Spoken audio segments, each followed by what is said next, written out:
Welcome everybody to the Teamfight Tactics Reckoning Challenger Series Day 2. I am DoA, with me is ThatsAdmirable, and today we have 8 players competing for that #1 spot, that invite to the mid-season finale. It's going to be epic. We've got a pretty new patch, don't we? 11.12. A lot of talk about vertical synergies are certainly good, but we saw a decent variety beyond that yesterday, didn't we, Admirable? Yeah, we did. At the kind of the start of it, we saw everyone, really going with what felt like it was kind of their core or what they were used to. Yeah. And then afterwards, we kind of saw it really shifting around where, players were kind of going all over the place. We saw lobbies that had 3 forgotten players, 2 of them make it to the top 4. We saw lobbies where Redeemed was pretty much ignored by a lot of players. It was all sorts of stuff was happening. We even saw 6 Renewer, which really spurned my interest into making Renewer spatulas a little bit more often if I'm on some big win streaks. But there was just a ton of stuff that was going on and a lot of item diversity as well. Nobody seemed to be focused on making one particular set of items for heroes, showing a pretty deep understanding of what's going on in this patch. Yeah, it seems like a lot of builds have multiple carry options, which is definitely something we're going to be keeping an eye on because more is being discovered all the time. But let's check out the prize pool that the players are going to be playing for this week, today specifically. Of course, there is going to be some cash on the line, but the big story at the end of the day, Admirable, is going to be that $800 first place prize and the direct invite to the Reckoning mid-set finale. That's what you're really fighting for more than anything, isn't it? Oh yeah, I mean, if you manage to not have a good day and you end up in 8th, you're still walking away with at least $100. Sure. But I promise you, if that first place was less money than the second place was, you'd still be gunning for first place in this one. The 100%. Direct invite to that mid-set finale is what these players are hunting down. They want to get first place victories. Yep, that's right. So yesterday we started with 16 players and we ended up paring it down to 8 overall. Let's look at how that all shook down. You can see our top 8 on the left, but on the right, so many good players not quite making it. I'm sure we're going to see them in other events as the set goes on. Players like Kurum, Solus. But we saw other players, I think, show some brilliance from time to time. The Farmer had a pretty good games. Kagros continues to be a player that I've got my eye on because I feel like I see them play really, really good games. They're just not quite there yet in terms of making it to a lot of top 8s. Spicy Appies as well is a player that I thought played well yesterday. So, at the end of the day, somebody's got to go home, right? Half the players have to go home. Doesn't mean they're bad TFT players. They're still great, obviously, but just not quite able to make the cut this time. Look, this is called the Challenger Series, all right? The players who are here have a very high spot on the Challenger ladder. That's how you get to a spot like this. I feel like everyone yesterday that we got to see and kind of watch for at least a couple of rounds, they showed some demonstration of both strengths and weaknesses in my mind. I'm not going to go into anything specific, but there were definitely some times where players felt like they were a bit apprehensive or a bit indecisive, but then there were other times where they were very deliberate and they were making some great calls on some of the risks they had to take or on some of these spots where the game was really sort of directing them in a specific direction. Everyone had a demonstration of something that was very strong for them yesterday. Anyway you slice this, this was going to be a strong top 8 that was here. And so that's what I have my eyes focused on right now is my favorite player. I'm going to just go out and say it. I'm not supposed to show this bias, but golly, I can't help it, DoA. Goobum's my favorite player. All right. I feel like he's going to be winning it in this one yesterday. He had some pretty unusual games yesterday. But the thing that I just am so confident in is his deep understanding of the teams that he does like to play. And so that's what I have my eye on here in this top 8. Yeah, there's different approaches to TFT, of course. A fundamental, what even is flex play? I had a really good discussion with him yesterday on a talk show that Frodan and I do. But, he tends to kind of focus, like you said, in a couple different comps, knows the ins and outs very well, knows the adaptations you can do. And that's fine. During some metas, it pays to be able to play very broadly, right? To be able to have a lot of knowledge of a lot of different builds and be able to navigate those. In other metas, you can really focus a little bit more often. I don't want to say force because I don't think that's really the case, but you can sort of direct your playstyle along certain trees, and Goobum seems very good at that, particularly in the Dawnbringer vein, in my mind. But there's a lot of good players on the list to check out. It's going to be a lot of fun. And we should mention, too, Admirable, that the format's going to be a little bit different today. It's going to be something called Checkmate format. And so if you're not familiar with it, here's how it works. Basically, the players are going to be fighting for points. Once you get to 24 points in total, that means you've got a check, basically, which means after that, any first place is going to win the tournament for you. Now, if multiple players are at that threshold, then that means there's multiple players that can win in that next game. If we go really far down the line, you can also win it with 40 points in total. That's kind of unlikely. You get to like game 6, game 7, there's like 4 or 5 people who could win it with a first place, but it really does kind of change your play style, doesn't it? Where once you've passed that 24-point threshold, you really kind of need to play differently. Maybe take a few more risks, try to get that first place. Yeah, because that's really what closes it at the end of the day. It's not getting 24 points. You could have that technically, after 3 games. 3 second place finishes, 2 first, and like a 5th place. Getting to 24, that's like not as difficult. It's getting that win after you have 24. That's the thing that can be super tough. Right. But the 40-point thing can work as well. If both players manage to encounter that at the same time, a player gets 40 and a player takes a first place victory after 24 points has been achieved, the player who took the victory in that lobby is going to be the winner of that one. So that is something to keep an eye on for as well. We're going to start out with Goobums here as we witness their spot. And I'll notice, DoA, they started out with a tier, and it already just feels like I could predict, as though I am a prophet, that Goobums will be heading for Karma this game. I mean, that seems to be the ideal scenario, right? In a lot of Goobums games, right? And you start out with a tier, it's a good way to do that for sure. But we'll see. Sometimes the game just says, you know what, you're not playing that. But Dawnbringer, some of these vertical traits, they have a lot of options early on, and it feels like it's easy to get in there as well. Speaking of getting in there, I should mention this. I didn't have time before the game began, but we're working with Fantasy TFT. Go check out that website, play a fun stock game where you can put some gold onto your favorite players. If they do well, their stock goes up. If they do poorly, their stock goes down. It's fun to play. Go check them out. Was going to mention that before the game began. Didn't get a chance. We got a chance now, so there it is. Double Legionnaire coming in for Goobums here, as you get some early synergies going. This is one I feel like you see a lot of people using. Item-wise, though, not really anything you want to probably slam at the moment. Maybe Hand of Justice, but with that armory coming up, it's a lot easier to wait now, isn't it? Yeah, I felt like the armory has really changed a lot of the dynamic for it, where if you have an item that you're willing to slam early on, what that means is you have a lot of comfort for where that item is going to go. A lot of times it's the items are kind of directing which kind of team compositions you should be building out. Right. And unless you're very confident and super comfortable going a specific direction, it's pretty tough to slam before that armory, because the armory can change so much stuff.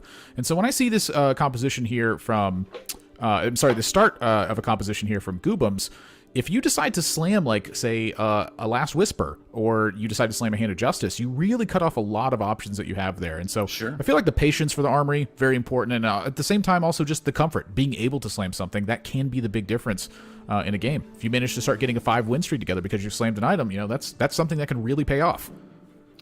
100%. Well, here comes the first PvP round, going to match up against Melton Hart, who's a player that's starting to certainly make a name for themselves in the tournament scene. Had a very good day yesterday, and a very good start here with 2 Rangers, including that early Ash. Wow.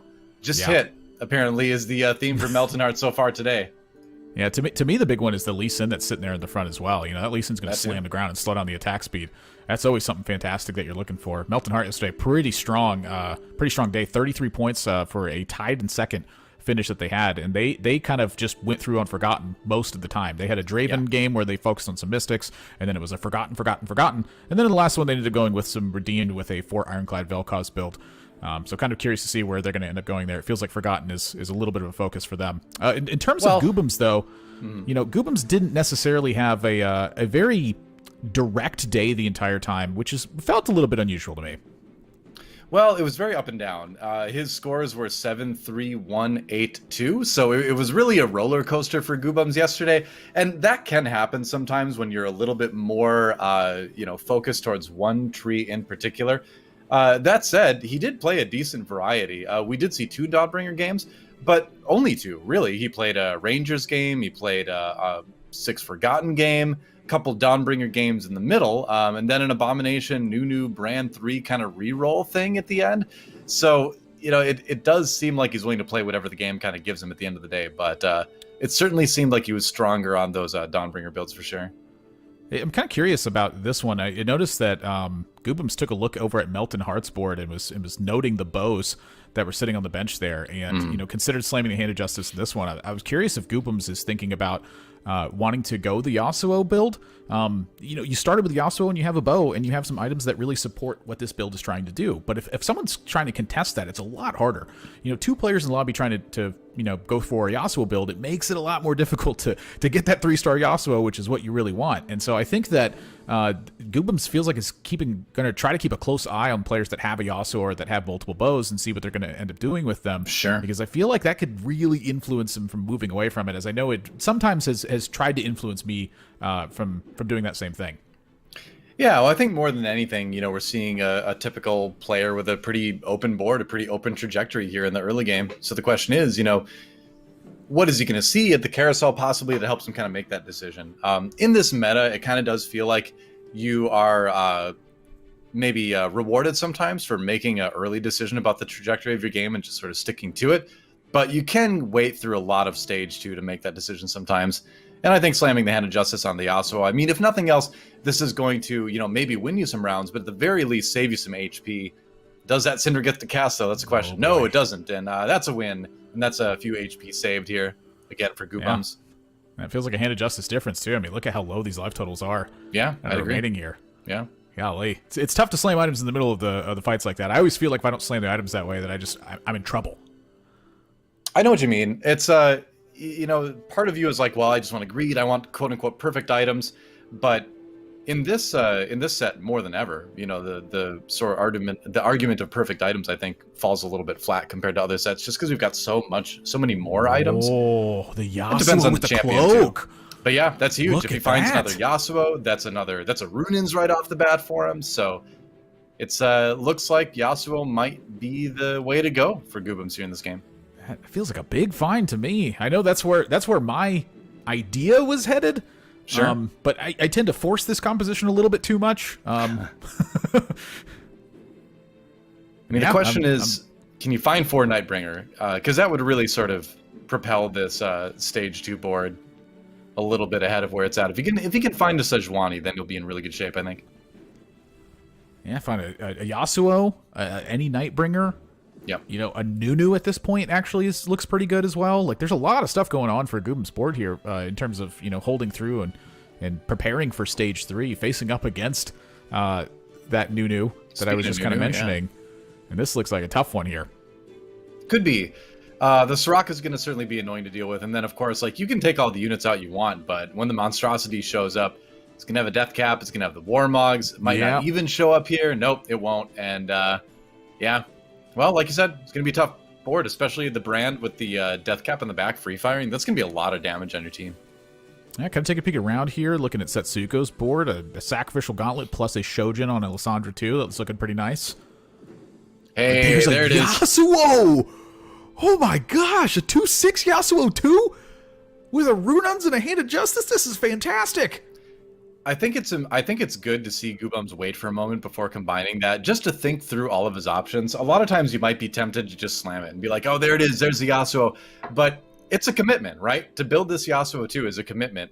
And so you want to make sure you think, do I really want to go this? You know, think about the lobby, think about what everyone else is playing. Like, is this going for a route here? The ping's going down. People, that's a pretty strong hit, though. As you can see. Part of this influence is, you notice as well, that Goobums didn't buy this brand. I think part of this is the idea that, like, do I want to try to get a loss here, actually? Like, if they made a brand 2, they might have won this instead. Do you even want the brand 2? But now that you have the Yasuo, that's a good question here. And so, yeah, Goobums kind of maybe not picking up this brand at all really tells a lot about where their head is at this moment. I know that me personally, I would have this brand in play, but, you know, I'm kind of curious about this. I guess, like, having the Hekra means that, you know, you find a Sejuani, you get the Nightbringer in play, and then you also get the Cavalier buff, plus you get to get rid of these A-bomb units and build up your gold. This was a fantastic call. I certainly would not have seen this, and I certainly would have, I think, in hindsight, made a slight error of just combining that brand. Well, that's why we're watching him and we're not playing. There you go. But there's a Yasuo on the other side. There's a Runins out there, but I think Goobums can feel pretty confident that he's got the stronger start right now. So, you know, I wouldn't be too concerned about it. Too. That's when you hope you match up with them, and then you beat them, and then you go and just dab on their little legend, and then you assert your dominance to get them to swap off. You know, you got to win the mirror match. Yeah, exactly. That's so DoA. That's what I do. Yeah, you got to assert dominance. Let's check out Stomp a little. Another player, you know, rising in the TFT stocks, if you will, playing Redeem this time around. Had a pretty strong day yesterday. Second in the standings overall. He was tied with Meltonheart at 33 points. Went 6-1-2-1-7. So kind of a bell curve of scores for Stomp a little. But played a lot of Forgotten. Played a little bit of Redeemed, though. Did get one first with his Redeemed build in Game 4. So it's a comp he's done well with. We'll see if he can kind of keep the results flowing today. Yeah, and pretty nice item distribution here as well. You know, nothing that's really slammable, but when I'm playing Redeemed and I have a spatula, I usually feel pretty excited about it because Redeemed doesn't feel like it uses cloak too well, at least in my mind. And so when you have like a spatula that's ready to like get a cloak and just make your Redeemed board even more secure, that always feels good. Now, I don't know if the Redeemed is necessarily the way that Stomp Little's going here, but again, it feels like it's a pretty strong start from this spot. I'm kind of curious if, you know, with you and Redeemed, what kind of items are you usually looking for? It depends, right? I mean, if you know, a lot of times you're looking for Varus items, that's kind of common. But then again, you want to get the Vel'Koz items too. And so right now, where Stomp a Little is at in his board is kind of neither, right? And so that's why we see this sort of half and half board, where it could go either way, right? You've got the Infinity Edge that could easily go on a Varus at some point. But we'll see. We'll see what he ends up getting. And there's a Thresh too. So there is that option to go Forgotten. You can see him holding a couple Forgotten units there. He's picking more up. And, you know, as you go on this sort of stage 3-2 roll down, a lot of times this is going to be the decision point for a lot of players as far as what tree they go for. There's a Katarina in the shop too. So yeah, for me, maybe Forgotten's looking a little bit better and better here. And yeah, I think that's kind of what Stomp a Little is thinking at the moment. Yeah, I mean, Katarina is certainly a pretty heavy influence. Good carrier of some of this stuff here as well. You know, Forgotten also a team where I am usually fairly excited to have the spatula for, especially if I already have my Infinity Edge built. That means the next sword I find doesn't necessarily have to be the specific ones. The Assassin spatula being made as well. This is cool. Okay, so Assassins are using Shadow Locket a lot right now, so that might have been the hand tipped a little bit for Stomp a Little, thinking that maybe he is just going to go Assassins here. I kind of wonder. This has been coming up a little bit, is the use of Shadow Locket on Assassins in particular. So we don't know for sure if that's going to be the plan, but it does make me wonder a little bit. Yeah, it does. It tips my head a little bit where I now look at this, and it does make a lot of sense. You know, I'd say like one of the toughest things for Assassins is like your main target gets killed right away, and then your Assassins get focused down, and you can't really, you know, have that leverage point go where you pick off a couple of units and it snowballs right away. Sure. Shadow Locket really helps that main focus last just that little bit longer so that your Assassins have time to make that leverage. Honestly, I'm feeling like it just might be one of the more important items as, you know, more knowledge has been poured into my head, you know, about Shadow Locket and just how strong it is to these kind of comps that want to have this snowball effect. And it just makes a lot of sense. Like when I hear that, I go, yeah, that makes a ton of sense, actually. Like, your Assassins don't get focused down right away. So when I see that Shadow Locket and I see the Assassin thing built, I think you might be spot on. This looks really strong. It also generally uses a Brawler frontline, which is what, you know, we might see get down the line. He hasn't picked up the Nunu. I mean, he's at 30 gold. He doesn't want to necessarily lose that. It could also just be a Forgotten build, and you can just have 2 Assassins easier with this. That's perfectly fine, too. The Shadow Locket as well, as we see him take this round against Melton Heart. The Shadow Locket as well doesn't have as big of an impact on Assassins in a lot of cases, just because they tend to focus a lot more around auto attack damage, and so getting less mana per attack isn't as impactful as it would be on some other champions. So yeah, it works out well. But I'm really curious to see what direction he's going to take this, because you could go Assassins, but the fact that he's not prioritizing trying to pick up that Nunu makes me think he's still sort of thinking something else. Yeah, I mean, I think that's part of the call that makes it so interesting to me is that you still stay flexible with it as well. Yeah. You know, that's like, I think one of the more common things that when I see high-level players competing is something that's very, very common is that they're making strong choices, but they're keeping options open as well. You don't really want to close all the rest of the doors until you get to that last point. And all right, wow, I am very excited about how this build is going to look, DoA. Yeah, I mean, because he could use that spatula to make a Forgotten. He could use it to make another Assassin spatula. Once, you know, if he gets those items, he's only got Dawnbringer and Nightbringer as the 2 options at the moment, so he's obviously going to be waiting. But very cool. Very cool. You don't often get a chance to do multiple spatula things, and I'm trying to remember if we saw a 6 Assassin player yesterday. I think we did. Yeah. River X played 6 Assassins in Game 1 and took a second with it. It was 6 Assassins, 4 Revenant. They had a Revenant spat as well, so it's out there. But let's swap over to Just Nice. Just Nice was our points leader from yesterday. 7-1-2-2-1 in scores for the day. Played a good amount of Dawnbringer, a little bit of Redeemed, a little bit of Rise, and a Yasuo 3 for the final game. So good variety from Just Nice. Certainly seems to have mastered the meta, if day one results can be any indication. Yeah, in the interview with them as well, they had mentioned this was like their first big tournament they had played, and, sure.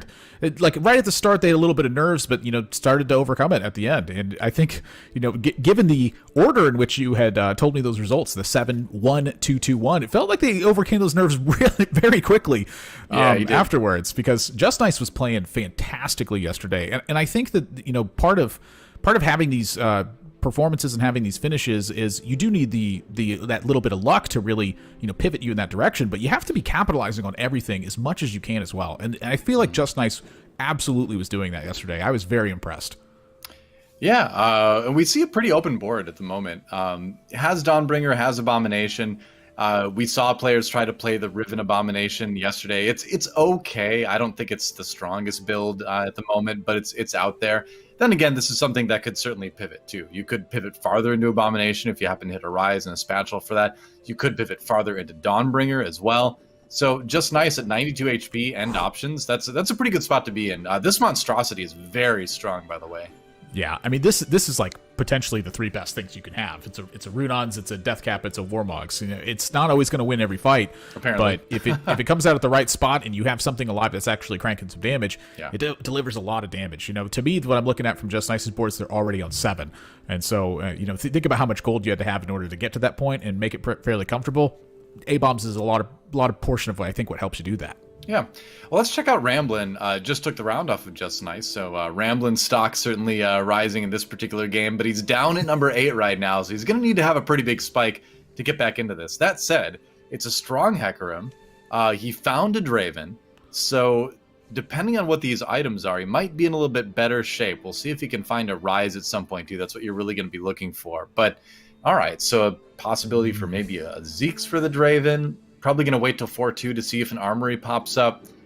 Or maybe just Shadow Zeke's right now. Yeah, actually, I didn't see the Shadow Belt on Draven. Shadow Zeke's is a great item for that. Yeah, Shadow Zeke's fantastic for a spot like that. What I'm looking at is this Draven that's holding a tier at the moment. Typically for this Draven to work out that way, when you find that last Draven, is you want to complete the items on him, then jam the rest of it. So this tier feels like it could be trapped, or it feels like it wants to be a Hand of Justice at that point. And so when this tier gets made in this position, I'm kind of curious what this ends up going to end up working out being. But I feel like Nico's in this Draven right now. This is just such a major spike in power. I don't feel like I'd be able to resist doing so. Well, he needed to. 40 HP, definitely suffering a little bit in the lobby. He needed to have some sort of spike in power, and you can see this is a decent one. And I agree, Shadow Hand of Justice, and also just getting another Shadow item on the board for your 6 Forgotten units. It's going to be really good. So smart move by Ramblin', I think, to try to save some HP. And from this point, you're playing for a top 4, right? You're trying to just like sneak into the top 4. You're not thinking about winning a game really. And I think this will do a lot in terms of getting him there. How often do you have the games where you start out through stage 3, you're getting beat up pretty bad? Oh wow! But Forgotten you Emblem. end up able to go for a win when this Forgotten Emblem comes up. How often do you feel like you're able to win when you have these kind of really rough starts? Oh, like 0. I mean, when you have a rough start like this, you're not even thinking about a first. I think if you get a first, it's like, wow, that was a miracle. But I think you're looking at top 4. You're like, all right, well, I'm 20 HP behind 4th, basically 29 in particular. If I look around the lobby, I find out who I can beat. I position for them. I try to preserve HP, and even if you escape with like a 5th or a 6th at this point, I think you're feeling okay. Again, like everyone's trying to get to that 24-point threshold. So the more points you can get towards that, the better. I like this Legionnaire inclusion here. This is going to buff it a little bit more, but we'll see how far you can get with it. Yeah, 4 rings around the Forgotten there. That's an Assassin Rise on Stomp a Little side, though. Yeah. But this Draven, too, is just massive. Look at the one item dedicated to dealing damage, and it's just shredding through the board. Wow, Stomp a Little's board was so interesting. Remember we looked at him earlier and saw he had a couple of the spatulas and things like that. Decided to make a Dawnbringer spatula to go along with the Assassin spatula for his Rise.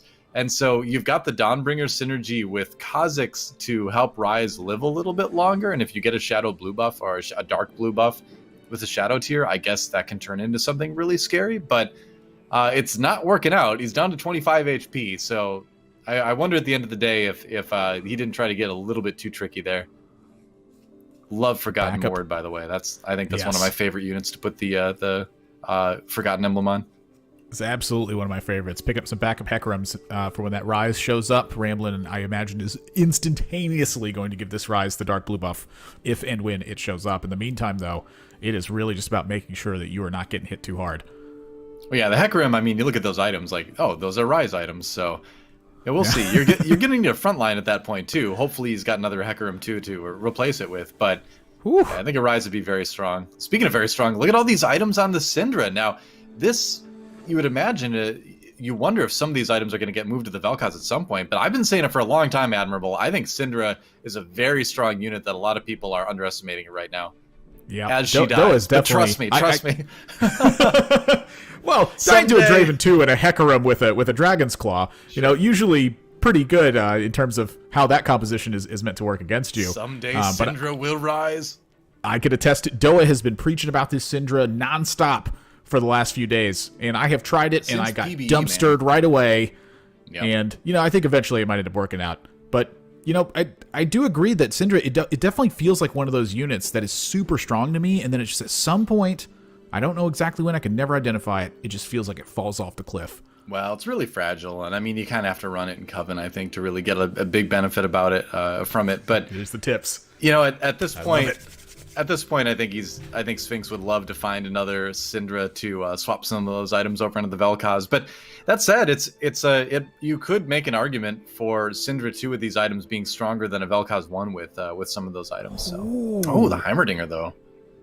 This is kind of interesting here. You know, when you're on 6 redeemed, it feels like I always feel like I have a bit of a struggle, like when I'm on 6 redeemed with Vel'Koz, like exactly what these other 2 units want to be. And this is kind of where I was talking about that redeem spatula earlier. Is it feels like it helps me so much figure out what my team actually wants to be at that point. Second Lux goes into play as a Chalice is going to hit the board here. It looks like. You know, redeemed. Oh, not quite. When you play redeemed, it does kind of feel sometimes like it's one of the less flexible vertical synergies that you can play, and that's why what you just described, you know, like what really fits in with it well, you know, how do you kind of make some changes? It feels very dangerous to get out of 6 redeemed, and maybe with the 2 Luxes the Syndra can live long enough to dunk the Vlad. It looks like you will. I mean, the Lux twins are doing some work right now. My gosh, so much damage got absorbed by these Luxes. Goobum's taking a 9-point hit here, but Goobum's on 50 gold on level 7 still as well there. So it looks like Goobums is putting together some sort of plan there to have that massive spike take place and be able to win over that board. Taking a look at the side, Ramblin' on a hot streak at the moment, the only player doing so. And so kind of taking a look at it, Melton Heart sitting in at 18, Stomp a Little at 25 as we're coming to the final round of stage 4 here. It feels like this lobby is still pretty tightly packed, aside from like Melton Heart and Stomp a Little specifically. The other 6 players, though, it feels like this is still anyone's game. Yeah, I agree. We might see the bottom 2 drop out pretty soon, but Ramblin' on a win streak is showing that there's a lot of strength in the bottom of the top 6 at least at the moment. Just Nice's board though. We'll see how well the Redeemed do against it. It's certainly going to be tanky here, and there's not like a ton of damage coming in from this Karma 1. Ooh. There's enough though. Yeah, there's more than enough. Some big hits to the back of that board. Ooh, My goodness. Yeah, it's all the Dawnbringers proccing and giving that extra damage. That is really such a massive difference. You know, 12% damage. You know, you stack that up 5 times and suddenly it's a pretty major deal. But look at these Luxes. These Luxes are still going. I mean, here's the thing: is that if you find a Lux 3, you just put the Syndra items on the Lux 3, and then you're playing that, right? There was one player that we had. It was Sphinx, in fact. Sphinx in his last game yesterday did play a 6 redeemed Lux carry. He got a 4th with it, so it was like barely good enough. But it's a build that's out there. You'll see it out on the ladder once in a while, and I wouldn't be surprised if he does find a few more Luxes for him to give it a shot. We'll see. He did finally sell that Syndra. I think it was time, but he doesn't look like he wants to itemize the Vel'Koz. Let's see the Lux. I'm down for this. When you mentioned this, I tested this build earlier this morning just because I wanted to see how it felt. Like I was like, what actually gives me the idea to go this direction? And somebody that was in my game, they added me after the fact. And they said, "Is that your build? Did you make that up?" And I went, "Oh no, I was just testing it out to see how it functioned." They were like, "Do you want to play another game?" Invited me to play a game. We played another game together. I didn't go the Lux build obviously because it requires some pretty specific items, I think. Sure. But the build panned out pretty well. And then I just met somebody in TFT that, like, they didn't know that this was a tournament going on, and I told them, hey, come watch it at 4, and they said they were going to show up. It was crazy. Nice. Maybe they're watching right now. Just a little caveat of TFT community. I think it's fantastic, and I think that the Lux 3 is actually something that was on the mind here, Sphinx. If you found that Lux 3, you did have, like, a very odd, unusual direction that did come together. Okay. Are we going to see the blue? Oh, yeah, he tried to grab the blue buff, but he grabbed the rel accidentally. Whoops. A little bit slow in the item swaps in this round against Setsuko here. See how impactful it ends up being. That is a very scary karma on the other side. Yeah. Evil Giant Slayer, I think, is one of the more underrated items that you can build for damage at the moment. It feels like it's a physical damage item, but realistically, it's just applying extra % damage if someone's got enough health total. Yeah. That is shredding through this team right now. This Lux is still alive, and we have hit overtime, however, though. So is this going to be enough? This Lux, it's going to get another shield off here, and there's only one target left. I can't believe it. Yeah, I mean, when you see the Lux hit for like 2k after she throws out her shield, like that's why this is a fun build. It's kind of similar at the end of the day. It doesn't seem like it would be, but it's a little bit similar to like the Syndra builds of old, where she would just one-shot people, or the Veigar builds from set 4 where he would one-shot people. So it's got the same kind of vibe. It's a build that I'm starting to like more and more, and that's why it's just fun to watch. It's fun to play. Holy smokes, I can't believe that. I love it. Everyone's still in the lobby, by the way, too, at 5-2. Melton Heart, 2 health left. We're jumping over to River X's side. A Vayne is the main damage source for this composition, and you're hoping that Viego can do the rest of this disruption here. Gets stunned by Rel, though, and I'm a little bit worried about this. Vel'Koz starting to shoot through here, but almost no damage delivered from that Vel'Koz. Mm-hmm. This is crazy. And Viego not able to steal anyone either. He got tossed away before he could, and this Lux is doing so much. And the Lux, we didn't talk either about how well she supports the Vel'Koz. You keep the Vel'Koz healthy, it doesn't matter if he's 1-star. He's still going to do a lot of damage, and it's going to be a win. What is going on? I like this is crazy. I remember saying a couple weeks ago that I thought there was an AP-focused build out there that people had not quite discovered yet. And the Lux 3 had been dabbled with earlier in the set, but I feel like with this patch, it's finally kind of coming into its own. It's fun to watch. This feels absolutely nuts to me. Picks up a Mystic and says, you know what, I need to maybe get the support going that direction, but there's no Rise on this team yet either. Yeah, it feels like River X has really been missing a lot. And again, everyone's still alive here. Nico's-ing this Rel to try to not get dunked on here and fall into these bottom 2 slots right now. Goes up against Setsuko, who's got that big karma and a Teemo added to this board. DoA, I am terrified here for River X. I mean, double Volibear as well, so have fun with this one. It might be a little bit rough, but Admirable, sometimes you play those games where you just don't hit the Rise, you don't hit the Draven. Oh, that karma nearly got stolen. That was a close call. But it looks like with the Teemo and the karma staying alive, it's probably going to be enough to win this one. Well, maybe. Teemo missed the mushrooms there as the Cavaliers came in. Nope.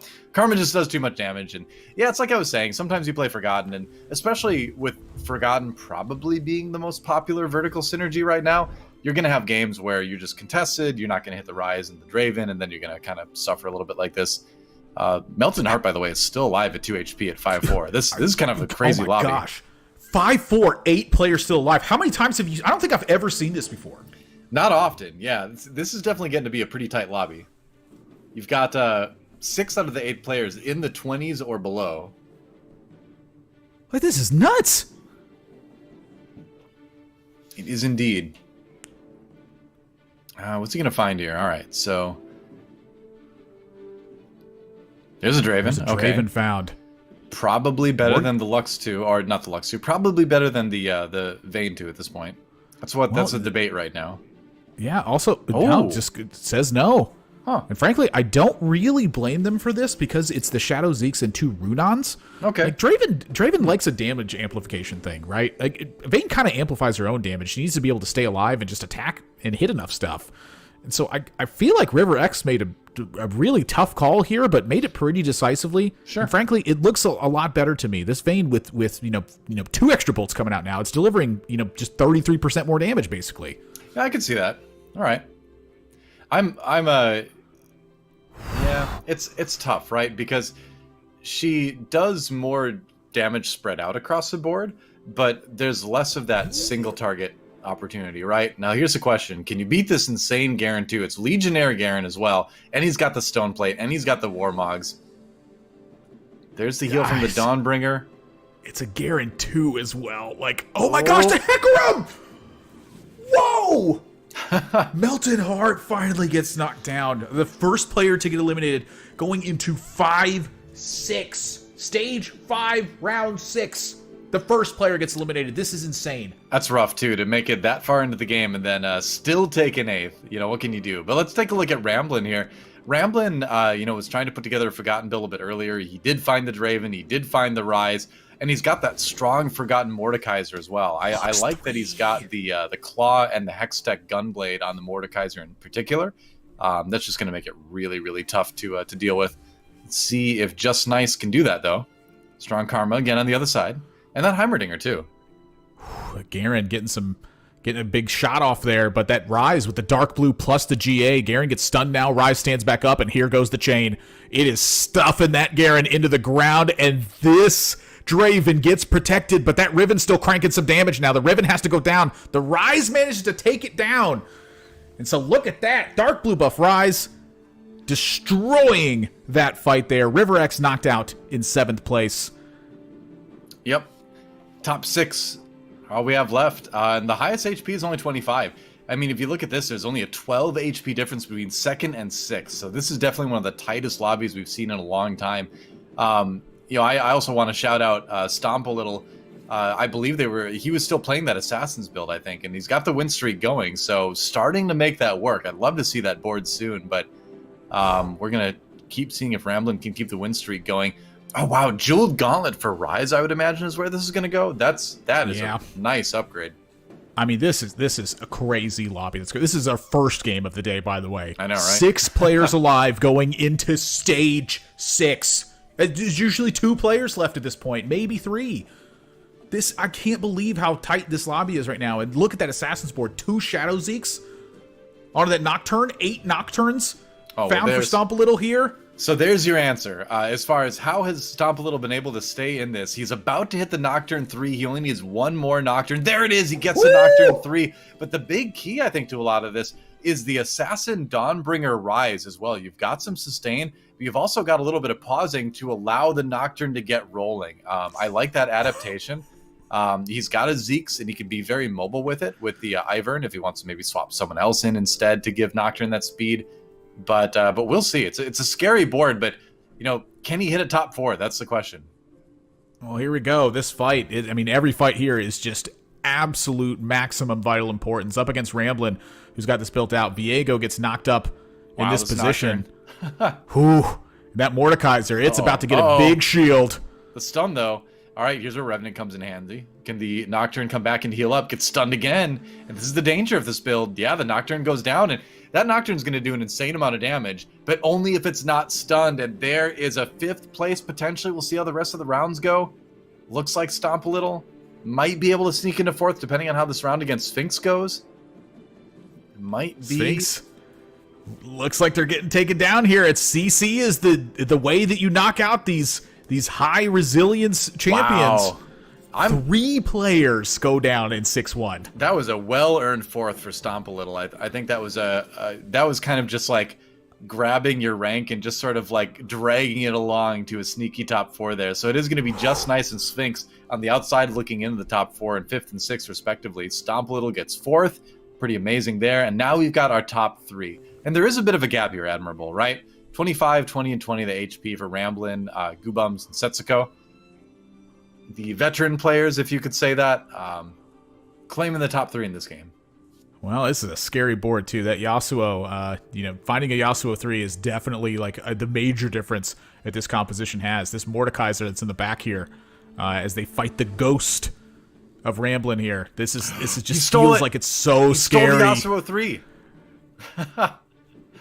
All right. You hate to see it if you're Goobums, but down to 2, Setsuko down to 1, and Ramblin on a 5-win streak here.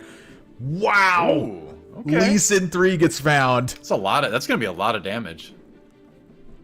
Strong overall, but yeah, you really got to watch out for the Viegos on the other side. I mean, probably would have won that round if his Yasuo 3 hadn't gone to the dark side, right? So something to keep in mind as you play these last few rounds here. We're going to jump on board with the Ramblin' now, who does have that 6 Forgotten board going again with that Forgotten Mordekaiser, that very strong Rise, the Draven in the back line.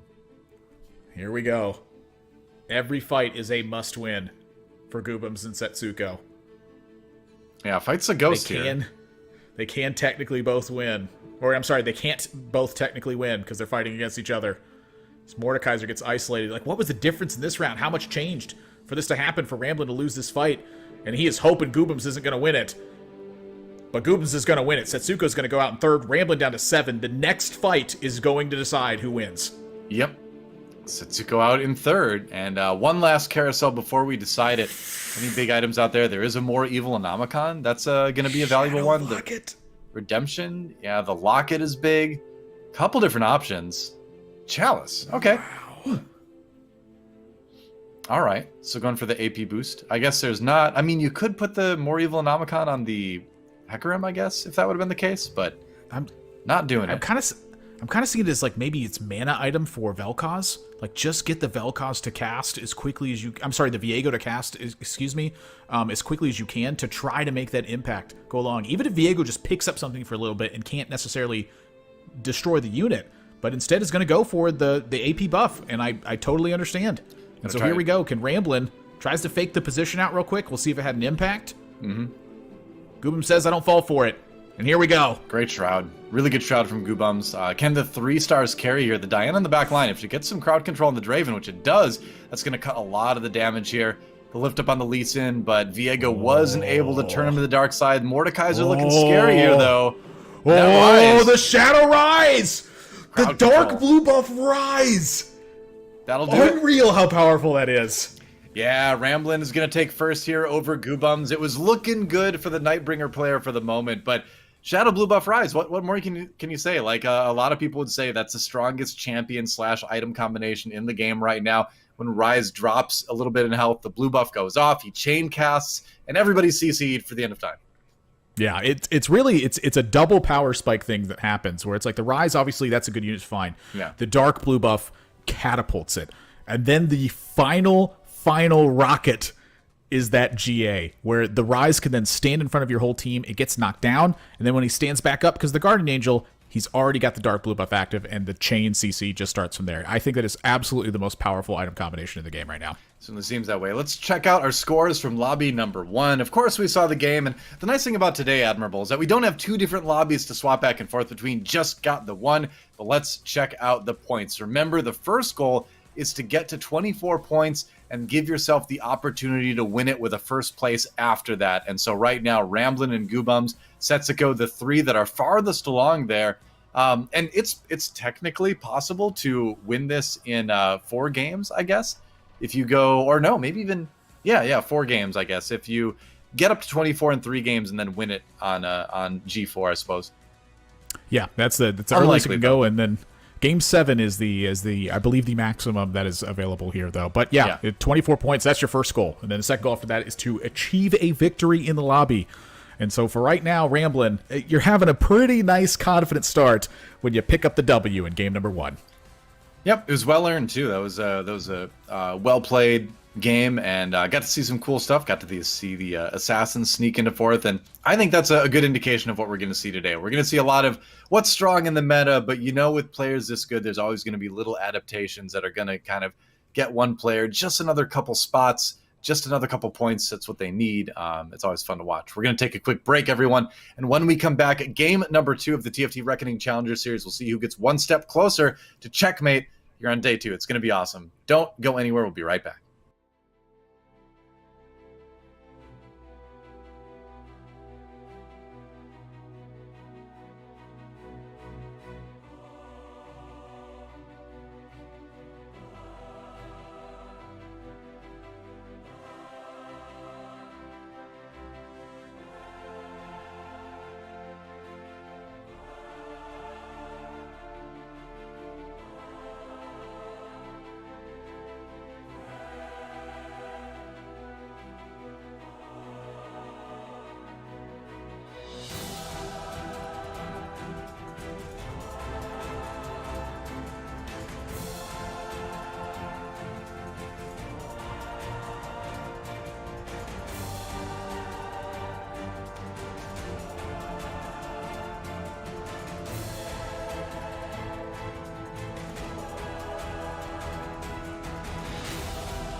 Hey everybody, we're back here on the TFT Reckoning Challenger Series. DoA and ThatsAdmirable here calling the action. We're about to go into game number 2. Game number 1 was pretty crazy. We were talking about it during the break, and like, you don't often see that many players alive that deep into the game, do you?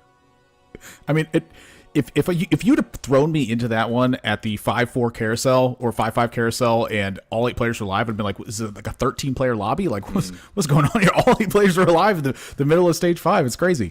But I feel like that's a good influence of what today is going to be, which is a lot of really tight, close play. Everyone's trying their absolute hardest here because the first place victory is the mid-set finale. Like, that's what you're gunning for in this one. And so you got to be playing your heart out, your absolute hardest, the hardest you've ever played if you're trying to win this game today. Yeah, and you need to be able to throw some kind of weird things in there from time to time. You know, the game that stands out, or the player rather that stands out from game 1 to me was Stomp a Little with the Assassin build. They got an opportunity to grab a couple early spatulas. They managed to sneak in a 4th, but the really interesting adaptation that I saw that we were looking at in that game was the addition of not just the Assassin spatula, that's expected when you're playing Assassins, but the Dawnbringer spatula on Rise as well, to give him just a little bit more healing. And I would imagine, I would have to go back and watch the entire game, but I would imagine that was a situation where that was kind of the only item he had left, and he could make that trait kind of work out. Theoretically, he'd want another Assassin Spatula, but it was just a good use of that item, and maybe a situation that wasn't 100% ideal. I think giving that Rise the extra sustain was one of the things that helped propel him into a 4th place. So I love to see little stuff like that, and I know with this group we're going to get to see that pretty much every game. Yeah, I think it's an excellent point to highlight as well, because they recognize that it's such an unusual stage as well. They really nothing on their board was indicating in terms of units that this should be an assassin direction that you're taking here. Found a Shadow Locket, it instantly made the Assassin Spatula afterwards, put a Katarina in play, and then from there was able to eventually land on a 3-star Nocturne. Like, I would not have seen it from that point, and frankly, it requires a lot of effort and experience and understanding to do that sort of thing. So I think it's an excellent point to highlight, because that's definitely what got them to 4th place, in a position I think where, you know, one tiny little mistake could have easily driven that to an 8th or 7th place. 100%, yep. All right, we're in game number 2 on board with Ramblin', who was our game 1 winner, of course. And can they repeat, right? So Ramblin', Gubum, Setsuko, the top 3. And if you came into this lobby, right, and you'd been a TFT fan for a while, you'd watched some tournaments and all that, you'd be like, oh yeah, well those are kind of the 3 most well-known players, along with probably Sphinx, right? But we know from yesterday that it was really kind of the newer names, right? Stomp a Little, Just Nice, that were coming up and really kind of taking a lot of wins yesterday. So I feel like this could end up being one of the tightest finals we've seen in a while. Of course, by saying that, I'm probably dooming it to not be that case. But I know there's a lot of talent in this lobby, including the names that people don't know as well. So hoping to see some of those players step it up here in game 2. Look, if Caster Curse actually works that way, we just need to figure out how to say the exact opposite and then influence everything into world peace at that point. All right. It only works if you're not trying to make it work. You know? Oh, okay. Yeah. If you have any intent behind it, then it fizzles, you know? It's not a lie if you believe it. Yeah, you know, it's true. It's I did LCS finals, like co-stream party thing with G4, and we actually called up a real psychic and asked him about the Caster Curse, and he said that maybe the powers of the mind are just enough that you can make it happen, you know? Wow. Bravo. Take what you will from that, but something to be careful about. A little of a newer start for Ramblin' here as he looks at his items. Probably gonna wait to see what the armory is gonna bring him. Okay, well, he got a Yasuo there. The Ashe, not a unit that people are using a ton right now. Looks like gold to me, but finding the Lysandra 2 is a little bit nice. I like this though. Nightbringer Renewer, decent little start. You had me at Yasuo. Yeah, there you go. I mean, throwing another Nightbringer there. Yeah, why not? I mean, you're gonna have a little bit more sustain with the Vlad, with the 2 Vlads, right? Not Vlad 2 Vlad. Yeah, put Yasuo in the back. Make sure he doesn't get focused right away, and kind of see what happens in this first round. I always love watching the player positionings in this, because everyone always seems to have a slightly different idea, and somehow they all seem to work. It doesn't make any sense to me that just every positioning can work, then it really just boils down to matchup at the end of the day for that one. But this Nightbringer, this is the reason why you want it here. It's just a lot of extra shield. I feel like this is one of the reasons that Vlad has become so powerful, is just because the Nightbringer unit early that really delivers that damage is Yasuo. And since the 3 cost units have been showing up a lot more off those early drops, you end up taking less damage because your board is fighting more competitively, and at the same time, you get some pretty good tankiness out of like any of the Nightbringer ones. And the Vlad's the first one you're going to find here. I think this is it's so bizarre for me to look at, but it doesn't feel like that Vlad is the frontline unit that's taking place here, but somehow it just is. Yeah, slamming the Shadow Locket as well. This is an item that's just in general kind of becoming a little bit more popular, isn't it? And I think, you know, when you're relying on some of that auto attack damage from the Yasuo, I don't think it's that bad. And then again, just the stats in the early rounds where you know they're going to go pretty long, it's going to give you a decent amount of benefit. Yeah, it's like casting, you know, it impacts the fights early, but really it's a lot of auto attacks. It's just 4 units fighting each other. You know, AoE's technically a little bit weaker. It's not hitting as much stuff. And so the focused auto attacks feel like they're making a big impact. So when you get to tack on 70 armor on top of the 70 magic resist, you're hurting the opposing abilities, and you're making sure that your units just aren't casting as much and that they're continuing to focus those attacks. I feel like it took a long time for people to realize, hey, wait a second, this is just a super powerful item. And now that that's been the case, I feel like I'm seeing it every single game multiple times. Yeah. People were really scared off by it initially because of the less mana per hit when you put it on, but you just when you weigh it against all the stats, you get rounds like this, right? Where yeah, sure they cast a little bit less, but you just live, you know? Yeah. You also dealt a lot more damage too. Like that little bit of extra pressure, it often seems like it doesn't matter, but collectively over the course of time, those extra 2 points of a round, you know, you stacked it up by the time you get to stage 4, and wait a second, this is 26 less life. Yeah. Really nice pickup with the Riven. Now you get to add a Legionnaire in. You know, Riven is going to provide more crowd control as well. Ooh, wow, we actually see a Hellion start from someone. Yeah. I didn't quite see who that was, but it can work if you have a couple 2-star Hellions early on. Otherwise, I think it's really weak. But if you just find a bunch of them in the first couple rounds, it's worth doing for a little bit. Yeah, Hellions are really one of the more interesting compositions to me because you do need the 2-star stuff, but at the same time, it feels like you want one of those starting items as well. Like you really want the Static Shiver, you really want the Shadow Morellos, or just a regular Morellos at least. Sure. And Kennen feels like a big influence to that as well. So if you manage to get those, I feel like it's a little bit more rare since Kennen took a pretty big hit of, you know, their health total going down, their mana going up. But overall, it's still a strong comp. You just got to put it together. It's just players aren't actively seeking it as much, it feels like. Yeah. So we'll see what Setsuko grabs off the carousel. He's got a Shadow tier, so yeah, man, if you can grab that regular tier, you're going to be in pretty good shape. That tier is pretty high in demand, though, especially when it's on a Lux like that as well. And yeah, it's going to be grabbed by Stomp a Little instead. Still pretty nice outcomes here for Setsuko, though. Really, just everything on this carousel looked pretty nice. Like, even if you're left with, like, I guess I'll grab the chain. It's a 3 gold chain, and it's on a Katarina. And, you know, Katarina oftentimes wants to have Guardian Angel built. When you're sticking that unit in play. So a lot of good carousel stuff going on here. I feel like this lobby, the players are getting strong pretty quickly. 2-5. Karma gets found. I like the zoom in there from Setsuko. Thank you for that. You know, all right. Yeah, I'm fine with this. I mean, if it was just like a Karma by yourself with no items to support, I think it'd be tougher to make this kind of transition. But when you've got the Redeemed to put in for that tankier frontline, when you've got another Invoker and Syndra, I think this is a pretty nice little switch to make. Shadow Hand of Justice too. You've got good items to support it, right? Yeah, that's the important thing. This is very good. You know, we saw this from Goobums yesterday. Goobums found a 2-3 Karma, right? Because they had leveled on just right away. They just jammed in the level on 2-2. But Goobums didn't have the items to support this at the time, and quickly exited in 8th place after that last game. Now, granted, that lobby was insane, and it felt like players were picking what champions they wanted to stick and play at the time. This Karma is super dangerous. It's already got like full item loaded, and like you said, it's got the redeemed frontline as well. This seems so dangerous for the rest of the lobby right now. Yep. It was a tailor-made, like, easy, no-brain transition for Setsuko. It's like, yeah, you get that Karma, you've got everything on your bench already.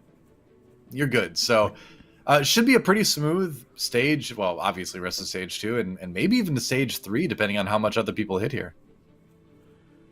Golly, very worried for the rest of the lobby. Stomp a Little, who we're going over to next. Melton Heart and Stomp a Little sitting at the bottom with Goobums as well. 5 Hellions here for Stomp a Little, and you'll notice it's not a ton of 2-stars.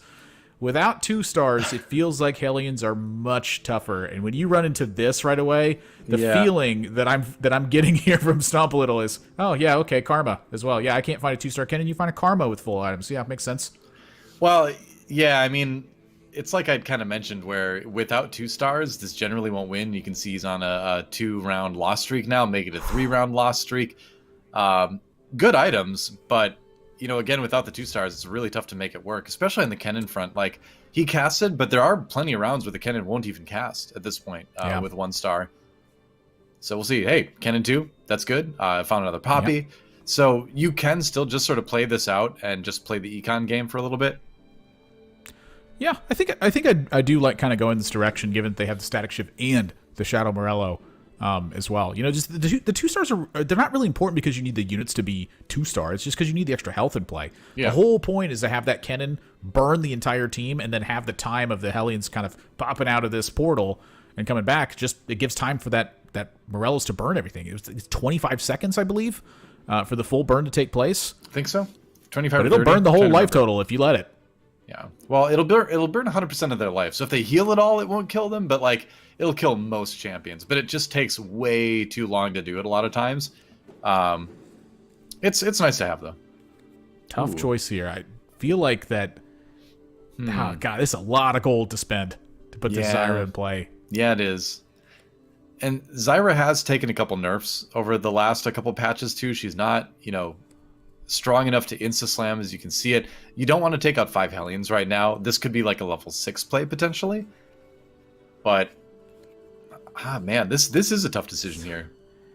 To me, the way that I'm seeing it is that Ziggs is a source of damage, but really it's the static shift that's doing that damage. Like, it's not really the cast that's heftily holding that. And 2 Spellweaver took a pretty, reasonable hit as well, it felt like.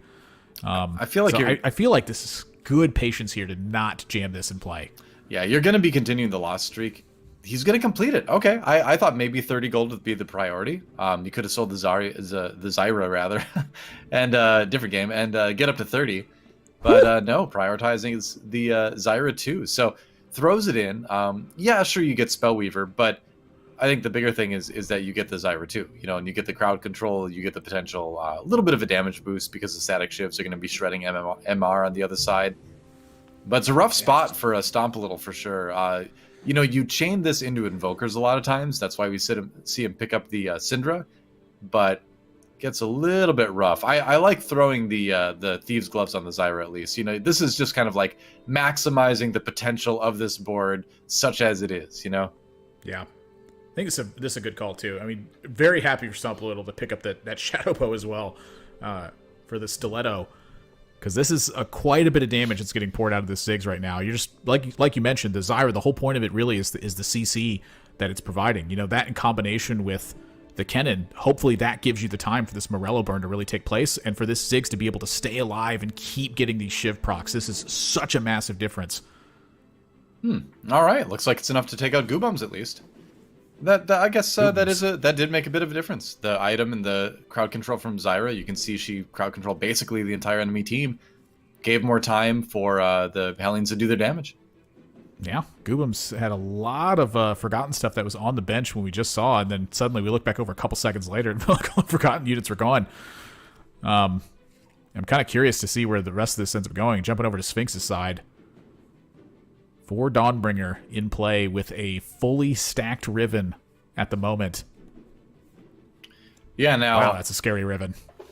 Now, Sphinx didn't play any Dawnbringer yesterday, but it's a build that kind of everybody knows how to play right now. It's one of the stronger vertical synergy ones, so you're going to have some knowledge about it either way. But yeah, you mentioned it. Strong Yasuo for sure. If he hits a Yasuo or Riven, rather, and if he hits a Riven too, it's going to be an easier way to win streak. For now, it's going to be another loss, it looks like. Goobums with a Yasuo too that's holding a Shojin and a Shadow Locket as well. This is a very... Yasuo is a very strong carrier of items. This is something I've been seeing a lot of in some of the higher ladder play as well, is that Yasuo just ends up carrying stuff from Forgotten so often. And I'm getting the feeling it's because it chains together so well with Draven, would be my guess. Yeah, I think so. I think that's the case. Ooh, Shadow Spatula. And Stomp a Little goes for it right away. I think it's hard to ignore. It's hard to ignore spatulas right now. Yeah. A lot of shadow items on this carousel. This one's interesting. Goobums gets the shadow tier. Yep. Shadow Rod's still available. Maybe one of the slightly less desirable ones from time to time, but Sphinx will go ahead and grab that. Does build into a couple good things. For Dawnbringer, though, looking where Sphinx is going with this. Yeah, this is not really feeling heavy direction for some of this. I mean, you have these attack items that are built out here on the Riven here, but like, where does this build land? So you can make a Cavalier with a Shadow Rod. It's Forgotten with the Shadow Sword, I think, if I remember right, and then Renewer, of course, with the tier. Sphinx still kind of making that decision about, where he wants to take this build, though, long term, I think. Yeah. It feels like it's strong enough to kind of coast your way up to 7 here. Not too much really that rolling is going to be able to do here. So yeah, just kind of have to have some patience, see how the fights go, and go from there. Meanwhile, Setsuko on 7 with a Karma, no gold left, and that Karma is pretty loaded here. That is a big hit that Sphinx is taking. Yep. We checked in with Setsuko a little bit earlier in the day, and we saw him hit that earlier in the game, rather, and we saw him hit that early Karma. And he had the Shadow Hand of Justice and the Shojins at that point. He's added a Death Cap to it now, so it's going to be a pretty strong board. It's no surprise he's number 1 in the lobby right now, but notably not on a win streak yet. So this is there's a lot of people beating each other in this lobby. Yeah, things starting to feel like they're getting pretty divided, it feels like, in terms of some of the stronger compositions I've been seeing, and players who feel like they're having a bit of a struggle putting together a board that's going to be able to compete with some of these top matchups right now. Oh, I got that wrong with the Rod, by the way. It's Shadow Rod and Spatula end up being a Dragon Slayer, I think, instead. I can't believe I got Spatula item wrong. I'm so embarrassed, Admirable. You mean you don't have every single Spatula item memorized? I thought I did. Apparently I don't. Today I learned. This Katarina. Whoa! Yeah, Katarina's doing a lot. The Draven, of course, getting to stand all the way back there with the Shadow RFC. Certainly putting in some damage as well. Now Sphinx down to 54. So it's not quite dire straits yet, but you are starting to get a little bit concerned. You need to find a strong direction. Need to find maybe a 2-star or 2, right? So at 4-1, I feel like we're going to see a bit of a roll down. Maybe some players are waiting until 4-2 or kind of splitting it up now because you have that armory as well. So we'll see. Yeah, we have 2 players with both players, I think, with very very definitive directions. All right, well, here we go. And Stomp a Little side. They're on win streaks here. Oh, and is this the Dawnbringer Skirmisher Nidalee carry build? It's a ways off from that right now. He's missing a lot. He's missing the Pantheon. He's missing the Trundle. There's a Trundle. 2 spatulas. Yeah, 2 spatulas. And, Hand of Justice is hard to ignore. What's the plan here?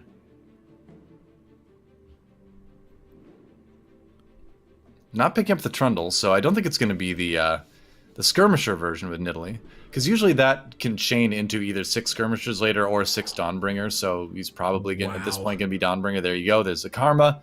So the Nidalee is going to be sort of a secondary carry in this.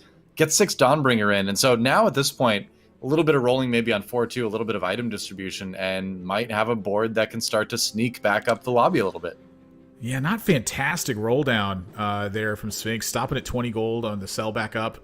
Nothing completed. Like, the Karma does, again, give you some of that insight there, but those were some pretty not fantastic rolls on Sphinx's side. I am very curious to see how these items are getting distributed right now, because no armory appearing on 4-2. Remember, it is kind of an optional or a situational thing that occurs now. It doesn't always happen. Mm-hmm.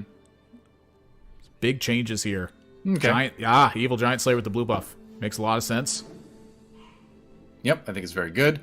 Riven 2, there's a Rel. Rel is nearly always something good for every composition, but he's going to go for something else. Even building a little bit towards the possibility of 7th Dawnbringer? That's a 6th Dawnbringer. Well, yeah, he's already got another Kha'Zix, yeah. I was wondering about that for a second, too. Well, Invoker, I suppose, is what you probably want to put in as a side synergy at this point the most, just due to the Karma. Whew. Good damage. That Nidalee did a lot of damage on this one. Yeah. And the Karma obviously dealing a lot more damage with the couple items there as well. Just nice taking a pretty sizable hit there, 11. Yep. 4 units in play always feels like where things are getting pretty rough. River X, Goobum's still taking some big hits. Melton Heart stomp a little on win streaks. Setsuko picked up a win, but did get disrupted at some point there. And there's an Invoker. All right. Yep. Finds it. Puts in the Syndra. It's funny seeing Goobum's down at 8 as well, because yesterday was such a roller coaster for him. It's kind of starting to be the same way now as we go check out River X's view. Instead, Wow. River X with a 5 Dawnbringer here. Abomination. Looks like we'll have to swap to a different view in a moment here. But it looked like it was a board that needed a little bit of help here. See if we can get something else. We know that there's play going on, so the play symbol is applicable. That is true. But just going back to talking about what Goobums is up to, and it looks like we're going back to us, actually. So we'll get whatever technical issue that was straightened out soon, because I want to see what's going on in that game. But I just want to touch on where Goobums was at as well. Down in 8th place right now, struggling to make it back in. And remember, his day yesterday was very much like a 1st or 8th kind of day as well. So it seems like today might be similar, where a 2nd place, now possibly in 8th place. And as long as you get to 24 points, you can have that if you can put together a first at the end of the day, Admirable, and claim that. But we'll see. All right, now on board with River X, as we are back. And let's take a look at this board a little bit more. Yeah, so apologies for the technical stuff, but we're here now. It's another Invoker in play for this one. A lot of 1-star stuff in play, but this, this direction clearly got defined as A-Bomb was kind of, filling in the place here for River X. The whole idea is to try to buy as much health as you can, I think, with that A-Bomb spot. And just not really coming together till the end. I feel like part of what's happening here is a lot of players are finding Dawnbringer, but a lot of players are finding Dawnbringer, so completing that feels like it's a little bit tougher to do just because everyone's kind of going that direction. Of course, I say that, and a Karma 2 shows up, and here's some more Dawnbringer units show. Golly, it feels like there's a lot of Dawnbringer players in this lobby. That's the thing with these vertical synergies, is that there are so many champions that have those traits in the pool that you're going to have, 2-3 players sometimes able to do that. We saw games yesterday where 3 out of the top 6 players were forgotten, So somebody's not going to quite hit. Somebody's going to take that lower rank. But it is possible for 2 people to do well with it. So here we go, fighting against the Helions from Stomp a Little, who's managed to get to 8 now.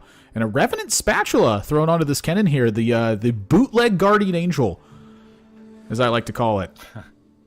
Pretty much. The damage, though, is definitely not going to be there, as Stomp a Little gets taken out. The Zyra doing the most damage, actually, on that team for Melton Heart. And that kind of tells you where Hellions are at, I think, right now. That the Zyra is the one who did the most. So that's going to need to be a transition at some point. You're going to really be hoping for, like, a Teemo. But that's an Invoker-based build, right? And so we know one of the Invokers, and maybe, the Invokers are contested, right? Because the Dawnbringers want them, too. So it's yet another reason why that Hellion build into Invokers is a little bit tougher to pull off right now than it has been in previous patches.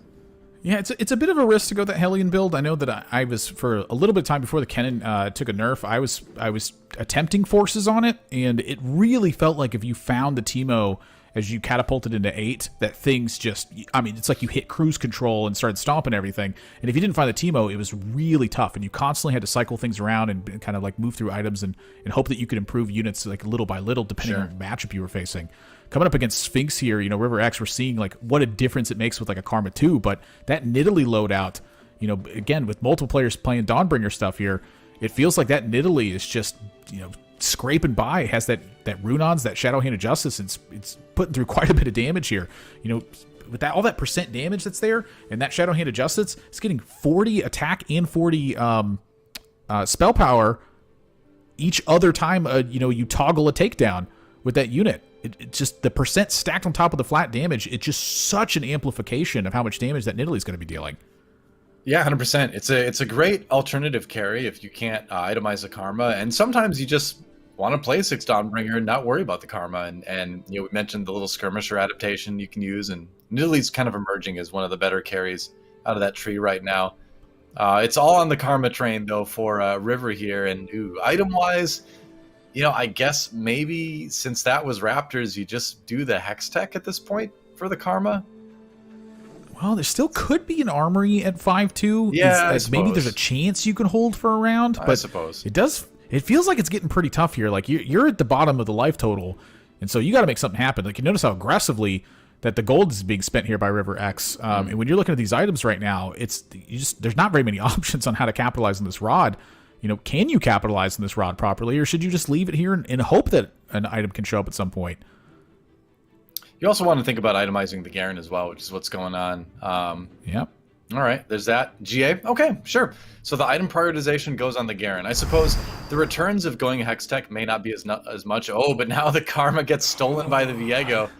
Garen having to fight his own team there, and that's going to be a win for Goobums.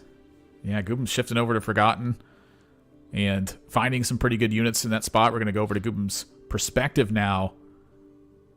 And how do you want to do this? Does this Katarina need to be done? That's going to lock it up to make sure that Goobums gets that Katarina. More 2 in play, and the Draven, pretty stacked items on the Draven, and the Shadow Blue buff on the Rise from that early Shadow tier that Goobums was able to pick up. You know, I feel like whenever I get Shadow tier pretty early, I tend to lean towards Forgotten because of this.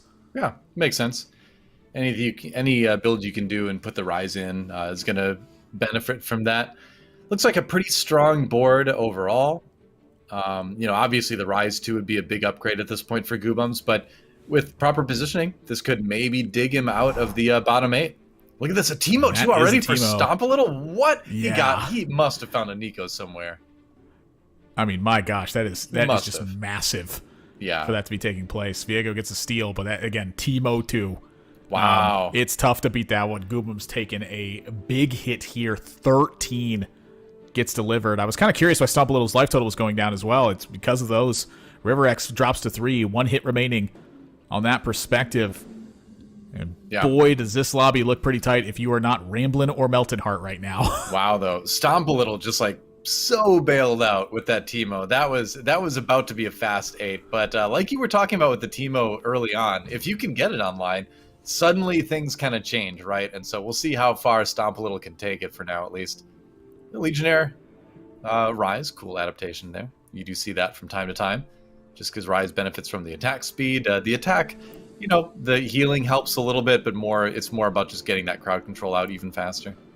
Yeah, pretty tough rolls here for Goobums as well. I mean, I imagine they've been hunting these 2 4 costs on the 2-star for a while, and it's fairly uncontested at the same time. You know, it's just when you're low on life total like this, you can't just build up gold and hope to go to 8. You have to keep it going because these are your big spikes. Yep. And you'll notice against this level 8 Dawnbringer here, you just don't have the damage without these units being completed. Goobum's going to take another hit here, and still alive. 1 health left.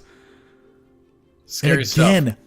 All 8 players alive as we head into the Stage 5 carousel. This is 2 games in a row, DoA. Yeah, these have been some very, very tight lobbies today, for sure. 21 to, a third, 1 at 8th. So the difference between 3rd and 8th right now is like 2, maybe 3 rounds in a lot of cases for these players. So you could see a big fluctuation yet in terms of who finishes in the top 4.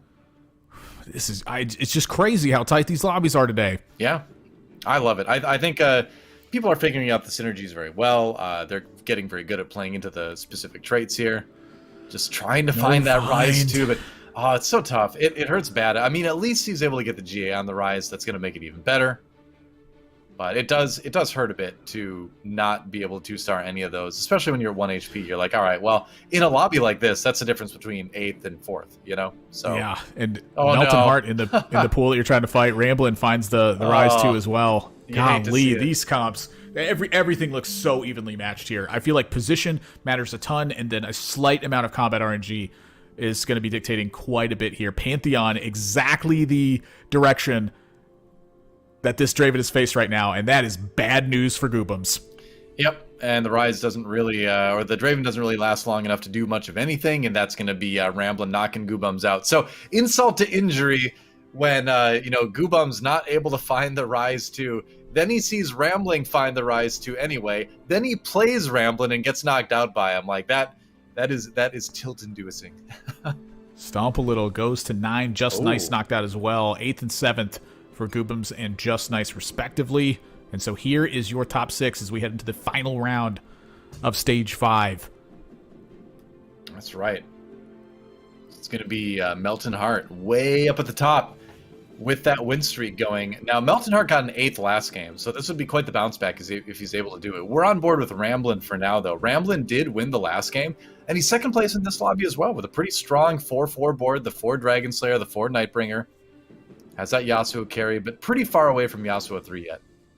Yeah, and again, I want to really emphasize and highlight the Yasuo 3 builds and how different that we've been seeing them over the course of this event so far. Players, I think, are demonstrating a pretty strong understanding of Yasuo and what's really making that unit tick, and how the rest of the composition is being played. The position here, I think, for Ramblin was pretty strong as well. Having that Pantheon just be that pip in the front row while everything else follows up behind it. Pantheon is a great initial tank for all of this. And really, it was the damage here that got picked off really quickly. You know, Karma sniped out that Yasuo and just kind of left everything else on its own. So Ramblin taking a big hit here from Sphinx as RiverX gets knocked out of this one. Stomp a Little able to survive as well. And so we have 5 players as we head into stage number 6. But again, highlighting that Yasuo, there's a ton of different builds that can go in that direction. And I'm loving to see players be able to be very flexible around that particular unit and just use their items accordingly. Stack all the items you need to build a defense, and then use what you have remaining to build an offensive thing for Yasuo. Yeah, and people are really learning the value of the Lee Sin as well, and his place in that build. Obviously slowing the attack speed, but he can do some decent damage as well, and he can just stay alive. You know, we saw him able to, you know, shave a couple HP off the loss in that last round. So that certainly helps as well. Now, more gold saved up for Ramblin to do a little bit of rolling. See what he can find here. But I'm just looking at Stomp a Little right now, Admirable. I'm like, is he going to sneak out another top 4 here? Is he going to barely get in there again with another build that we don't see as much? It's just tough. It's tough to decide early on. You're going to try to chase down that Teemo. But the Hellions are really the build that does it. No find here for Ramblin. No Yasuos, no Mordekaisers, still sitting at 1. So 0 improvement on their side other than that Sunfire Cape being added for another belt. Can they pick up a win here? It is necessary, I feel like, or else you could be at risk of a 5th place. Going up against Setsuko. All right. More Evil Anomicon on the Soraka. That's a little bit frightening here. But so far, so good for the Yasuo. Oh, as soon as I say it, though, he gets annihilated. Never mind. And the Karma damage comes in. The combination of hits from that Karma and from the Soraka at the exact same time is just massive. Knocked down to 2 HP there. Stomp a Little? As we yeah. I'm waiting. I'm watching that sidebar. Melton Hart takes a hit. Sphinx. He did it. Knocked down in 5th place. And look at that. Stomp a Little. Manages to sneak into that top 4 yet again. Melton Hart. We saw that Melton Hart is stacking up the gold. They're ready to what looks like get to that 9 and start rolling down a lot. Like, my gosh, a lot of gold on that side. But Stomp a Little here, just as soon as we got here too, I'm glad we got to see the tail end of that reaction, because that was like the I can't believe I made it here sort of reaction at the end of that. He is the tightrope walker of this lobby for sure. This is the second top 4 that he's kind of snuck into, and he put it all on the line, right? He put it all on the line for the Teemo too. He got it. I don't 100% know if he used the Nikos, but I would imagine he would have had to probably, because he had 12 HP remaining, and I think he was in the 20s before he even had a Teemo. But going up against Ramblin here and already looking pretty good. And again, like the 4 Invoker Teemo with the 3 Revenant is just going to be able to have a lot of sustain, do a lot of damage. He's going to knock Ramblin out in probably 4th, it looks like, secure himself at least a 3rd, no, at least a 2nd, as Setsuko. You see the clap from Stomp a Little.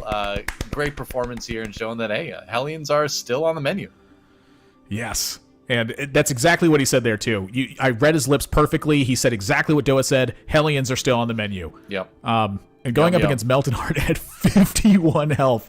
I feel like this is going to be a difficult win to secure, but it's not impossible. Well, Rise 2 from Melton Hart.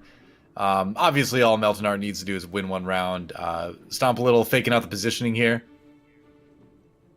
And we'll see what happens. I mean, he has to win every single round. Pretty scary Rise on the other side here, but that Teemo is going to have plenty of time, I think. Oh, he walked up so far.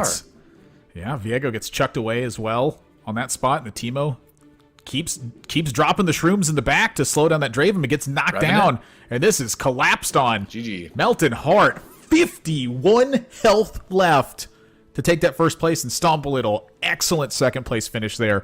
You have to make that call super early on, and again, Stomp a Little, I feel like, is the player to highlight from this event so far. This has just been absolutely stunningly close performances that have been getting into these great finishes for Stomp a Little so far. Yeah, it's been close. Like we said, it's a tightrope walk, right? These could have easily been two very deep bot 4, 7th, and 8th finishes, right? But he manages a 4th, and he manages a 2nd in his second game. We also need to, of course, talk about the winner, right? Melton Hart going from 8th in game number 1 to a 1st in game number 2. That only nets you 11 points, of course, so that means he's not going to be able to hit that 24-point threshold in game 3. So still not going to be able to get there as fast as humanly possible, I suppose, but still very much back in the running. And it's kind of like what I was talking about coming into this game. As we take a look at our scores for game number 2, I was hoping that we see some of the new blood kind of come up and perform well, and that's exactly what happened in game number 2, where now we see overall Ramblin's still on top, but Stomp a Little catapults, all the way up to 14, tied with Setsuko. This thing is still anybody's game. Yeah, and so the 3 players that I want to keep my eye on for game number 3 are Ramblin', Stomp a Little, and Setsuko. If Ramblin' gets a 2nd or better, they are now open to closing out this event. A victory, if they can finish in 2nd place or better, will do that. For Stomp a Little and Setsuko, if they can manage a victory in this 3rd game, it means that they are open to those. So those are the 3 players I'm going to have my eye on for in game number 3 to see if they can catapult themselves up open to closing out this lobby. Yeah, I gotta say, less than usual. Usually we're looking at a couple players with a pretty good chance of making it up to 24 in game number 3. Outside chance for Stomp a Little and Setsuko, decent chance for Ramblin', but I think we might go the distance today. This could be a pretty long series, but I'm not complaining, Admirable. I think that could be really, really fun, because honestly, we've only gotten the day started. We had 5 games yesterday. We could theoretically go up to 7. I think mathematically, without doing my caster math, that's the most we can do with this format. With the either, checkmate to 24 points in a win or 40 points overall. I think 7 is the max. But either way, we're in it for the long haul, I think, today. I don't think it's going to be a 4-game series or anything like that. But we're going to take a break for now. When we come back, though, game number 3 of the Challenger Series here for TFT Reckoning. Don't go anywhere. It's going to get more exciting, even more exciting after this. We'll see you in a few.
Welcome back to TFT Reckoning Challenger Series with DoA and ThatsAdmirable. 2 games in, and we've seen a lot of fluctuation. We've seen the best players from game number 1 have a rough finish in game number 2, and vice versa. The rough players from game number 1 getting great finales in game number 2. So it's a very tight lobby. All the lobbies have been tight in-game and out-of-game, actually, in terms of the out-of-game point scoring, going towards that checkmate 24-point format. And in-game, where Admirable, we're still seeing players, everybody alive, in stage 5. It's kind of insane. It's fun to see. It's super nuts. Like, I mean, again, it feels, it does happen that players, all players make it to stage 5 carousel. It just feels like it's kind of rare. And the fact that we've seen it in both games so far, and then after that, we've been seeing it still be like razor close as we go into stage 6. Like 6 players live at stage 6. Like that is just absolutely nuts. That's not how the game, I feel like, is supposed to end up working. But just everyone is playing as hard as they can in this one and just finding, absolutely unique ways to use items at times. Some players, they're just having hefty panouts and things are going absolutely well for them. But for the rest of the 6 or 7 players in the lobby, they're having to play their absolute hardest, and it's coming down to the wire every single time. Right. Well, it's a lot of rounds won by inches, right? Where you just barely get that one positioning thing right. You barely get the right CC on the right unit, the right time, the right item, whether it's a Shroud or a Zephyr or something like that. So going forward, that's going to be something that we're really going to watch more than anything, I think, is look for the tiny things. Look for the little things that are making little round-to-round differences. Because even the ones that happen early on, even the losses that might have been avoidable for a player in like stage 3, can come back, as we've seen, and make the difference between like a 6th and a 4th, right? Because that HP, that 1 or 2 HP extra you might lose in an earlier round can mean the difference when you've got 6 players 20 or below near the end. So these players are going to really need to pay attention to the particulars. I think this is one of the more difficult patches to play well at the very, very top level of TFT. And I think we're seeing that, where it's just the small things making the difference. Yeah, it's easy to take into account the big factors and be like, well, of course they won. They hit Karma 2 and they have 6 Dawnbringer. But, what about the other players that also hit Karma 2 and have 6 Dawnbringers and, et cetera, et cetera?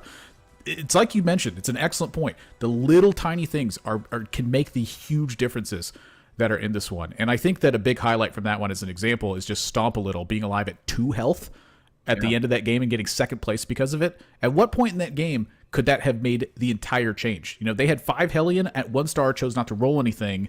They made a static shiv, a 2nd static shiv early on in the match. Like, so many tiny little things could have completely cascaded a different result in that game. So I definitely agree with Doe on this one, and I want to point this out to everybody. Look for the little differences that the players are trying to make, because it can catapult to a completely different result. Totally. Well, here we are in game number 3 on board with Sphinx, who currently is 3rd from the bottom in the lobby right now. Only 7 points total.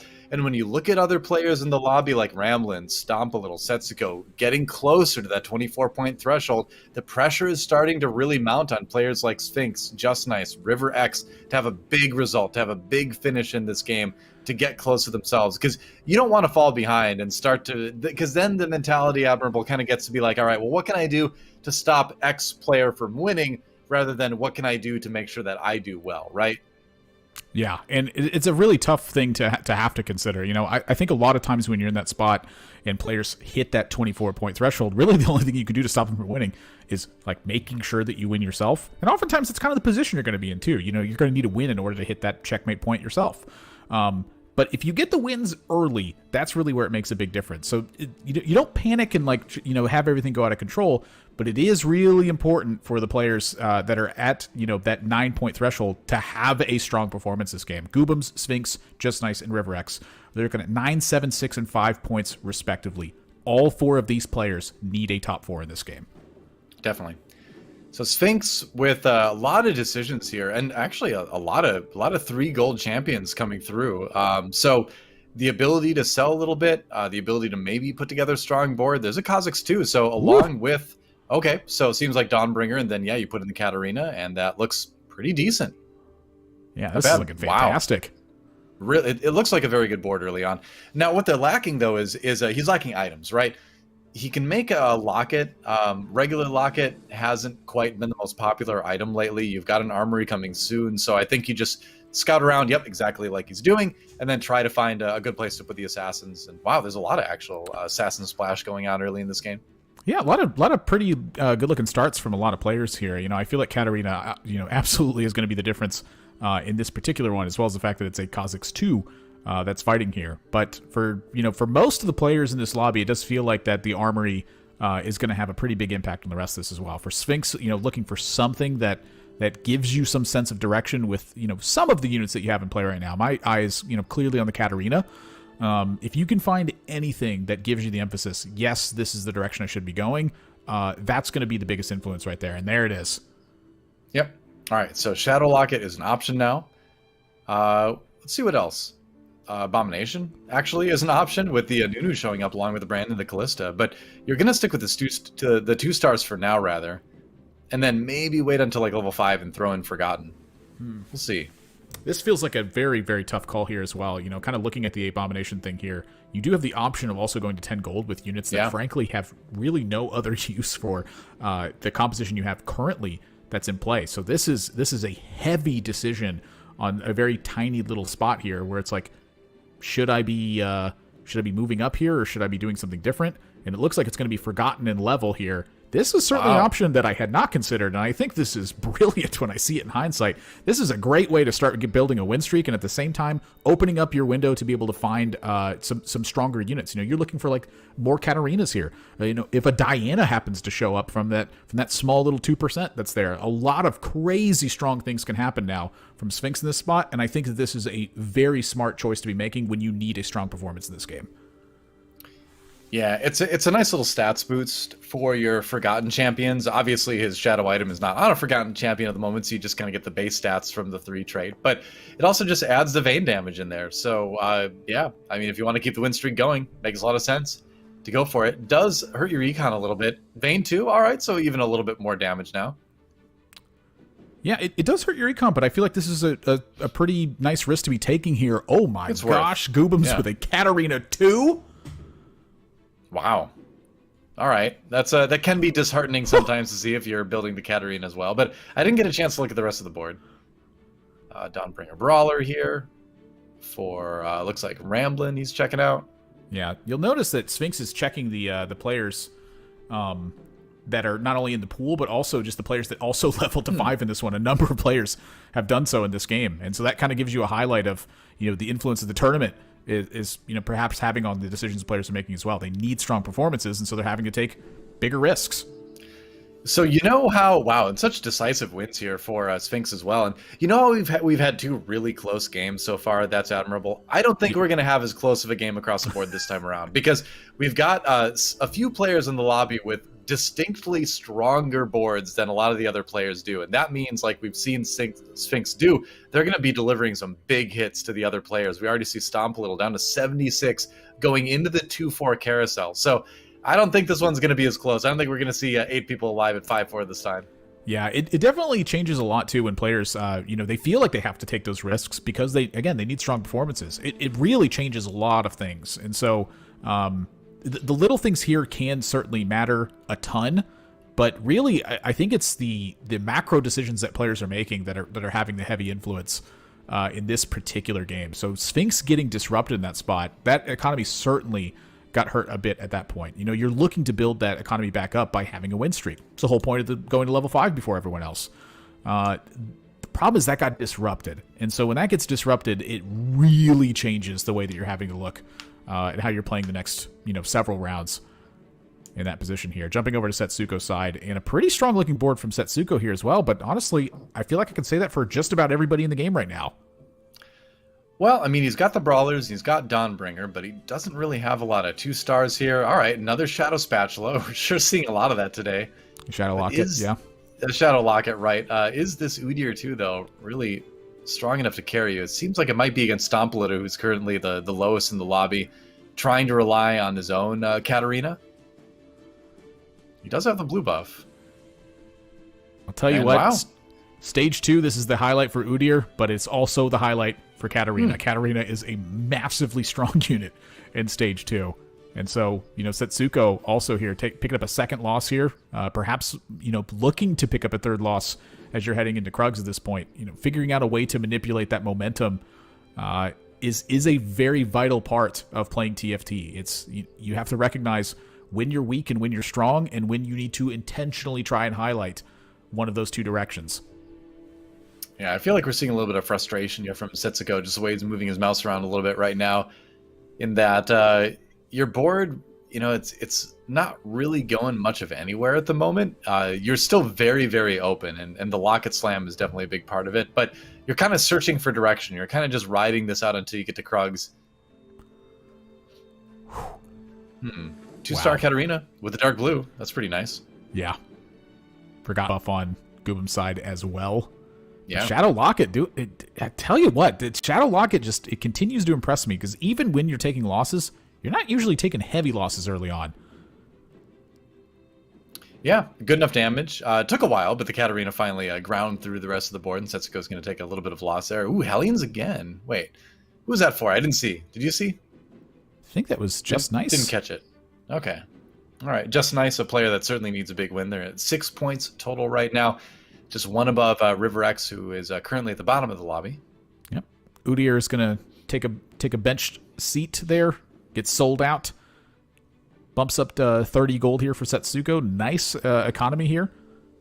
And then again, so just pretty good items in general. I feel like there's a lot of stuff that can happen here, but it feels like Setsuko's kind of winding up for a 3-2 roll to try to complete some units here and make sure they're not going to be suffering too many strikes from players who have a bit more of a stable board. Yeah. All right, so Dawnbringers and Renewers picked up. Let's see what other items he gets. Another glove. Okay. And a bow. All right. It's a lot of very AD heavy item components here. You could make a couple different things. You can make a Jewel Gauntlet with that. That's not really an AD item, but you could also make a Last Whisper, and you could also make a Ginsu's too. So there's a number of different directions again you go with this. The units he has on his board don't necessarily support a lot of those directions, so I'm curious to see what he's going to decide. Rapid fire cannon. Ooh, okay, all right, yeah, that okay, never mind. For some reason that slipped my mind. That's a great Yasuo item. But now you're kind of looking for some Nightbringers. If you're going to commit to Yasuo, you need to find a way to really make that work. Yeah, I'm kind of curious about this. Do you have to rebuild this Yasuo at some point, or is the Yasuo actually a good Locket carrier? I've never seen Yasuo carry a Locket before, but honestly, it doesn't make too little sense to me. It feels like it's about the same amount of attacking that needs to be done in order to generate the ability effect to start stacking up that true damage. It does look like it's one extra overall, but frankly, it's still just quite powerful. Yasuo, oh my gosh. Whew. Gotta interrupt myself. You like gloves? Hooray, gloves! Hey, it's a Gragas too. All right, so you've got a little bit of more front line. Trying to find those Nightbringers. He does have the ability to put in 4 Nightbringer now, which is going to be okay. I agree that Yasuo is not the most ideal Locket carrier, but Yasuo is also one of the most flexible item holders in the game right now, and he can make a lot of stuff work. That said, I don't have any qualms at all with the selling happening right there. And Italy can use a rapid fire cannon as well. I mean, honestly, like Soraka could. You could still move this in a bit of a Dawnbringer direction. That might be the plan here for Setsuko. Yeah, I think a number of different things can happen from this one. Lee Sin, obviously a much better carrier of it if you're going a Yasuo build or if you're going a different direction. And so when I see this happen, it feels like Thieves' Gloves are next for these two gloves that are here. Well, perhaps not. Just give the glove here right now. This is pretty smart. So you get to cash in on the critical strike effect and a little bit of that dodge potential. And if you need those Thieves' Gloves, you can just pop them off next turn. This gives Nidalee so much dodge, actually, because remember, she gets 40% dodge just natively when she transforms. So you add the glove dodge into that, and that's going to be a Nidalee that's going to avoid a lot of auto attacks. Yeah, that's a very smart use there. Love to see that. Stomp a Little is who we're going to be taking a look at now, who's got a pretty nice little Forgotten build going on here, and 40 gold, but sitting at 68 health. And after seeing that loss, what I'm guessing is they did not choose to take the roll option here. Just kind of found some of this stuff naturally, but that's why very little of it's upgraded. And I always feel nervous when I don't roll at all on 3-2 to try to complete something, because I feel like while my economy is very healthy, I'm just getting tanked. And every time I watch players do this, it feels something similar. But Stomp a Little, like we said, he's been walking that tightrope and really coming out with some very close spots, but that are in his favor. So I'm really curious to see how this one pans out.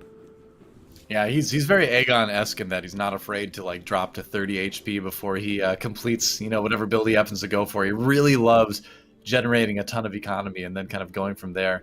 You can see him holding on to the Kazakhs too, so he's still kind of got Assassins a little bit in mind, or at least that's something that he can put in at level 7 to augment the Katarina a little bit more. What item do you go for here? All right, grabs a glove. Didn't see what he had on his bench, but I would assume it's something that works well with the glove. Otherwise, it's okay. So Shadow Hodge Shadow Jewel Gauntlet is the option, but it's also something you just kind of hold on to it too. So yeah, just kind of happy to have a glove. I think with what's happening here. If you end up being forgotten, it means you need a glove for Draven. If you end up being going the assassin spot, gloves pretty much always useful for assassin. It's also a Mordekaiser holding a glove too. It's something perhaps worth noting.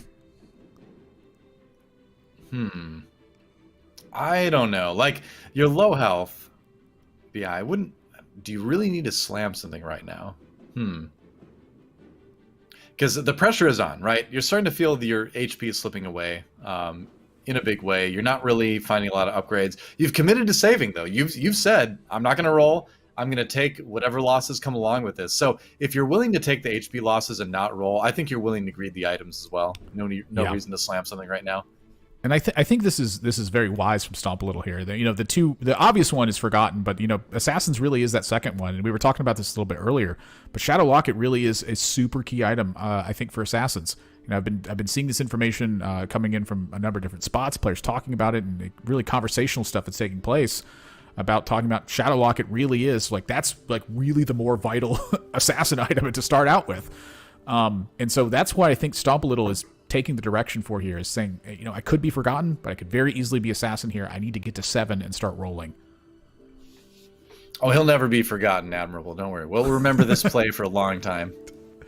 Picked up a win in that last round, too. When you have this board and you pick up a win off the economy spot, you're thinking to yourself, yes, I made the correct call.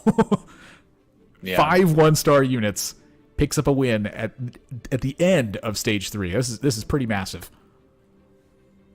Yeah, I mean, you can definitely see this board becoming a lot stronger very quickly, too, when Stomp a Little does decide to finally roll down.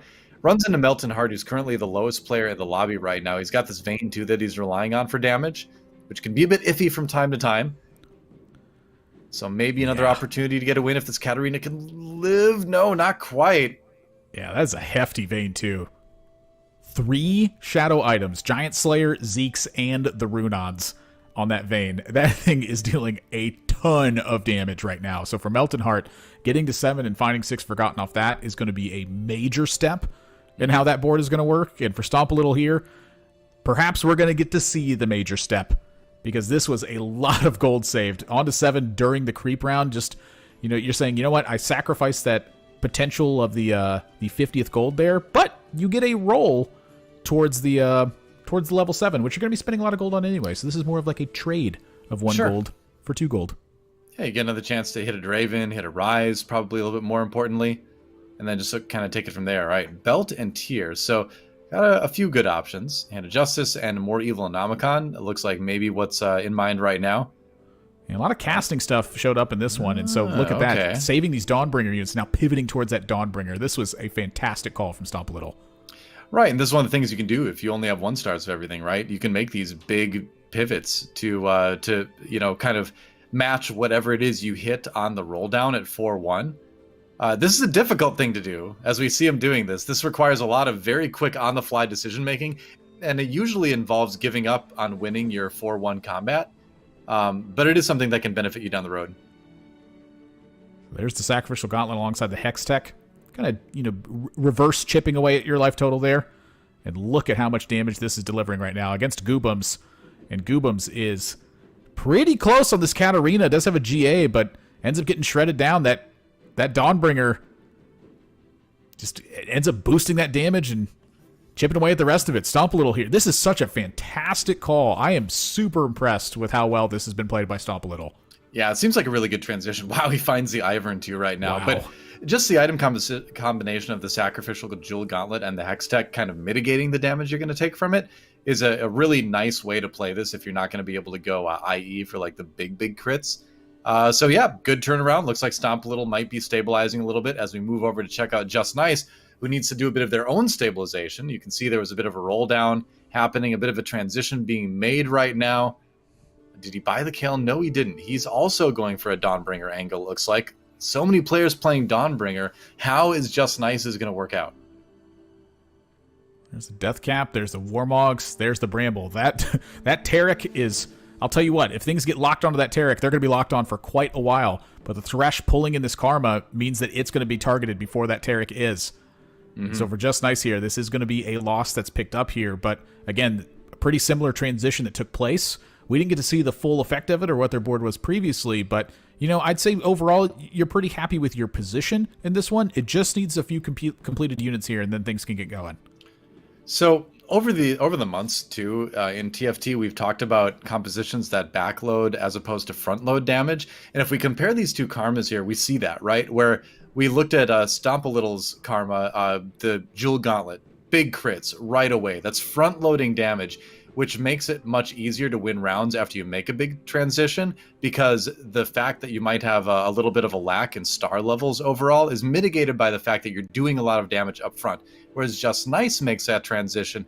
He has that similar problem where his front line is a little bit on the softer side, but his karma takes longer to ramp up. So he's going to be more vulnerable in some of these rounds. Just something to kind of consider when you're trying to do these big transitions is, you know, how fast is the damage coming out in your composition, and how much is that going to impact your ability to win rounds? And you can see, unfortunately for Just Nice, not working out too well because he's got that karma that's going to take longer to get the damage rolling.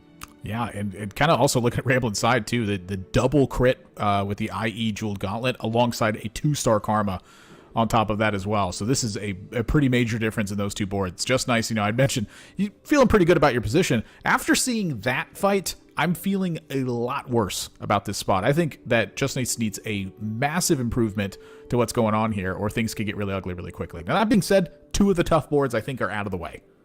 We haven't seen every board, though. We're getting peeks at it, but I'm not seeing them all. Yeah.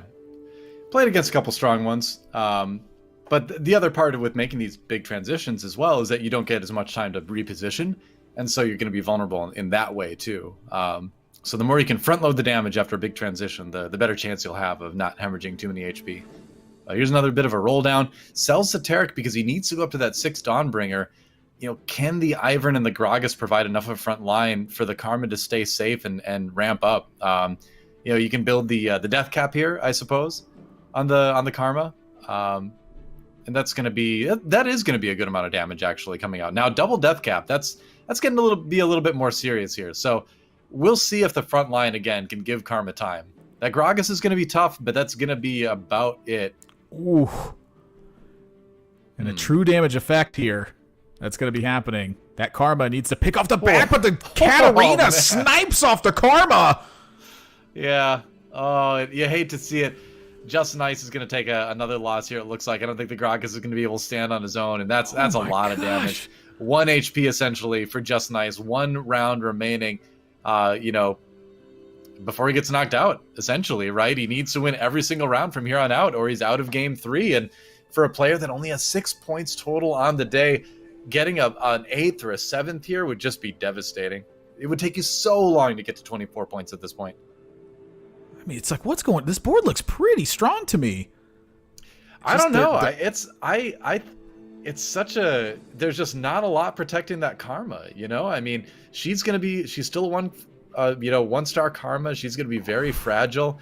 You know, the Gragas will be around for a little while, but the Ivern and the Riven are going to get, you know, lit up. The Ivern in the front line especially makes it, you know, possible that sometimes Daisy doesn't even show up.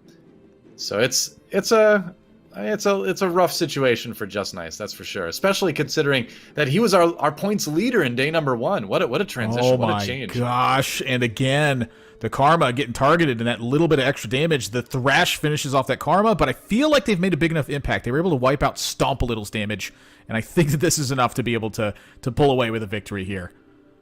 Oh my god, that was scary. I was so scared for Just Nice. As soon as I saw that Karma, that first beam going towards Karma from the opposing side, I was like, this is it. I was like, this is done. Mm-hmm. Interesting.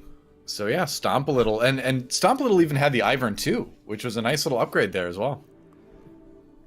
All right, well, let's check out Ramblin's board right now. Yet another Karma. Happy Karma Day, everybody. It's Dawnbringer Day at TFT Reckoning Challenger Series. This is one of the classic quote-unquote best Karma builds for doing damage. You've got the double crit items and the Shojins to help power up the Karma real fast. Obviously, she's going to be doing some damage to herself, but it's Dawnbringer. You know, you can do that and heal right back up. Up to 8 here. Melton Heart got knocked out in that in the last round of Stage 4 there. So this is 7 players. This is our first Stage 5 carousel where we can't have all 8 players involved. Mm-hmm. Rise 2 gets found. Jam that one into play because it's a strong unit. And then start repositioning here. The Shojin found afterwards, you know, from that previous carousel. It's such a big deal. The Garen holding a Warmogs and a Bramble. That is a massive tank that's taking place. Honestly, when kind of, you know, looking at it in hindsight, at the boards that have been fighting here, I just feel like Just Nice's board is not as strong as the rest of what's going on here. But taking a look at this one, Viego picking up that Dawnbringer for a bit. It helps, but you're not able to capitalize on that one. So for River X, a lot of work to be done to improve that board, at least in terms of fighting Ramblin'. Yep. 2 players on a hot streak now. Goobums takes that hit, though, so now it's just Ramblin' by himself. Just Nice knocked out in 7th place. Yeah, so really rough start to the day for Just Nice. That's going to be a total of, you know, what? I think like 8 points total. It ain't good. Melton Heart, though, a player that was at 11 points coming into this game, a big win could have put them very close to hitting that threshold. Going out in 8th is not, unfortunately. And it's like we were saying at the very beginning of this game, where the strength of some of the boards in the early game, dealing the big hits in Stage 2 and Stage 3, have made this lobby definitely not as close as we saw in the past. That's a very true story. Rise getting sold out here from Ramblin's side, just trying to roll and find, trying to complete out the Ivern, trying to hopefully find more Garens to be able to pack onto this. Settling for your night buff in this one. And now here's your fight against Goobums. Goobums has the most, I would say the most or second most important item on that Draven there, but that Rise is scary looking. I was going to say, I'm watching that Rise. He's going to be popping off now that he's a little bit lower health. The blue buff doing work. And yeah, that's a strong board for Goobums. Very strong. Taking a look at River X taking a hit there. A lot of items on River X's bench there. That was a lot of uncompleted stuff. Interesting. River X, I mean, I guess has the luxury of being a little bit more greedy as far as item combinations go and things like that. He's got the most HP in the lobby, so why not?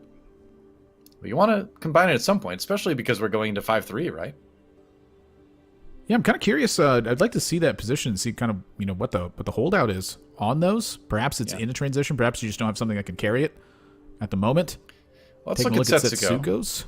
Yep, going for the 4-4 with the Yasuo build. Needs 3 more Yasuos to complete Yasuo 3. 2 more for Pantheon 3. So it's... my bad. No, Pantheon's not in. Oh, no, he is. Yeah, there are 2 Nikos on the bench as well. This could be a Mordekaiser 3 that's taking place for Setsuko.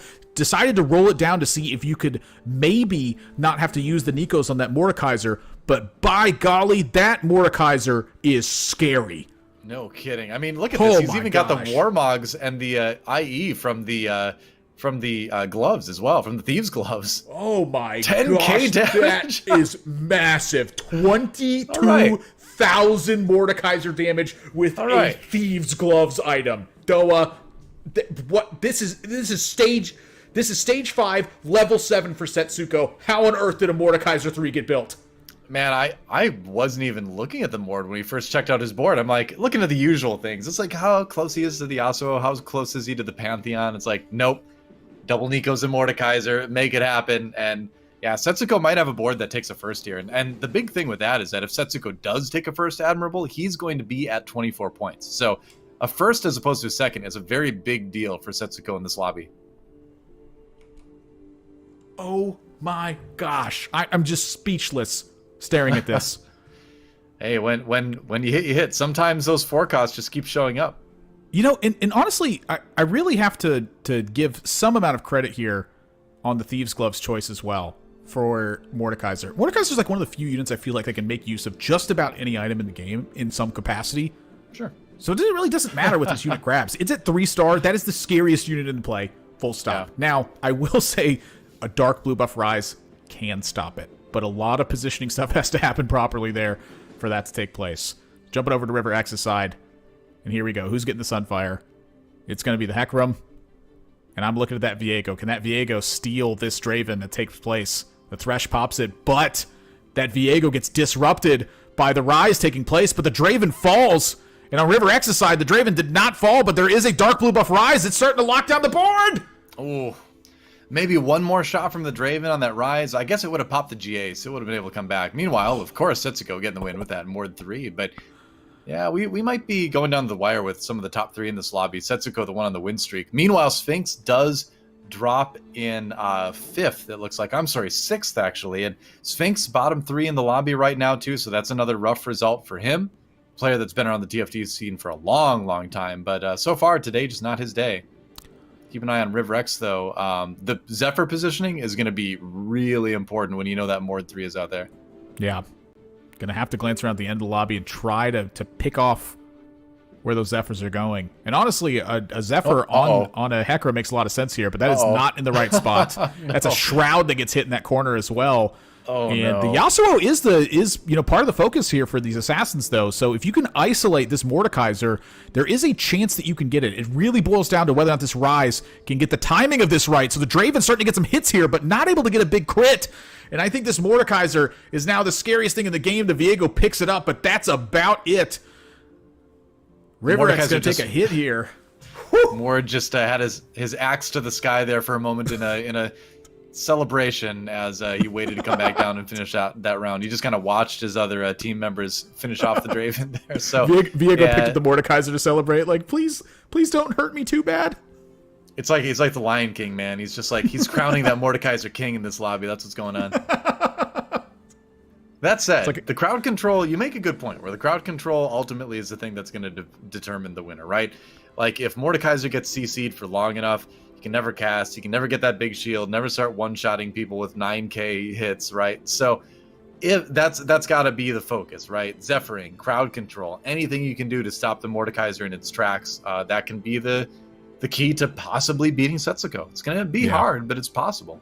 Setsuko and Goobums both on win streaks here. Zeke's found, very big improvement, I would say, for the perspective there. Being able to Zeke's up, all 3 of your important backline units, jumping over to Goobums' side, who's going to ignore one of the Shadow Zeke's on the Draven there. That's kind of interesting.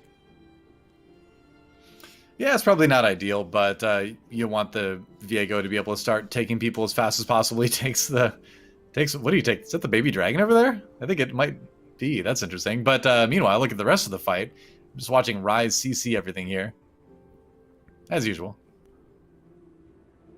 Yeah, the Dark Blue buff Rise is pretty nuts. Certainly is. Oh, Karma drops, and it's just Daisy. Yeah. Just standing there, accepting the inevitable. Just getting force choked by Emperor Palpatine at the end. Yep, pretty much. My gosh, that's excuse me, Admiral. That's Darth Vader that does the force choking. Apologies. Palpatine uses Force Lightning generally as his normal attack, and also his charming wit. He was known for that before being horribly disfigured. Got to get your Star Wars stuff right around me, though. Yeah, you're not wrong. For future reference. It's very difficult. It's physically difficult for me to read books for whatever reason. It's a neurological thing. Yeah, it's just books. I'm certain would have highlighted that point to me. When I see the movies, it's been a long time since I've rewatched the '70s ones. There's only one in the '70s. Oh my gosh, you're hurting me. '70s. You're breaking my heart, Admirable. Where you're going, I can't follow. Let's see if Goobums can break someone's heart here real quick with this Dark Blue buff Rise. Going up against Setsuko now, and I feel like it may be the heart of Goobums that could get broken here. However, Yasuo gets picked up. Can it get stolen? It gets stolen. Rise stands up from the GA and starts locking things down. And look at that, the CC chain able to take down Mordekaiser 3, perhaps? Or is he going to stand up and take over? Well, he's the back. Guardian Angel from the Thieves' Gloves. He gets CC'd to death. Setsuko takes a big hit. The king can bleed.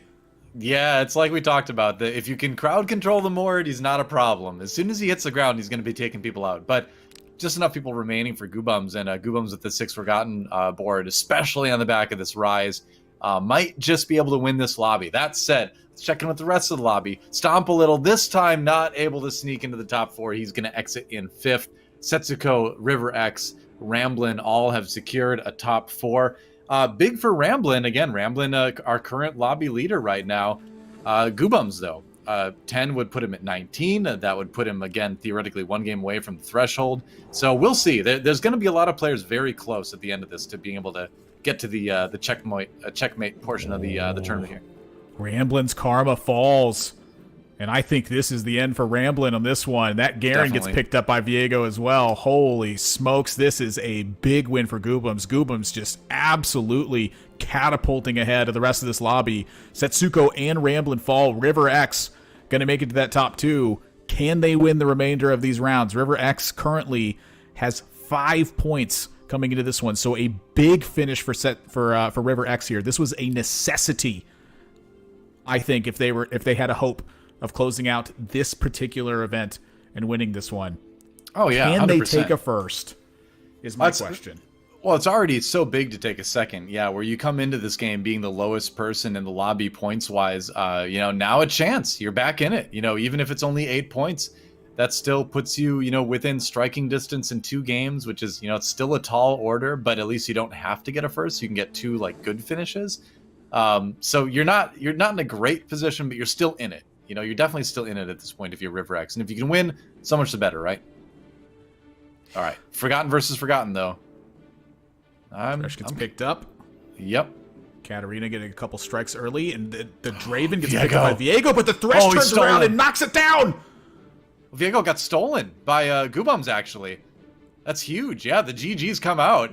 And Goobums with some great Viego placement and just a strong board for the rest of it. Again, Rise CC's the world, and he's going to lock up a big win here. That's going to catapult him up to 19 points. We'll take a look at the standings in a moment, but Goobums strikes back Admirable at the end of that one. Yeah, and I don't think anybody, if I'm doing my caster math properly, I'm glad that DoA has introduced me to the term of caster math. Nobody has unlocked the check just yet. I don't think anyone's coming out with 24 points at the end of this lobby, so that means we are going to at least 5 games, and that excites me because, frankly, I would sit here for 10 if I could. Golly, these games are so awesome to watch as players are just maximizing every single little thing it feels like they can.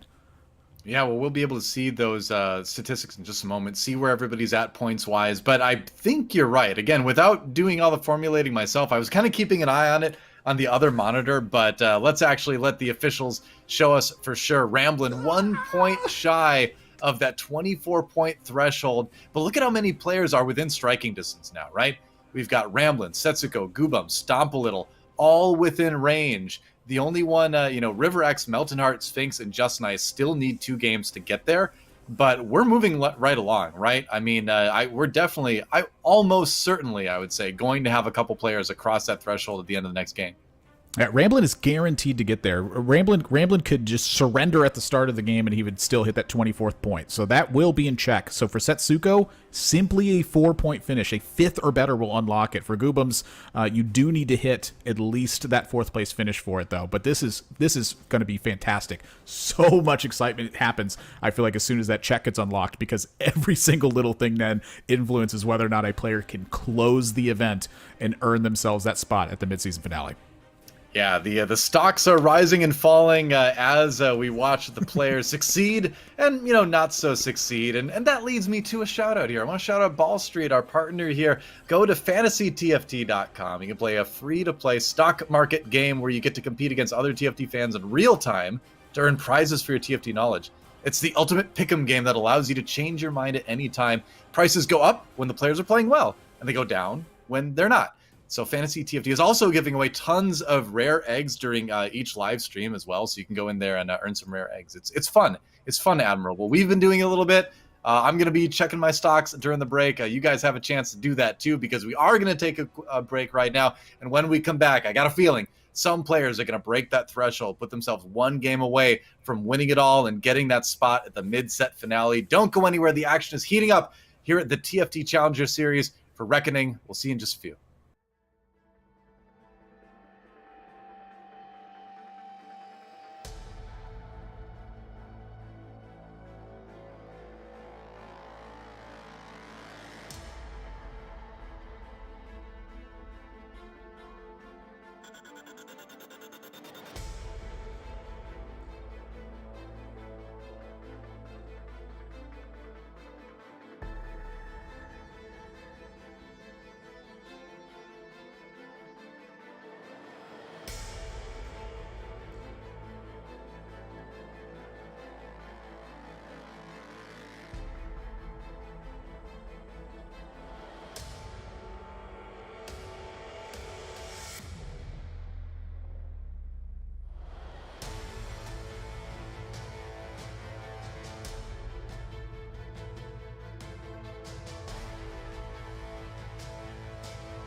Welcome back to the Teamfight Tactics Reckoning Challenger Series. I am DoA. That's Admirable. I pointed in the right direction. Yay! But it's tightening up. The lobby is getting crazy. We have 4 players within range of hitting that 24-point threshold. And as we go into game number 4, Admirable, we're kind of at the halfway point a little bit. So I want to get your thoughts right now on what we've seen today. What are your sort of like takeaways from the first few games we've seen? I think that the thing that I'd want to highlight is just how impactful the small decisions can make. And I'm going to use the example of Goobums winning this last lobby to really make a difference on that. Sure. The Forgotten comps have a lot of different things that they can do in order to build out in certain ways. And in that last one, they ended up having Tarek in play for quite a while, and they didn't. I don't believe they had a Legionnaire buff in play. It's possible I have that wrong, but it didn't look like they had a Legionnaire buff in play.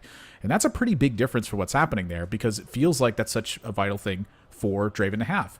If Draven has that self-sustain item, though, that can completely, again, cascade and change that whole entire thing. So, having a Legionnaire buff when you don't have a sustain item built on Draven feels like it's much more important than when you do. That little tiny difference completely changes the way that you build out the supporting cast of that composition.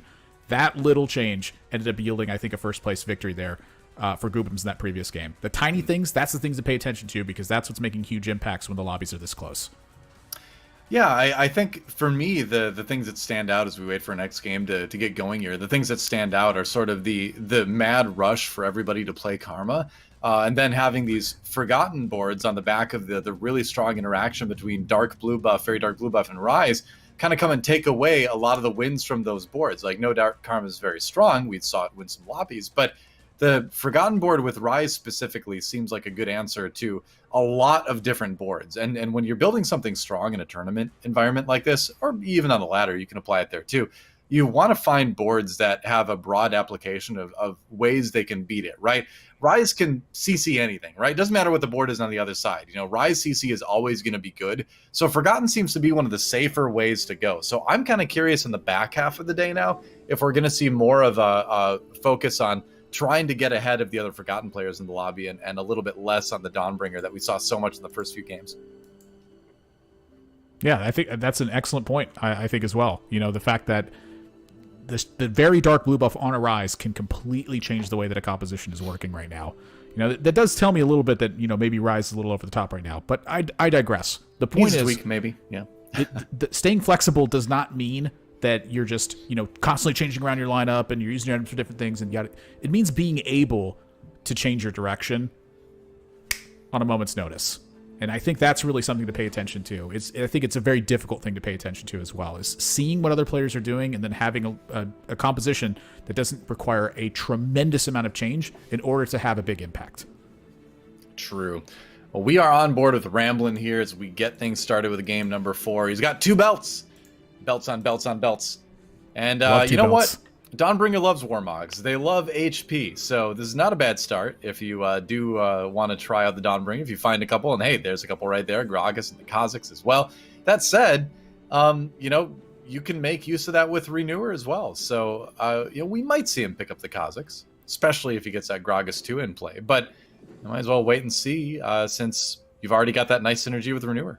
Yeah, got 3 items on your bench right now, so you're going to be getting gold in some way from this particular creep round here. So, maybe you find a unit that you want to keep in play. Maybe you find something that you can sell and pick up a couple more synergy-related things. This has always been one of the toughest things for me, is I try to think about ahead of time which units I want to sell and try to just estimate that appropriately, so that way when I hit that final unit, I don't just accidentally sell something that I really wanted to keep. It feels like it's one of the super quickest related things that's in Teamfight Tactics, is literally the final creep round when you have the 3rd item.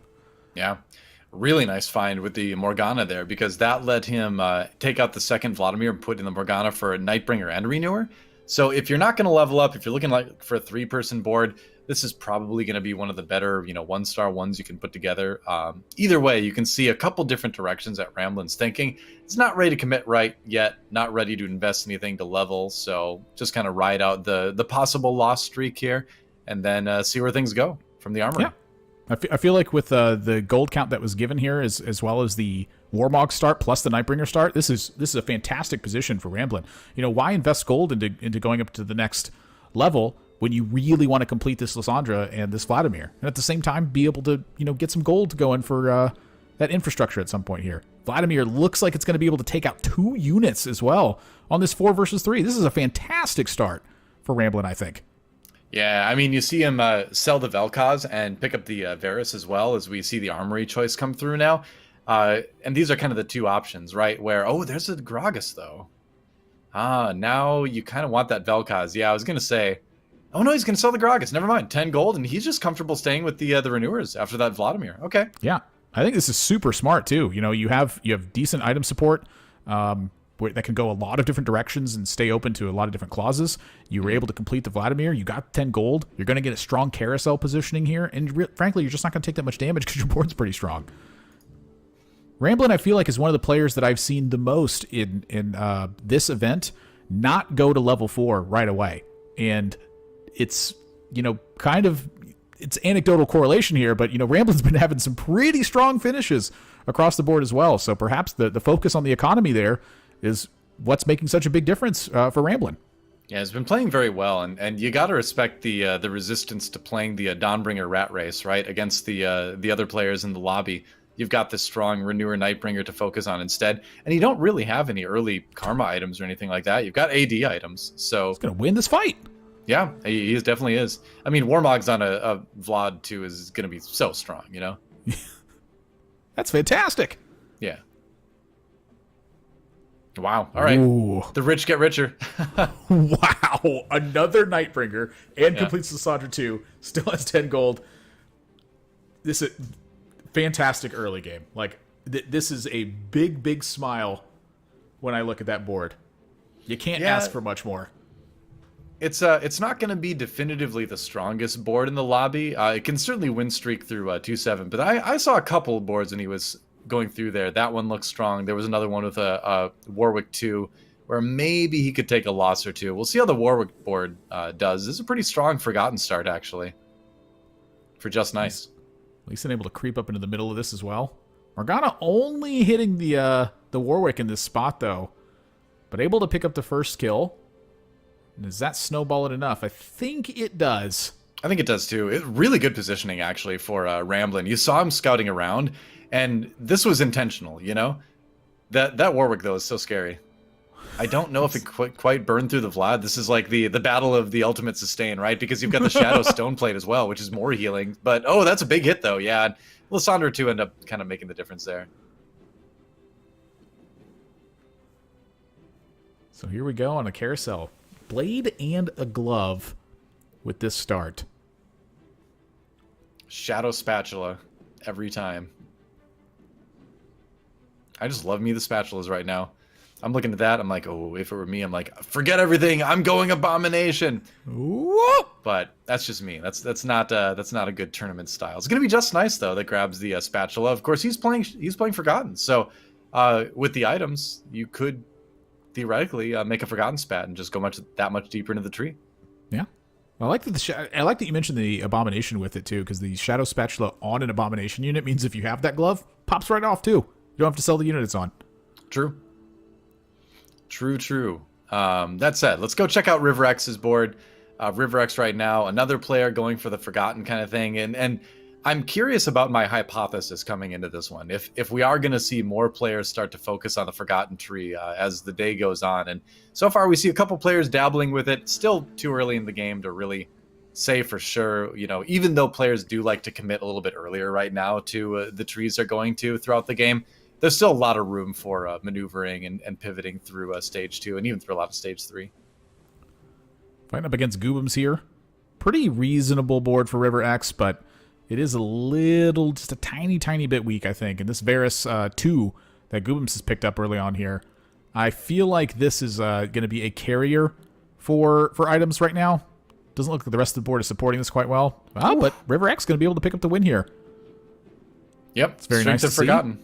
Yeah, I mean, that Victor is sometimes, I think, a pretty underrated unit. He does a good chunk of damage with his ability, but the way he puts shields on your units helps you sustain through some of these fights. And that Vayne just went untouched. Wow, that's going to help. Katarina 2 early on. Not bad. I think you'd be pretty psyched about that. Yeah, I'd say leave the Thresh on the board for now. Cavalier is probably giving you a little bit more of a front line than putting the Thresh in there would. Just nice makes the Forgotten spat as well. My gosh, that is a lot of Forgotten units. Yeah, it is. Forgotten Leona is going to be even tankier than regular Leona too, so it's going to be pretty nice. A lot of players playing around with Forgotten here. Yep. Huh. Not too surprising. Is that a Deathblade slam from Goobums that I saw?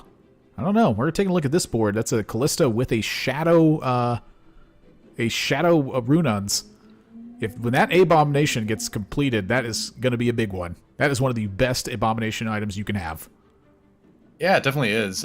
We haven't seen as many Abomination players today as we did yesterday. It seemed like yesterday between the two lobbies, there was always at least one, if not, maybe a couple from time to time. And people have been talking about the Abomination builds as something that's been coming up a little bit. And I think it is strong on ladder right now, but in this particular tournament meta, it seems to be overshadowed pretty heavily by just a lot more of those vertical traits, right? So it'd be cool to see an Abomination player, but it definitely seems to be a bit of a rarity today, at least. Yeah, I have noticed that as well. The fact that there just haven't been as many of them. It is kind of a tough thing to assemble, and if you don't start with like a Nunu, it is a little bit harder to find. Start. Yeah. It's just it's so hard to get to it in the middle of the game because so much of the way that the compositions are being built right now is you get that item thing going, and then it feels like you need to make that commitment pretty early on. And then once you made that commitment, it's kind of tough to just fit in Abomination units to hold place in the meantime. So it's kind of unusual. It's like I feel like it's a start that players would want to build, but that you just don't necessarily get the opportunity for. It's something that seems very difficult to force right now. You really need to have like an Abomination opening kind of given to you to go for it. Let's swap over and see what Goobums is up to. Won our last lobby at 19 points right now. One of the players in the hunt for 25 points, or 24 points rather. Nightbringer Brawler for his early game. Does have the Morel Namicon on the Morgana. And that was a Deathblade slam indeed. You saw that, and that's going to make that Varus even stronger. That's pretty good. A lot of Katarinas floating around as well. This one wearing a Guardian Angel as well as the Jeweled Gauntlet. It's going to be a huge impact. That's that Varus gets picked off. And the Morgana is already cast. It's far away from getting that second one. And it doesn't look like it's going to be able to get it for an impactful measure. Yep, doesn't get much stronger for Katarina 1s than the one that Stomp a Little has. And just so many players with these Forgotten starts here. Ooh, 4 Brawler. Who had that? I didn't quite see it. But sometimes the players swap between different players' boards so fast. It's hard to read the sideboard and then go over to it. Hey, you like cloaks? Oh, not this much. Cloaks on cloaks on cloaks. He's already got one of each as well. Oh, gosh, that is not good. I mean, it can turn into good things later, but you're definitely not going to be power spiking the moment if you're Goobums. You're not going to be worried as much about crit damage at this stage in the game to slam the Shadow Dragon's Claw. So I think for now, those just kind of sit on the bench. Or not. All right, going for it. So, Goobums with the slam. And so, I guess I shouldn't be surprised because Goobums is a player that likes to play very consistently. And if you're going to play consistently and go for a lot of top 4s specifically, slamming items becomes much more part of your play style. And again, Goobums isn't out to win right now, just out to get enough points to hit that 24-point threshold. So a decision like that makes a lot of sense right now, despite the loss. But Ramlin's got an insane board, so that'll happen. Yeah. It's just, what else can you do with that many cloaks? I mean, you pick 3 items that you're going to include into that. It's like, okay, a sword. All right, I'm kind of out of ideas where it it's like, where else is it going to go? Like, the first one with a bow and making a Runons, it's good. A Draven shows up. It's interesting. Don't know if that's stronger than the Varus 2 right now. And you're at that 40 gold, so you don't maybe want to break the interest point. He's mulling it over. Seems to be thinking more about his positioning, really, at this point. Yeah, so we might see that Draven pass by. We'll see. Oh, don't think you really need it. Gosh, it just feels tough to pass that. Yeah, I mean, you look at it and you've got the Deathblade. You've got a chance to pick up a Shadow Runins, I suppose, for it too. But you don't really have much to support the Draven overall. Besides, I guess Legionnaire buff. So, You're not wrong. Still might pick it up, but I wouldn't be too enthusiastic about it. Yeah, it looks like Goobums is going to let it go by. Not too surprised there. Varus v. Varus. It's going to be the Melton Heart Varus that does a little bit more damage this time. So here we go out of this carousel. This carousel feels like it's awfully tricky as well. Where it's like, I don't know what Goobums needs. I really don't. Well, you think about the items that we're looking at here for Goobums. It's been so interesting, right? Because he's built the double sword item. He's built the double cloak item. So it's the order in which he's gotten the item components has been specifically difficult to handle, right? Because if you get like a sword and a cloak, right, then you're thinking, all right, well, I can build a Bloodthirster, I can build a Risk Thirster. That's an item that's useful in a number of different builds. But since he got 2 swords, then he got a bunch of cloaks, and he'd already made the commitment to slam the Deathblade, just the ordering sometimes in which you get the item components makes it really tricky. Still ends up getting the Risk Thirster anyway with that sword, so does find a way to put that cloak to use. And we'll see where things go from here, you know? Is this an Aphelios board? It could be. It could be. Yeah, I mean, Aphelios definitely one of the champions that are going to use those 80 items in particular a little bit better.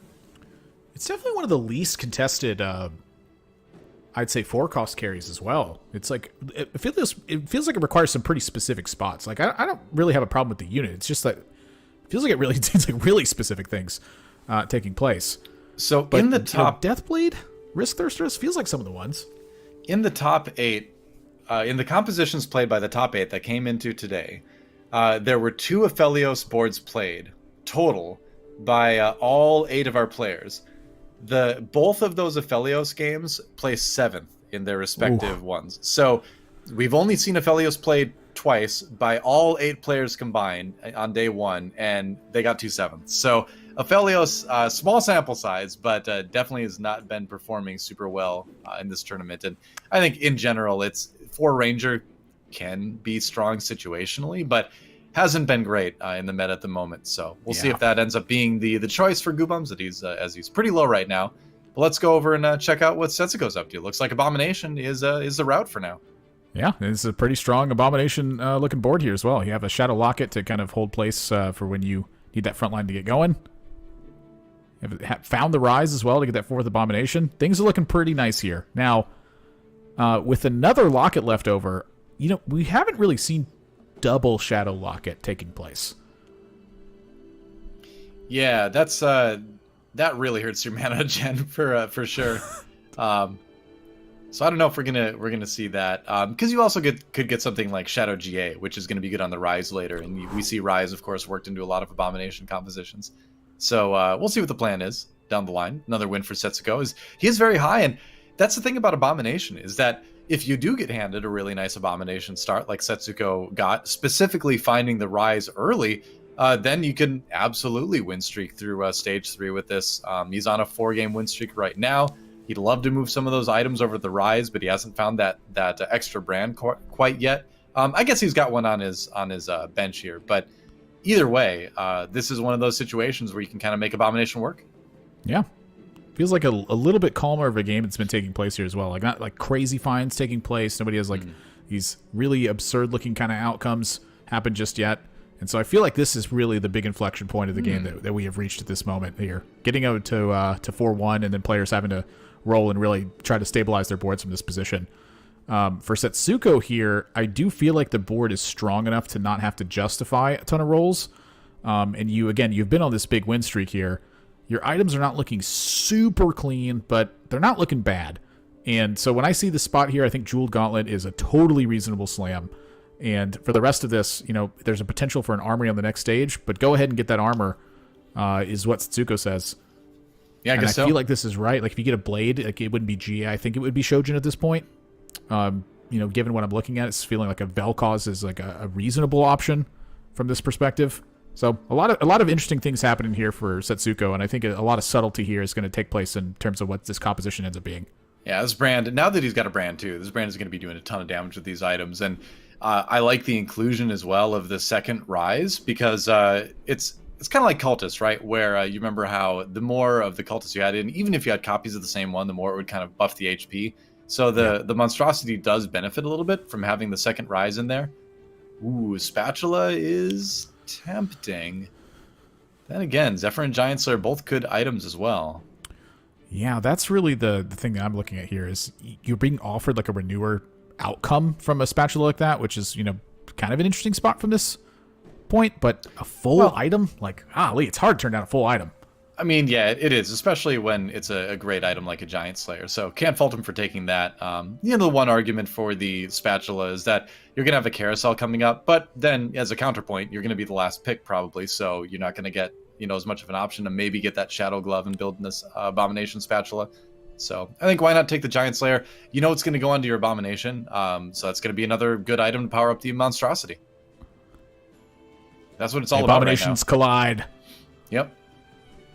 Who Two will Abom win? players in the same lobby. That's kind of crazy, right? But the Abomination items for Sphinx are good, but it's feeling a little bit better for Setsuko here. Yeah, Giant Slayer is so big. Yeah, monstrosity versus monstrosity. But that Draven, though. Yeah. Oh, is he going to get there? Oh, it's close. It's there. Yeah, Draven with an Infinity Edge and a sustain item. That's a big, big difference. Yeah. For when that Draven is sitting in place. And so for Setsuko here, we see this this karma get collected. And again, that's pretty much, I think, the direction is the idea. I think this could have been a number of different things, and it really is just kind of, at this point, it's what units are going to be showing up. As Setsuko's, starting to stack up the gold. You've got the health total. You've got a strong board. Why not get to 8 and roll it down that way? That's going to be a much stronger way to find the composition you want. Yeah. I'm glad we're getting to see Sphinx play this Abomination board with the Draven carry. This is a build that's been coming up a little bit. There's been a lot of talk about, is it good? Is it not good? I tend to like it because Draven just gets a lot of time in a lot of rounds to just free fire, as the front line is going to be good with the Nunu and whatever other brawler you have in there. The Monstrosity comes out to give Draven more time. And you have the option, depending on what you hit later in the game, to transition to something like Six Forgotten, So you can go a couple different ways with it, but I think Draven is like a legit good carry on Abomination boards, and we're seeing Sphinx prove that at the moment. Yeah, I think that this fight is a pretty strong example of exactly what you're just talking about, too. You have the Legionnaire back behind Draven for Callista, that it's going to absorb like Thresh hits and like Katarina hits and things like that. And at the same time, you get to have that Scion run up and collide with the center of the board, and it stops there. It doesn't hit that back carry like it was in the previous patch, but it stops right in front of that Draven a lot of times and just gives him more breathing space. And that's exactly what that unit's looking for the entire time. Yeah, you just want to be frontline. The most ideal brawler to have in this is going to be Warwick, because then when you have the Rise in, you're going to be able to get 3 Forgotten along with the 2 Brawler. And that's going to just make the Draven even stronger. We don't see the Forgotten online for this board because he's got the Gragas as the second Brawler. And he's missing the Rise right now, basically, is the main thing. But it can get stronger over time. There's another Draven. Whew. Yeah, so what you want ideally here is to eventually complete that Warwick 2, and then theoretically replace the set probably with the Rise to go up to a 4 Abomination. But right now, 4 Brawler is just going to be a lot of meat, again, to give Draven time to hit. Yeah, tough choice here for this particular item, too. A Dragon's Claw looks like it goes pretty well on Nunu. That is a thick Nunu that's taking place there. That thing is going to be tough to kill. He's very resistant to lots of damage, for sure. And Draven finds Diana right away as well. Whoa, the hit!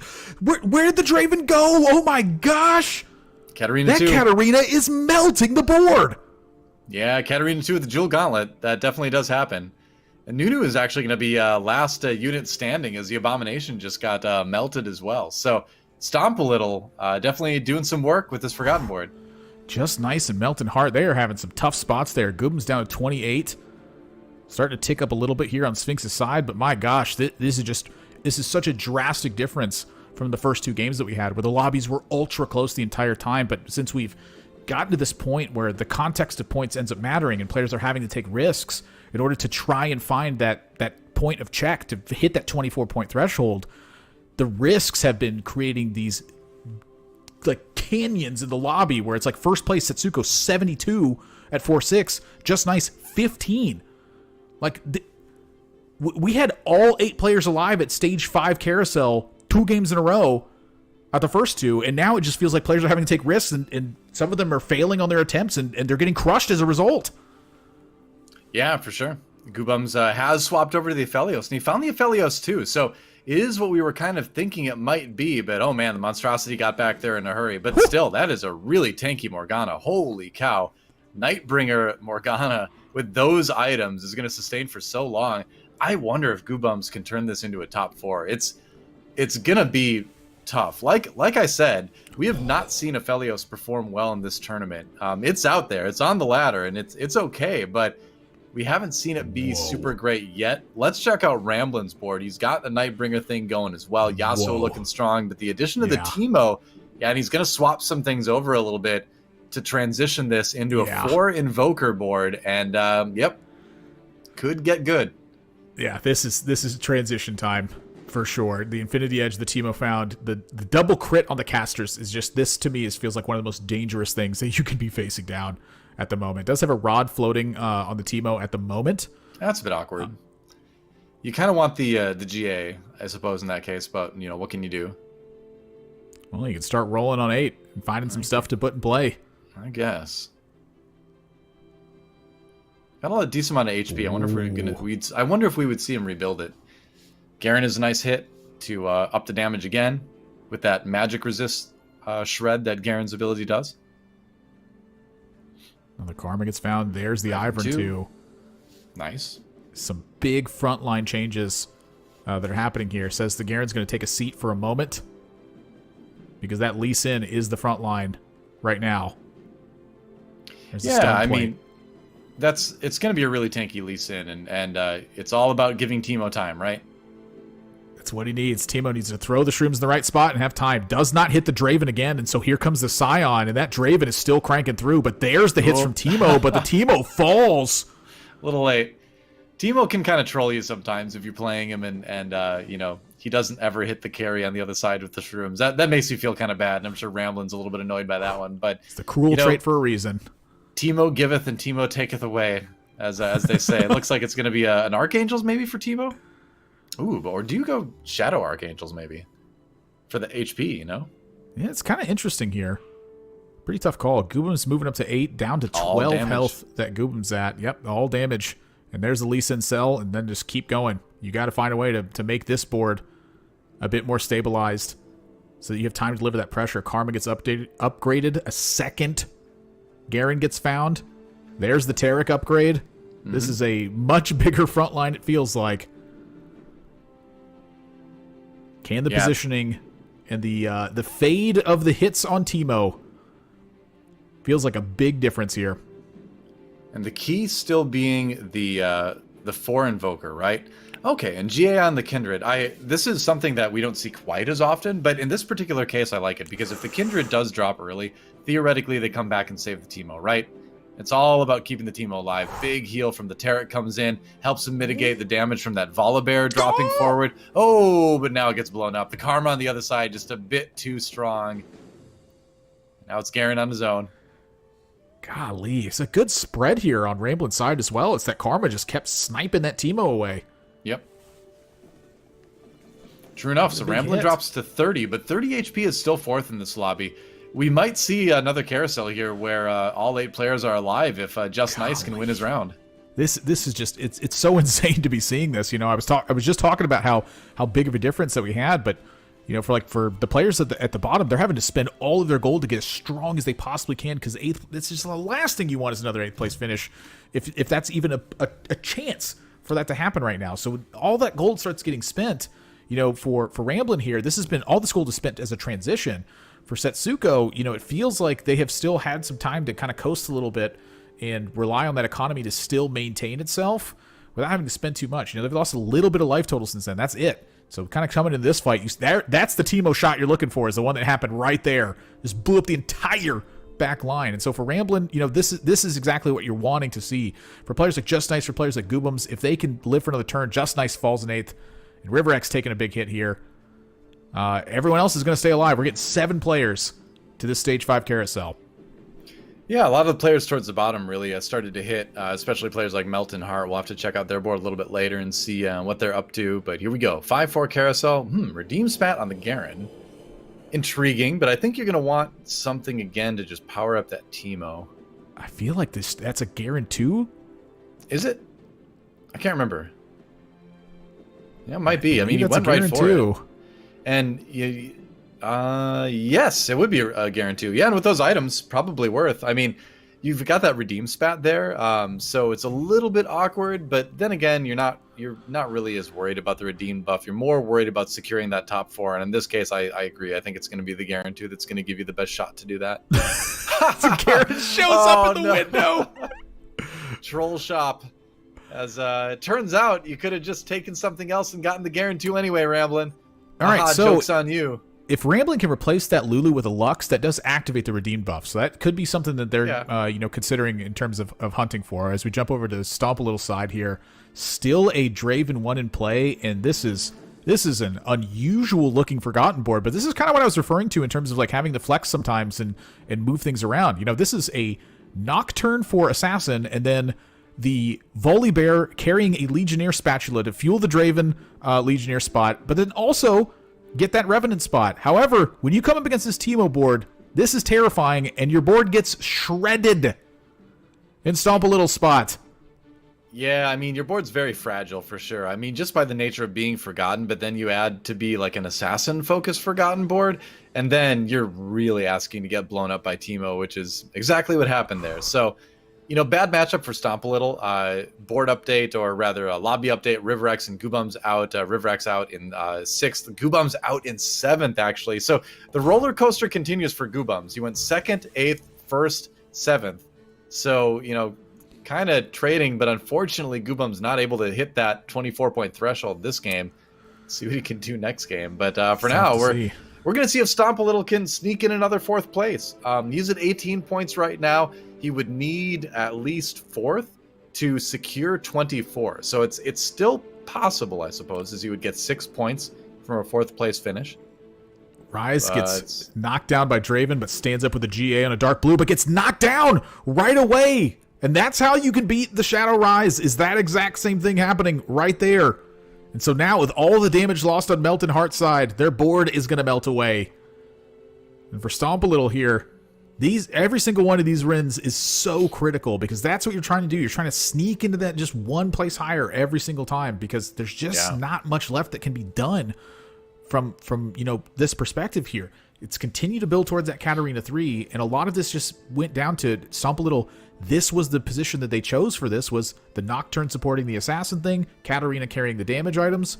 There's no Rise found here. It means that Rel needs to go in to kind of give you some CC and some sustain for the board. Like, honestly, this is just such a great use of the items in combination with the units that are found. Because it's just clear that Stomp a Little didn't find Rise here, or Rise would probably be in play.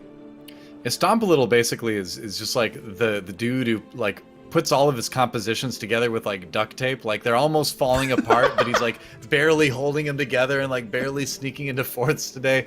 It's really impressive, actually. And it's tough because, yeah, look at that. He found 2 more Dravens, which is great, but still hasn't found a single Rise, which is going to help this composition a lot, So it's been an interesting day for Stomp a Little, but I've really been impressed with how he's kind of held it all together. He's only 2 Katarinas away as well from a Katarina 3. Yeah. And that's 1st place material, right? So if he can stay alive just a bit longer, there's a chance he could do more than just sneaking into top 4. But oh no, Setsuko's board looks scary. Whoa. Look at that Volibear.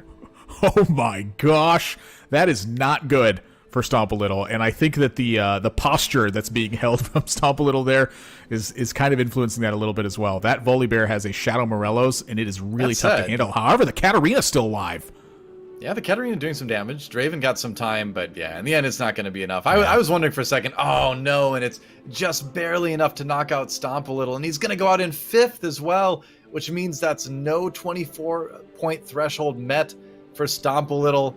This day just continues to get closer and closer. It's going to be Setsuko, Ramblin', and Sphinx as our top 3. And Setsuko and Ramblin' are already our top 2 in points in the lobby. So they are going to be hitting that 24 points.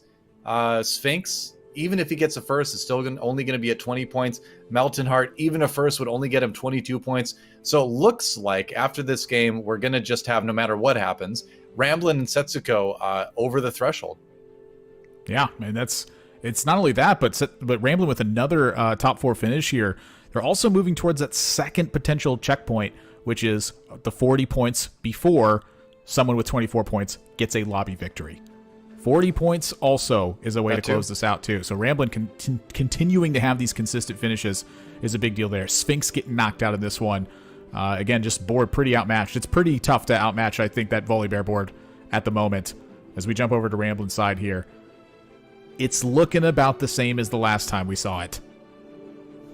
Yep, and it doesn't really need to change that much. I mean, you look at the upgrades he can get, like Kindred 2 would be good, Teemo 2 would be good. Those would maybe make the difference between a second and a first, right? But it's going to be a strong result either way. And like I mentioned, if you're Ramblin' and Setsuko, you're kind of on cruise control for the rest of this game because you've already hit that threshold. And while 40 points is important, you're only talking a difference between, 2 points here. So you're just going to be happy with the result no matter what. Setsuko, though, this Volibear, man, it's terrifying. Yeah, the Garen is terrifying, too, as well, though. Setsuko and Ramblin', they're trying to accomplish the same thing here, which is to get to level 9. And with Ramblin' in this particular fight, it looks like they have a strong chance to come out on top in this particular fight, and that's a huge deal. They have 50 gold saved up. They're going to get the win. Setsuko takes another hit here. And again, it feels like Ramblin's a little bit ahead in terms of who gets to 9 and then gets to make use of that as well. Yeah, the major story of that last round was that Volibear jumped away from the carries on Ramblin's board. And so all those vulnerable 1-cost or 1-star carries in the bottom right there were able to avoid the Volibear damage and that more evil Anomicon. And that helped a lot. Teemo got a lot of big shots off after that. Heimerdinger gets picked up. There's a Teemo, but you can't afford to pick up 2 Teemos. You got to do it, though. You got to do it, right? Because maybe you just... I don't know. No, I don't know. What do you do? You need a Nikos. You put the other Teemo in, right? I guess. Yeah, I mean, because you're not gonna. You want the Mystic, right? You're not gonna get to round 7. No, you want the Revenant here. So positioning, you notice that Ramblin' dragged this over to the side. It's because of the Volibear positioning on Setsuko's side. Because it has to turn to the right here to look at that Taric, it means it jumps away from the Teemo. So for Ramblin' there, it was critical that they made sure that Volibear was not in that position, or otherwise that 2-star Volibear could have looked to that Teemo side and jumped over that way instead. But it gets picked off by the Karma. Wow, that's huge. That's what didn't happen last time, is the Karma didn't target the Teemo, and now a lot of that damage is done. That said, that Garen 2 is still extremely scary. Ooh. We have Ryze just chain CCing on the right side of the board right now, and Garen's getting like 1 auto every 10 years. One more ult, but here comes a Volibear, and that's going to do it. And it is going to be Ramblin' going down in second place. Setsuko, I believe it was, taken number 1. And, we were looking at the Volibear. It was big, but it was also the Karma in the back line, finally finding that Teemo hit that they didn't find in the round before. Yeah, and, I big shout out to Setsuko there. I think that was great recognition of where their items were sitting and then what direction they needed to take. They were very patient in stage 4 and just kind of let the gold continue to tick up and let the units continue to come in. And as soon as they found that key unit, that was where the rest of that direction got seeded. For Ramblin', they transitioned into that Teemo spot there. So even though they're fairly similar looking boards, they got to it in very different ways. But I do want to give a shout out again to that little difference that Ramblin' had at the end, moving that Volibear out of the way. So that way Setsuko's Volibear had to look away from the carries in the back line. That right there is a tremendous difference from such a little change. Oh, yeah, for sure. We'll take a look at the overall scores in a moment. And it's like I talked about initially, right? Where we know we've got 2 players over the line. We know we've got 2 players over 24 points. That's Ramblin' and Setsuko. But we'll take a look at the lobby in just a moment to see where everybody else is, how close people are. Because Admirable, it is very close right now. And although Ramblin' and Setsuko have a chance to win it all in the very next game, look at Stomp a Little, look at Goobums, Melton Heart, even River X and Sphinx still in striking distance. So if Ramblin' and Setsuko don't take a first, we could still keep going. But to me, like, it's a tragedy of Stomp a Little, right? Because Stomp a Little, if he would have taken 4th, would have been at 24. Could have won it with a first place in the next game. He took 5th, and that means 22 points, 2 away. It's rough. But like I said, when you're holding all your boards together with duct tape and like crazy glue, the results are going to be a little bit inconsistent. But I've had a ton of fun watching Stomp a Little today so far. It's been fantastic. Stomp a Little, I think, has been making great use of what's been being dealt their way as well. I also just keep laughing at the duct tape mechanic description there. As you know, coming from Texas, this is just literally one of my mechanics actually would hold stuff together in my car in duct tape when I was like 22 years old. And it's just, I'm picturing that and I'm like, you know, my car did work. It still functioned and everything was fine. You know, stump a little. Sure. It's been working okay. Fifth places, they're not bad. You just need to be able to swing that back and capitalize on top of that afterwards. And so, you know, that description that you just landed is perfect. A fifth and fourth, that alone could have put them in striking distance of closing out this event. It's a big deal. Things are only going to heat up as we go forward. We're going to take a quick break. While we do, go to fantasytft.com. Check out the game they have there. It's free to play. It's kind of a stock market game. Players do better, the stock goes up. You can kind of like put different amounts of gold into different players you think are going to do well, and then kind of whoever gets the most at the end is the winner. And you get little legend eggs from doing it too. So happy to work with Ball Street, bringing us that fun game for this event, and a lot of other TFT things going on right now. So go check that out during the break. And when we come back, we will see if Ramblin' or Setsuko can close it out, lock down that spot in the mid-set finale, or if we're going to keep going, if we're going to get a game 6. Don't go anywhere. It's going to be awesome. TFT Reckoning Challenger Series will be right back.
Welcome back to the Teamfight Tactics Reckoning Challenger Series with DoA and ThatsAdmirable. You know what, Admirable? We have seen an exciting day of games, and it might all end in our very next lobby as Ramblin' and Setsuko have crossed the 24-point threshold, which means in our format, all they need is a first place to win it all and lock in that spot at the mid-set finale for Reckoning. That said, if they don't get a first, the game continues, and that means that more people are going to have a chance to win it with a first. I love this format because when you get into these games, it just starts getting more and more exciting, doesn't it? Oh yeah, I love the intensity that starts to boil down. Is when player drops in 8th, player drops in 7th, player drops in 6th, and it starts. You're like, wait a second here. Both players who can close this out are still fighting for this one. Their fights take place, and it starts to create like more of an intensity effect, and that just continues to boil up if they can't close out that game. And that's exactly the same reason I love these formats as well. It's just because as that intensity continues, like I get excited over, like the little tiny things in the game. Like, oh, I found a flat 2 on 2-1. You do. It's true. I get super excited when these super intense moments start to happen. So I just can't wait to see this next game. Yeah, it's going to come down to the wire. We know that. I don't think I've ever had. Well, I've castled a lot of finals like this in TFT, and I don't think I've ever had one end in game 5. I'm trying to think of the quickest one I've had. I think they've all gone to at least game 6 or 7. So I feel like we're in it for the long haul. We'll see, though. Like we said, we could see 2 players close it out. And honestly, Ramblin' has had such a consistent day. Like looking at his scores overall, he had a 1st, 4th, 3rd, 2nd. Like that is extremely good, right? Similar for Setsuko, 3rd, 4th, 1st. Like really, really solid play across the board from them right now. It sounds like we're ready to go into the game, though, and find out. We're going to jump on board with Stomp a little, who tragically was just 2 points off from clearing the threshold. He's at 22 right now. He needed a 4th. He took a 5th, coming back with a vengeance here as it's Happy Tears Day, I guess. Tears for Stomp a little, not crossing the 24-point threshold, but maybe they will be the key to doing it this game and staying alive. Have to wait and find out, Admirable. Yeah, Kled with a tear. Probably one of the least useful items I can imagine on Kled at the moment. However, you don't grab that first unit because the unit. You grab that first unit because the item is carrying. Yeah, of course. Shojin is offered for Stomp a little here. Shojin always feels like it's one of the units I see slammed most often. Yeah, I mean, it's just so good. It's good on a lot of the major carries right now. It's good on, Rise, Vel'Koz, and Karma. A little bit less on the Rise, but in a pinch, you can certainly use it that way. So it also has a lot of good carriers. Victor can carry it early. There's a number of other ones that can too. So, yeah, I think out of slammable items early on, it is one of the better ones. It doesn't do a lot of damage, obviously. It's not a damage item. But, your abilities are what's going to be doing a lot of damage. So when you get the bow like this, depending again, I think you always wait for the armory right now. But depending on that, it might be a Shojin. We'll see. Yeah, kind of an interesting little spot here. Brawler. I will say that Shojin plus bow is not something I'm very excited about. Yeah, I mean, you can, because you've got different carries that can hold different items. So if you think Dawnbringers, that bow can go on a Nidalee and the Shojins can go on the Karma, So there's still definitely uses for it. All right. Yeah, Nocturne, not super useful. Looking at Set next to an Ashe, though, that is some potential economy boost there. And Stomp a little, the posture change. Ooh. As that 3rd Draconic popped up. Well, have we seen a Draconic start from anybody so far? We saw one player yesterday use it for just a couple rounds, which is generally all people do right now. Yeah, he's going to go for it. Level up, throw the Draconic in there. And like you said, it's nice. It's a nice little bit of economy. You get a couple eggs going, you get a little bit of gold out of that. Oftentimes you don't see players committing to Draconic because the carries in Draconic. Set has been nerfed. Ashe is probably the best carry right now in Draconic, but even then you generally build her AD, you don't build a Shojin. So this tells me it's just going to be a nice little economic transition. Yeah, most of the experience I've seen with it has been it is a way to position yourself for carousel and make sure that you're getting lots of gold churning. That's pretty much what I've seen it for. And I've seen players try to follow through on Draconic and get to 3-star ones. It's either been they have had fantastic panouts, going through like stage 3, for instance, and being able to seize like win streaks and have a ton of Ashes sitting on bench with like perfect items. Most of the time I've seen it transitioned out of heading into level 7. And so with the way these items are slammed, my guess would be that's where Stomp Little's headed on this one also. And then offered a chain and a shadow bow here as well. Like the notion of building out caster from this position, it's going to require you to have some good carousel positioning, I think. Yeah, that'll certainly help. And, you know, like we just saw, that if he can keep taking losses like that, where you only lose like 1, 2 HP, you know, or 2 or 3 HP, that's great, right? That's definitely worth the extra gold you're going to get from some of these eggs here.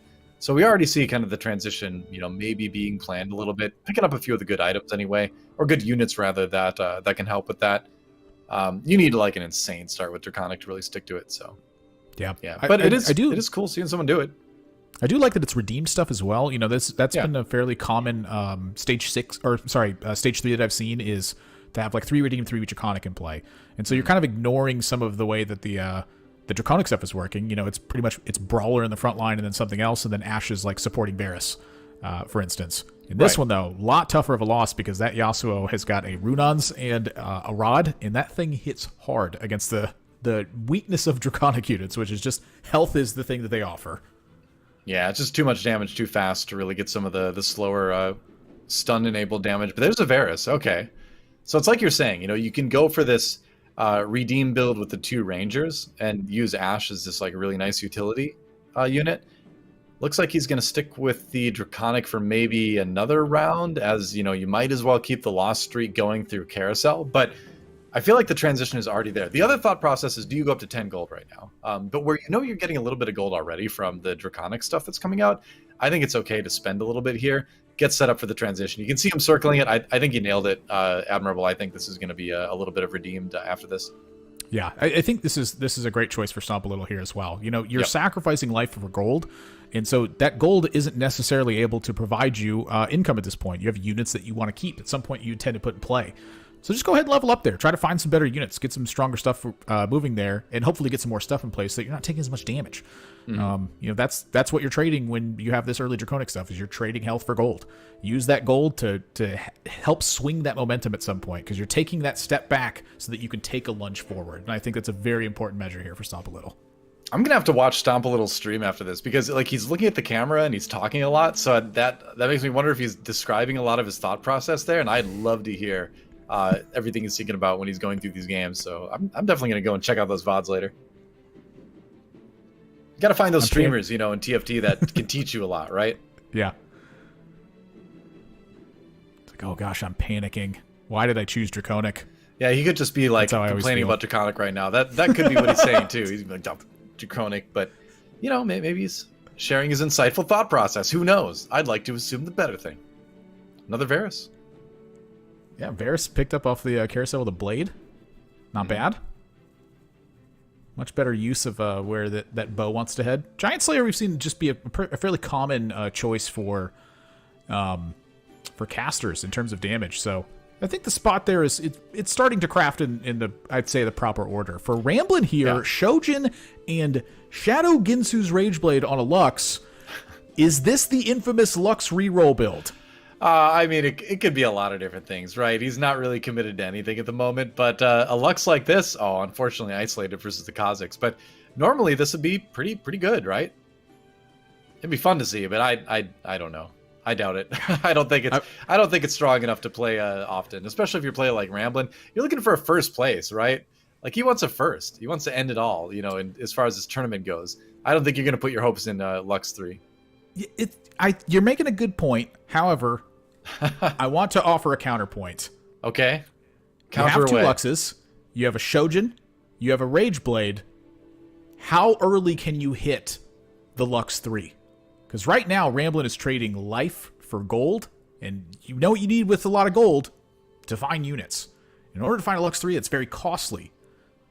But as soon as you hit that big inflection point, the game really turns around. It's very strange, but it's a very powerful composition if you can get everything built. I feel like this is a way to close out the lobby.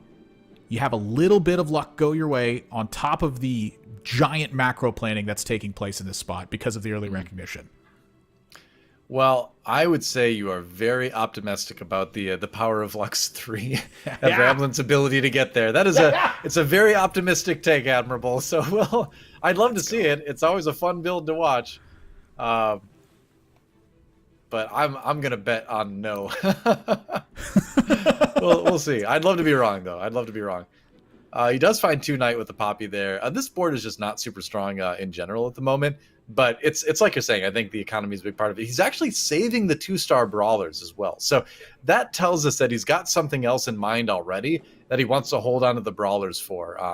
Could be something Dawnbringer related. Could be a number of different things. Maybe Krugs will shed some light on it. I think if he spikes some gold here, I think he's shipping these brawlers away. I really do. It's possible. That's not enough. Needs at least one more.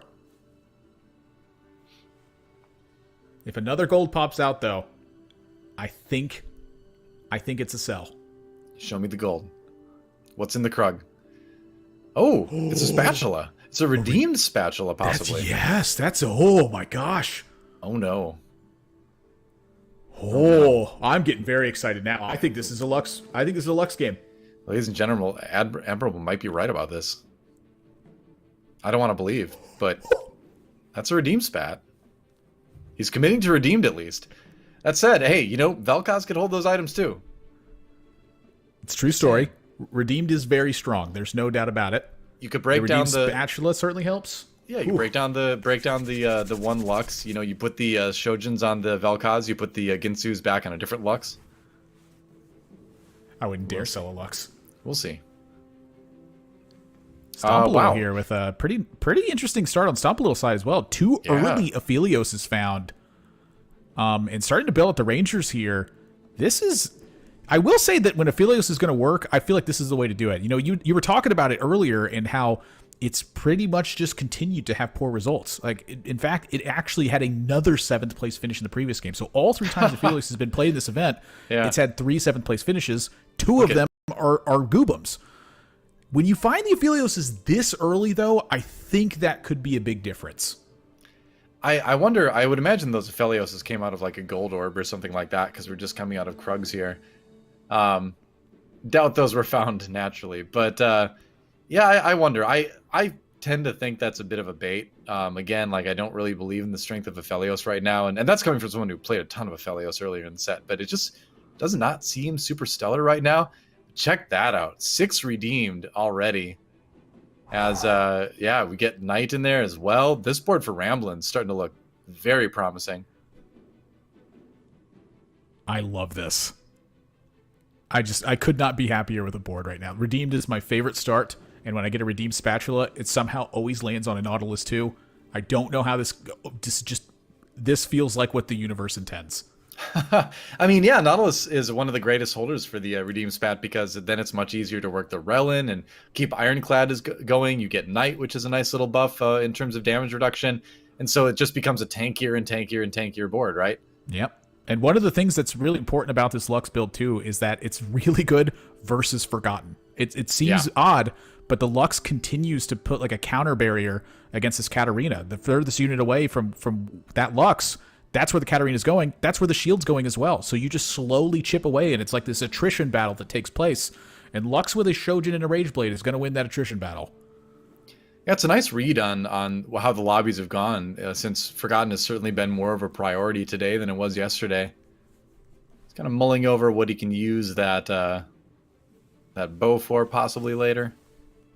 Ramblin', that said, it's still second to last in the lobby at the moment. Starting to look stronger, but we'll see if he can keep that up. Let's look at Setsuko right now, 4 Nightbringer. Looks like it's going to be the Lee Sin Yasuo build. Setsuko, our other player, on the verge of possibly winning the tournament. And Yasuo 3, certainly a board that can win lobbies. Yeah, and kind of taking a look around, it doesn't really look like Yasuo is contested that much either. So this could be a very clean point here. There was another Yasuo somewhere, but this could be a very clean point for, again, just kind of recognizing the patterns of what's happening in the rest of the lobby. If this Yasuo goes uncontested, that means you have a strong chance of finding that Yasuo 3 early. Yeah, even playing against Ramblin' right now, and you can see that Lux just cannot take the heat. And the thing is if Ramblin' does end up going for that Lux 3 build, that's going to take more 3 costs out of the pool. That's going to actually make it easier for Setsuko to find the Yasuo 3. And I think the Yasuo 3 build is just frankly stronger. So that's actually in Setsuko's favor if Ramblin goes for that build we were talking about, I think. It's a mutual benefit that the two of them have. You're both pulling 3s out of the pool. Yeah, but like which 3 cost board is better at the end of the day? I got to lean towards the Yasuo a little bit, I think there. I'm rooting for the underdog. I know. I'm cheering for Lux this game. I can't blame you. I constantly play Yasuo. I can't help it. But I'm cheering for Lux this game. All right. It's respectable. We found the Lulu with the Shadow. Oh, you like Syndra's? Not in this board. Shadow Hodge gets picked up as well. That's a strong Yasuo 1-star. Yeah, for sure. So you cap that off with like a Runins or an RFC. That's going to be a pretty good Yasuo. Now you just need to find the 2-star version. Like you said, Yasuo 1 is still a bit fragile for sure. Wow, these boards are getting strong. Holy moly. That's a lot of initial finds to direct that build. You know, it's like, oh, I'm looking for Vel'Koz, and you find it in stage 3. Oh, that's a major difference. Yeah. All right, going up against Just Nice, who has had a pretty rough day today, only 9 points total. Even a first would only get him to 19 points, so still 2 games at least before he has a chance to win it, which means it's going to be tough. But does manage to find a win there, and currently our lobby leader. Some of those Forgotten boards come online a little bit earlier, and so you can get some of those wins in stage 3. Look at this Lux. Just saying. Yep. Yep. Yeah, he's winning rounds. Yeah, sure. He's winning rounds, whatever. Such a strangely powerful item build that goes onto that unit and ends up functioning. It feels like it shouldn't work, but it somehow does. 6 Nightbringer now for Setsuko. Yeah, very nice fill in until you find the rest of this. Well, it's going to provide a lot of shielding. It's going to provide a lot of damage as well. And you're not worried about a Volley Bear jumping onto you right now and removing all the shields, so probably a safe time to go 6 Nightbringer. Usually isn't the final comp. It's generally what we call the 4-4, where it's 4 Dragon Slayer, 4 Nightbringer. But a nice little transitionary thing. Goobums finds a Vel'Koz, though, with pretty solid items.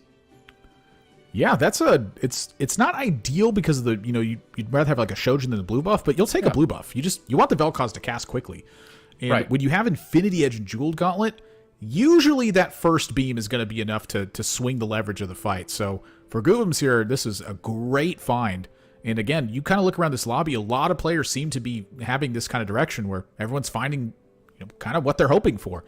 Now it's going to be, to me, seems like a race of who's going to fill it out first. I mean, Stomp a Little doing his best to race to 8th place. He's got 18 HP at 3-7.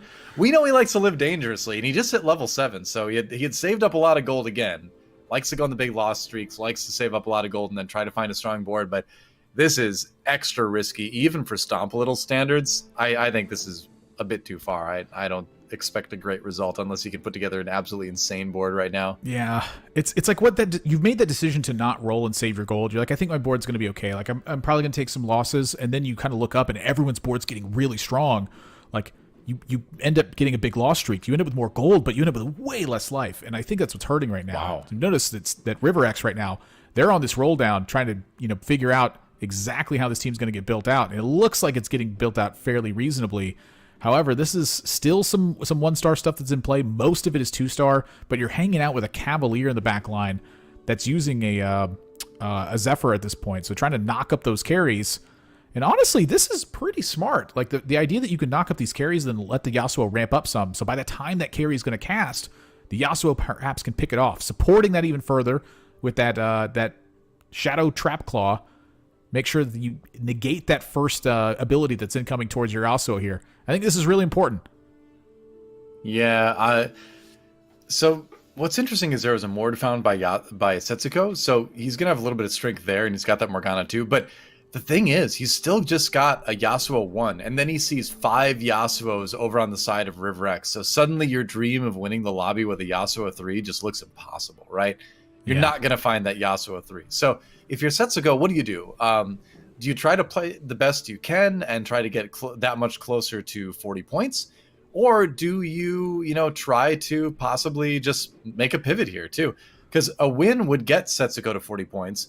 A win would also get Ramblin to 40 points. And that's they'd both win because it'd be a first as well. So that doesn't really change much. But, if you don't get that win, at least you're going to get that much closer if the other person doesn't end it, Yeah, it definitely is not an exciting thing to see on the other side where there's 5 Yasuos there. Perhaps you just change the focus and go for the Mordekaiser 3 again. However, Stomp a Little just found a Mordekaiser 2, and Mordekaiser seems to be fairly contested in this particular lobby. So taking the Dragon Slayer spat here from River X means that Diana isn't necessarily a unit that you're going to have in play. Perhaps that can save a bit of gold as you're processing it. However, you do lose a Diana, which can be an important unit. And so going into this fight now against Just Nice, Katarina gets Zephyred, but it is a Cavalier. It's going to hurry up right back into the center. And that Rise with with the blue buff, it's going to get knocked down. And so for RiverX here, this is a big pickup. With 5 Yasuos, with a board that's technically completed because of the Dragon Slayer spatula, I feel like this could be a direction that can lead to a big finish here for Melted Heart. Well, the nice thing for RiverX here actually is that you've got a lot of nice options with side synergies. You can put in Mystic, you can put in Cavalier. Both of these are going to help give your Yasuo a little bit more time, and you can kind of tailor it based on what the lobby is doing. So, RiverX, I really like this Dragon Slayer spatula because of the options it opens up in terms of utility synergies down the road, for sure. Scouting going on. Is that all right? That's a Rise. Yeah, the boards just look kind of unusual, where it feels like one of the main units is built out on a lot of boards. Well, there's a lot of contested the rest of it boards. Is not. Yeah, it's just a lot of it like being 1 star as well. Like for Melted Heart here, this is a get to 8 quickly, and then roll this down. That's where that stack of gold on their side is meeting. So gonna be taking some losses here. Gonna have to capitalize on that quickly afterwards. For RiverX starting to build up a little bit of a win streak here, and Stomp a Little taking another hit down to 5 health. Is Stomp a Little, my gosh. The crazy thing though for Stomp a Little is that all he needs is a 7th to hit the 24-point threshold. If he takes an 8th, he doesn't get there. He only gets 1 point. He has 22 points. All he needs is 2 to get to the threshold this game. So an 8th would be like extra tragic for Stomp a Little, and it would probably put him out of the running. Providing that the games still go right, because then you're talking about maybe winning it on game 7.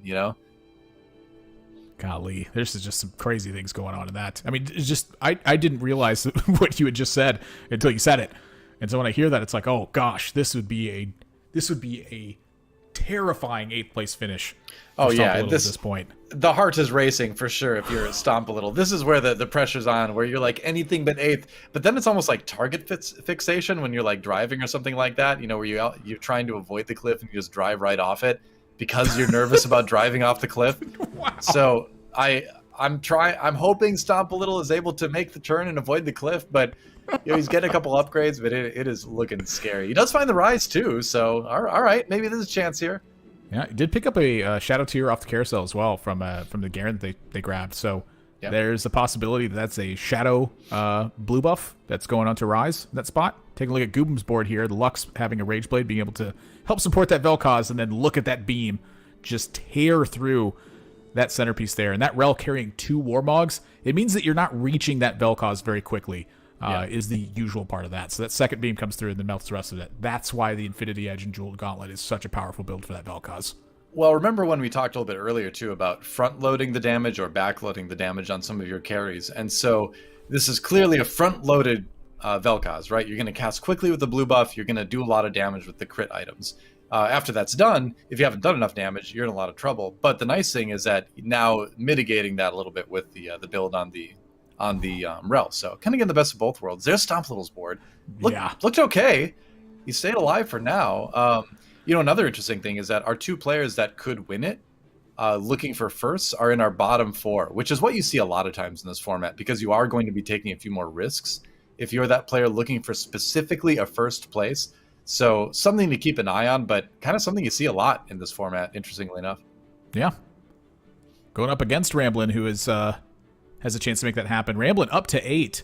Renewer. And once again, also seeing the Shadow Archangels on to Ivern, which creates a very tanky unit, and that prevents backline access from these compositions that are trying to chew through the board. And so the opposing Vel'Koz from Ramblin' with the Renewer Spatula gets through Goobam's Vel'Koz first, and that's going to be a big win for Ramblin' on this one.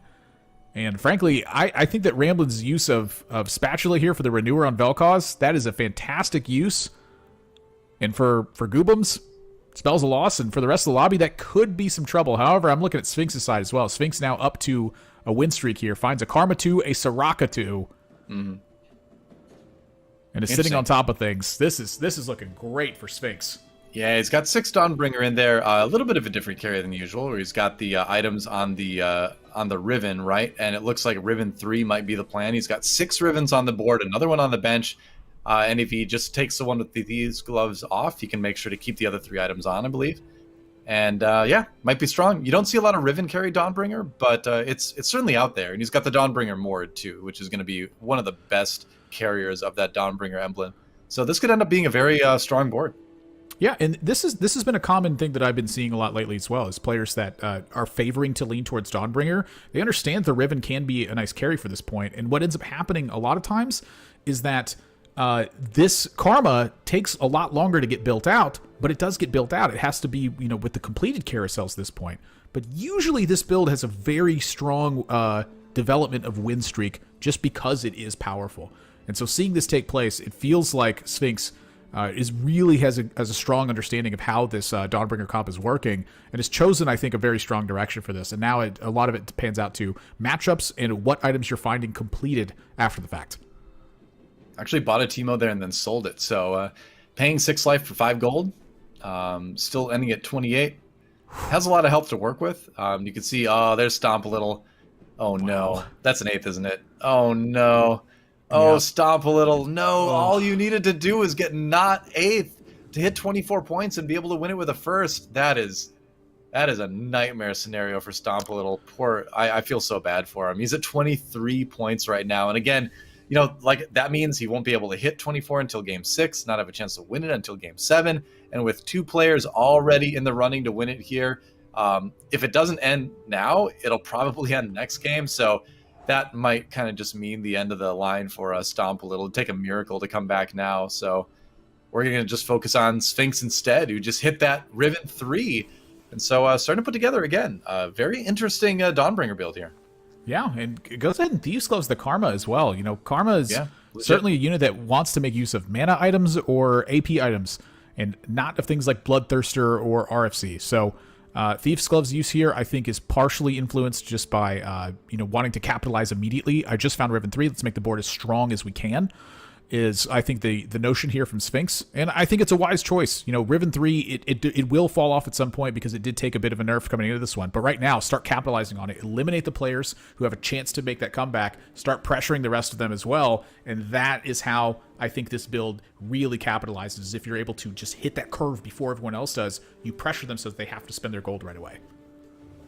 So Melton Heart out in 7th. He needed a 4th to be able to hit the 24-point threshold. Not able to do that, so it's going to be a few more games. Looks like Melton Heart is going to have a very difficult time winning it at this point. Ramblin', though, one of the players that could win it this game, in 2nd place.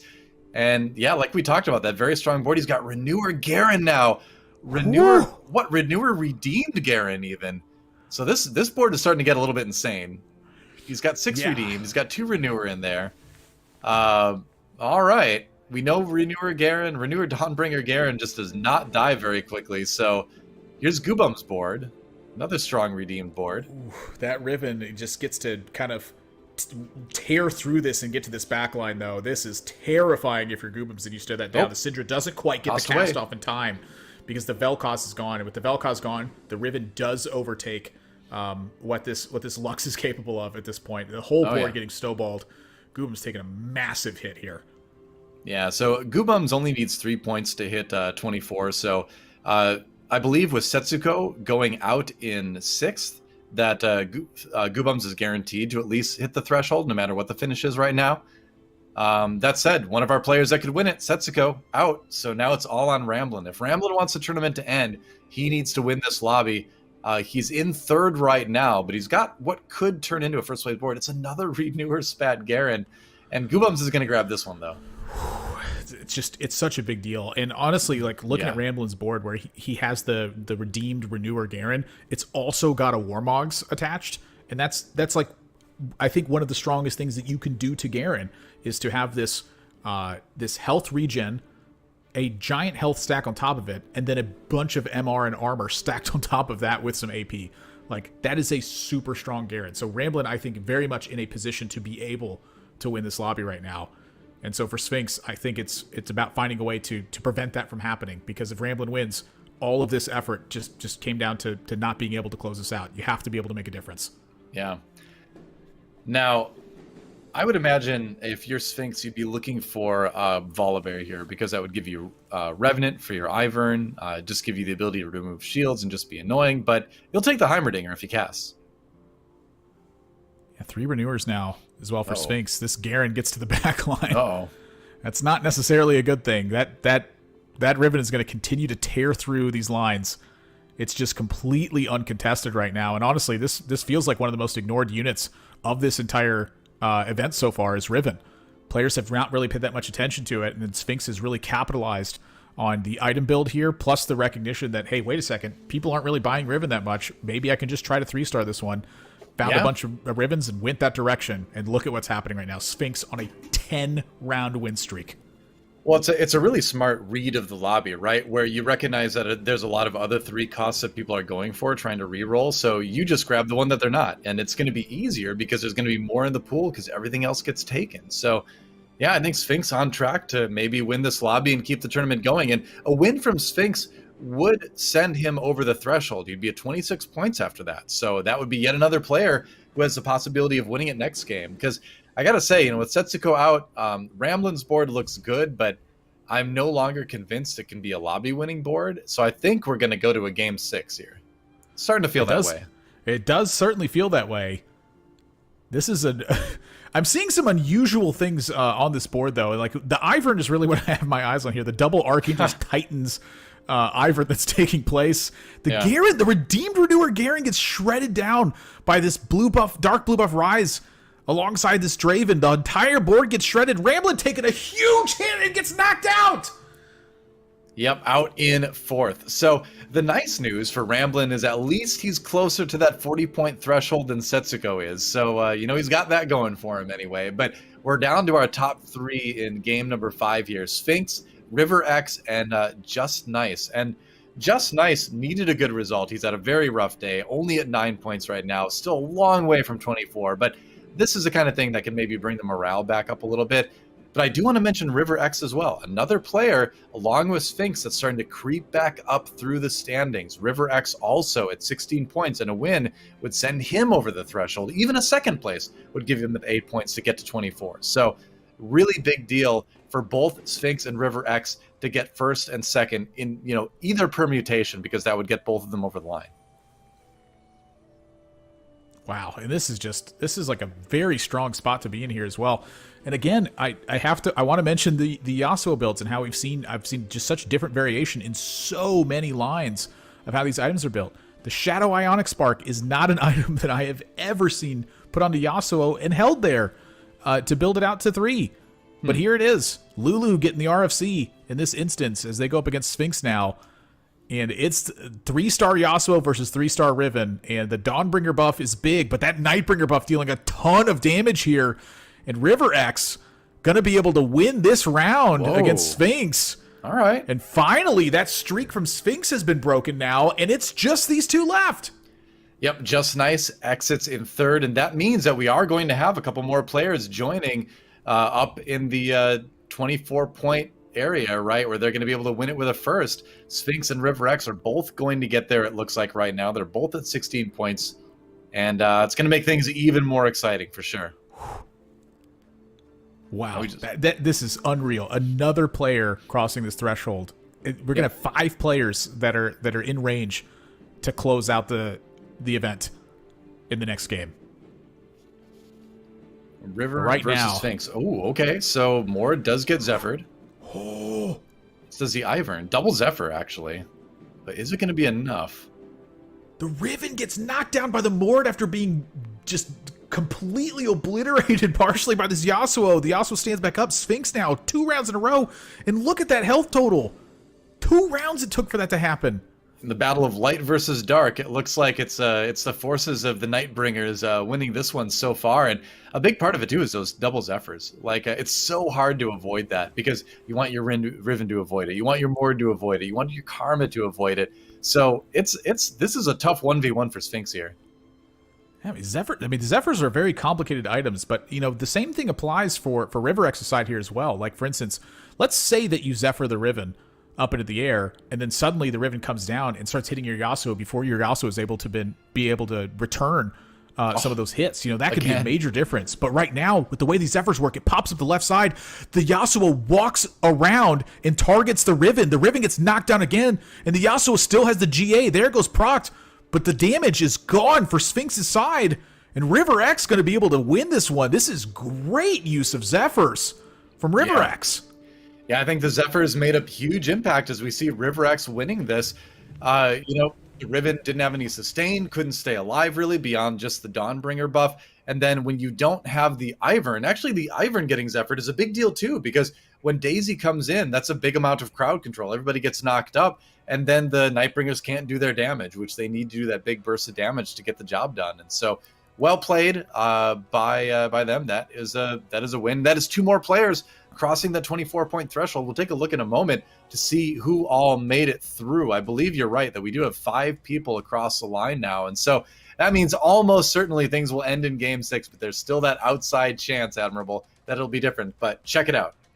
Yeah, there it is. Ramblin', Setsuko, RiverX, Goobums, and Sphinx. So now, going into this next game, if one of these 5 players is able to win the lobby, that ends the event. Ramblin', however, if one of the 3 players that is not eligible to close out the event wins the lobby, and Ramblin' gets 3 points or better, so a 6th place or better finish from Ramblin', if one of the other 4 players cannot close out the lobby, means that Ramblin' will be able to win it. That's a similar setting for Setsuko, except Setsuko would need a 3rd place finish, and for the rest of those players to not win the lobby, and then again would need Ramblin' to close with less points than Setsuko would have at that point. So a lot is going in to this last lobby, and some dramatic shifts could take place depending on who gets knocked out where. Yeah, multiple win conditions for a couple different players in our lobbies right now. The thing that makes me kind of laugh is Goobums yesterday on our TF Talk show was saying that, like, oh wow, I can't believe you went with the pre-recorded format. You'll get to see how I won the tournament in a few hours. So actually has a chance to be a man of his word and win the tournament here with a 1st place. So Goobums in the running. We'll see if he can make good on what he was saying yesterday. But it's going to be a fun one either way. We're going to take a break again to let the players, let us regroup, and let you guys have a chance to go visit fantasytft.com. They're giving away some rare little Legends eggs. You can play a fun sort of stock game where you pick who you think is going to win. You put some gold on the line, and as they do better, the stock goes up. As they go worse, the stock goes down. It's fun. You just have to see it to kind of understand what I'm saying. It's pretty cool, though. But fantasytft.com, go check it out. Admirable and I will be back after we check out how our TFT stocks are doing after this break at the TFT Reckoning Challenger Series. We'll see you in just a few.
Welcome back to TFT Reckoning Challenger Series, and this is the Reckoning That's Admirable, because this could very well be the last game of the tournament, and with 5 out of the 8 players able to win it with the first place, and even a couple of those players able to win it by reaching the 40-point threshold, I think this is going to be it. I think this is going to be the last game. The odds of it going to Game 7 are unlikely, but it's going to come down to the wire. We have 5 players, and I would say they're all pretty equally equipped to win it.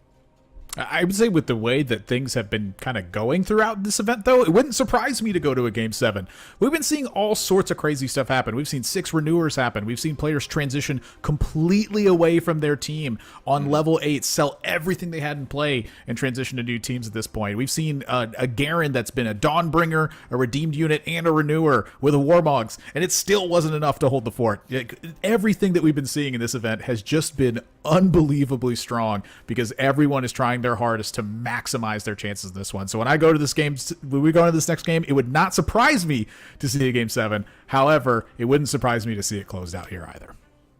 Yeah, as we wait for the lobby to get started here, we'll kind of go over that a little bit more in depth as I look at my score screen on the side. Right now, Ramblin is at 37 points, and so that means you can either win it with a first, or if, say, Stomp a Little, Melton Heart, or Just Nice win it, all he needs is more points essentially than anyone else who crosses 40, and he'll be able to win it as well. So a lot of options for Ramblin there. Setsuko, similar, although he's at 33, he would need at least a 3rd place to be able to get to 40 points, so a little bit less likely there. But again, a first would win it. Riverex, Goobums, Sphinx, all at 24 or higher, but they're pretty far away from 40, so they would need a first to be able to win it right there. That's kind of the status of things. Stomp a Little and Melton Heart close to crossing the 24-point threshold, but again, that would need to mean there'd be a Game 7, a little bit less likely statistically, but we'll see what happens, Admirable, as we're in the game.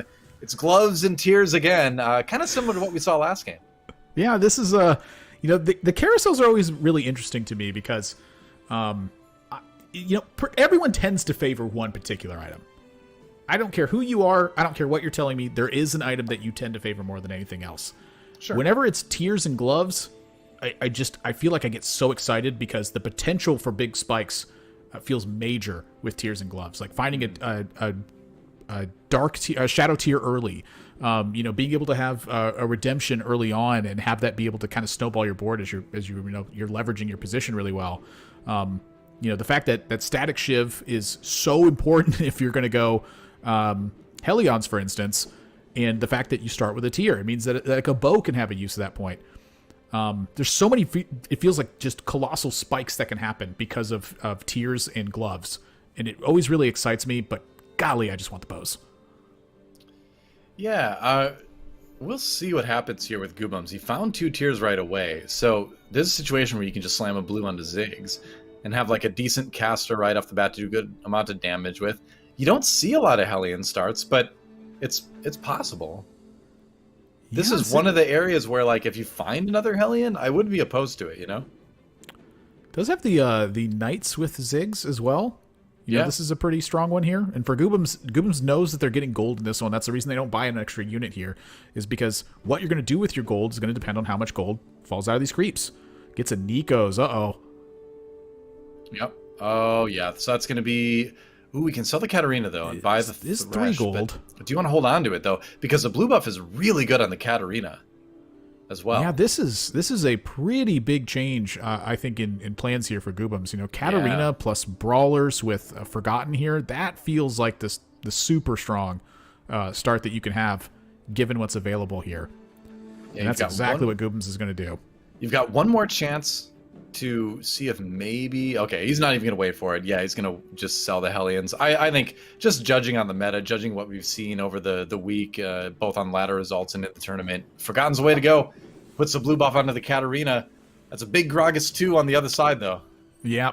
I will say that the Nico starts, I'd say this is probably one of the starts I've heard players kind of lament the most, is having like the Nico's low gold start. However, I'd say when you have blue buff Katarina, this start certainly looks a lot more appealing, I'd say, than it usually does. Like, the idea that if Goobums finds another Katarina here, that you could just spike by Nikosing the Katarina right away, that you can preserve it instead.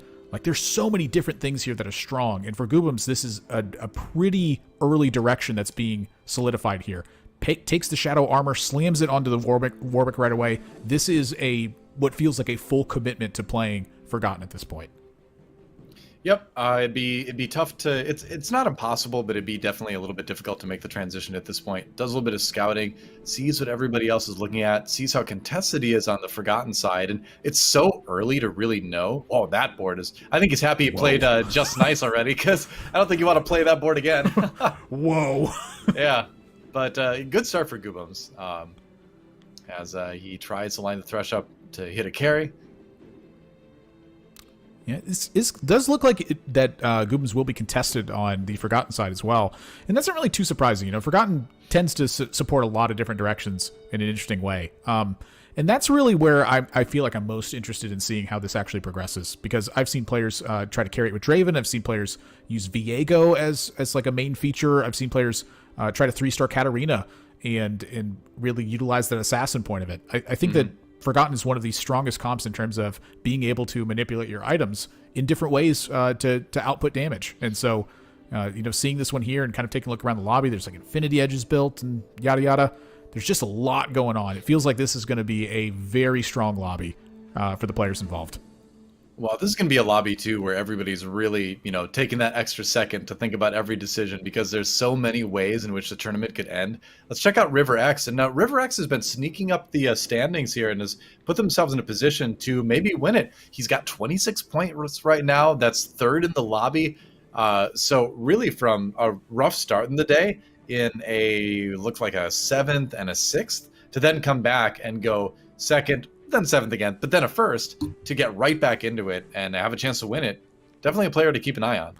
Yeah, the whole point of this event is that consistent finishes and then the spike at the right time. That's how you close this out. And so when you have that bad finish at the start, that's not a reason to get discouraged. It's a reason to really focus in and figure out, do I need to take risks that are larger than usual to try to close out these situations. And so for River X here, I think they've maintained it greatly. I think that they've had great recognition in terms of what the lobbies have been doing and what it means that they need to do as well. Pretty much there's something positive I can say from every single player's perspective so far, because they've all been doing a fantastic job. Just some of them have had some rough days, but for River X here, they came back from that rough start and are in a spot where they can win the lobby at this point. Yeah. And it's cool to see the players on top do well, but it's also great to see the underdogs come up and snag a win and maybe kind of join them as one of the top players out there in the tournament scene. So it's neat to see the accomplishment for River X so far, and really all the players that have made the top 8 and haven't had a huge name in TFT in the past. There's a glove though, and looks like it's going to be possibly a jewel gauntlet. Although at this point, there's no real reason to greed the item. Just kind of hold on to it for a little while. And wait to see what Krugs bring. Yep. It feels awfully tempting to just try to get to 20 gold there and preserve it as well. But pretty much most of the players are trying to make sure they're not dying very early. If you don't go to level 5 here, the boards that other players have by comparison are very strong, because this is that point where players are starting to match up multiple synergies across their board, as well as 2-star their units.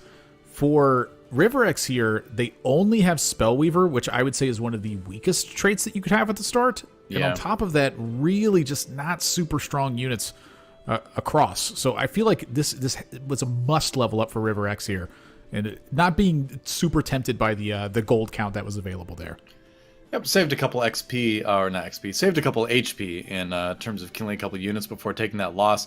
I'm a little bit surprised with the Jewel Gauntlet Slam. I mean, it's definitely an item that goes along great with a Shoujin's, no doubt about that. But where it's probably not going to make enough of a difference in the next fight to decide a win or a loss. And you've got Krugs coming up soon. I'm a little bit surprised by that decision. And so, what I'm reading from that is that River is just very sure about what he wants to do in this lobby. What he wants to go for here. Yeah, I'd say with this early item thing too, it's it does have a pretty dictated pace to it, which it's a Vel'Koz or a Karma is the two obvious and main ones that take place. These can still deviate and go another direction, but it would require you, I think, to find some pretty significant units on this spot. I think part of this is just kind of declaring to the rest of the lobby, like, hey, I'm going this direction right now. You're kind of hoping that maybe influences a player's decision and maybe they avoid something that would contest you otherwise. Yeah, possibly. 86 HP is doing pretty well at the end of the day.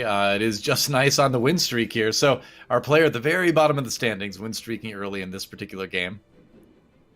So playing spoiler possibly here. Yeah, Setsuko down to 76. Just Nice.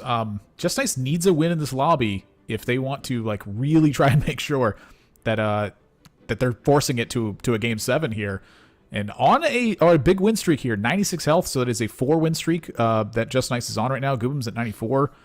And when I got these quick peek around the boards, it feels like players' items are coming together quite nicely as well. So it does feel like that this stage 3 is going to be pretty tough in terms of how aggressive players' boards are going to be. I feel like that some rolling on 3-2 is going to have to be done for a significant portion of the lobby right now.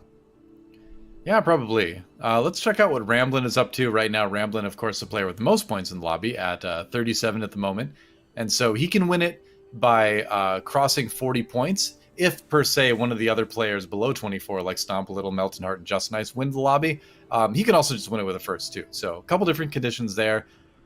Going with Forgotten here has some pretty sick Draven items, actually, in terms of the Sustain with the Bloodthirster, the Sacrificial Infinity Edge, and the Last Whisper. So that's I'm looking at that, and it's screaming Draven at me, Admirable. No doubt about that.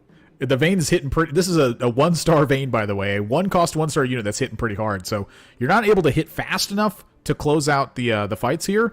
But those are some significant hits that Vayne is providing, and it's because of that item combination. Little baby Draven there, making sure you're not taking too much damage. But for Ramblin here, this is a pretty one direction that you can go at this point. Yeah, and I think he's okay with that, because you're in the situation where 72 HP, you're a little bit low, sure, but you're gaining some gold. You maybe do a little bit of a roll down here, but mostly you're just trying to find that Draven around, level 7. Oh, a lot of rolling actually going on. Trying to find the Vayne too. Okay, so it's about HP preservation now, and hitting the Vayne too is pretty crucial in doing that. With that roll down, you want to make sure that the roll was worth something, right? So if you're going to spend the gold, you got to start winning some rounds, and that Vayne too is going to be integral in that. So since he hit it, I think he's feeling a little bit better about spending the money. Wow, 1 gold difference there, and Ramblin decides to sell one of the Katarinas there, knowing that the Katarina is not going to be a vital part of the composition because it's, all of your items are AD at this point. You're hoping that Rod, becomes something defensive to help support the direction that this Draven wants to go. This is a pretty crucial decision, but it was a very quick one that was made from Ramblin at the spot. I have to give a lot of respect for that because, I was still sitting there thinking about it, like, do you sell like a Katarina or something? And they made the decision right away. And them making that decision right away, it really showed a vital point of this. Get to the Draven. The Katarina is not vital. Yeah, I mean, it also shows that they know that he needs a lot of gold. I mean, he just spent everything to get that Vayne too, and so just getting that 1 gold of interest is so important because again, he lost the round. He's on a loss streak, so you get a good amount of gold from that. But you need every point to this point. You need every penny to get back into this because it's 3-3. You've got 19 gold, and you need to find a way to get that Draven online. If you're not going to be able to win rounds with this Vayne. So it's looking a little bit grim for Ramblin, honestly. But that could all change with some hits. Yeah, I think if Ramblin had, say, hit Hecarim 2 or hit Thresh 2 or hit a Draven in that spot, or even had hit Katarina 2 early in that role, I think a lot of that changed. But it's the fact that they had to dip below 10 gold. He's like, losing this income infrastructure it's definitely a painful thing. So just kind of have to take the heat and start getting some wins and building this back up. Yep. Going up against River X right now, whose Ziggs isn't hitting the Vayne, so it looks like this will be a win, even with the Ivern on the other side. So that's something at least. Get to maintain some HP. Back up to 20, and perhaps that momentum turns around here for Ramblin now. Going into Carousel in last place as well. I mean, Draven can show up this way. Yep, very true. And think if it does... for armor. Yeah. There it is. Yep. Seeing the little legend just try to break through the shield, it's like, give me the armor. All right, well that's nice. Got the item you're looking for, so that always feels good. Need to keep those wins going, though. Glove. Yep. I'm looking to it at River X, who's down to 66. We are seeing a bit of a gap. We've got the top 3 at 80, Just Nice, Stomp a Little, and Sphinx. And then it starts to drop off a little bit. 10-point gap, 10 HP gap down to 4th. And then, you know, all the way down to 57 for Melton Heart. So starting to be a little bit of separation here, but we're getting closer to that 4-1 round where power spikes get hit. And so everything's going to change then. Coven Lysandra for Just Nice right now. That combined with an extremely tanky Gragas is how he's been getting his wins. Look at that. Levels to 7, has 30 gold left. And what's it for? Just another Dawnbringer in play.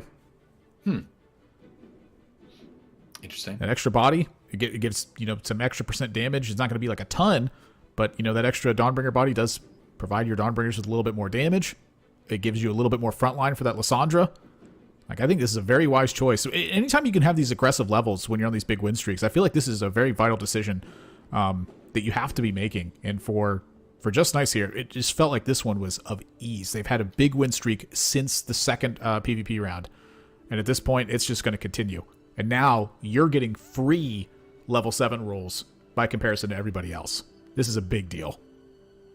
Yeah, and sometimes it's harder to play from ahead than behind, too. So it does take a lot of knowledge of when you need to dedicate the gold to keeping that edge in the lobby.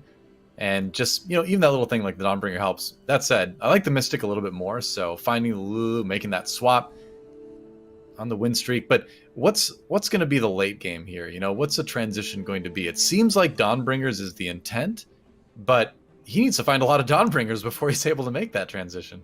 Yeah, you also need a little bit of item direction here as well. You know, something like something like Sword can build Infinity Edge. Something like Bow could be a Giant Slayer.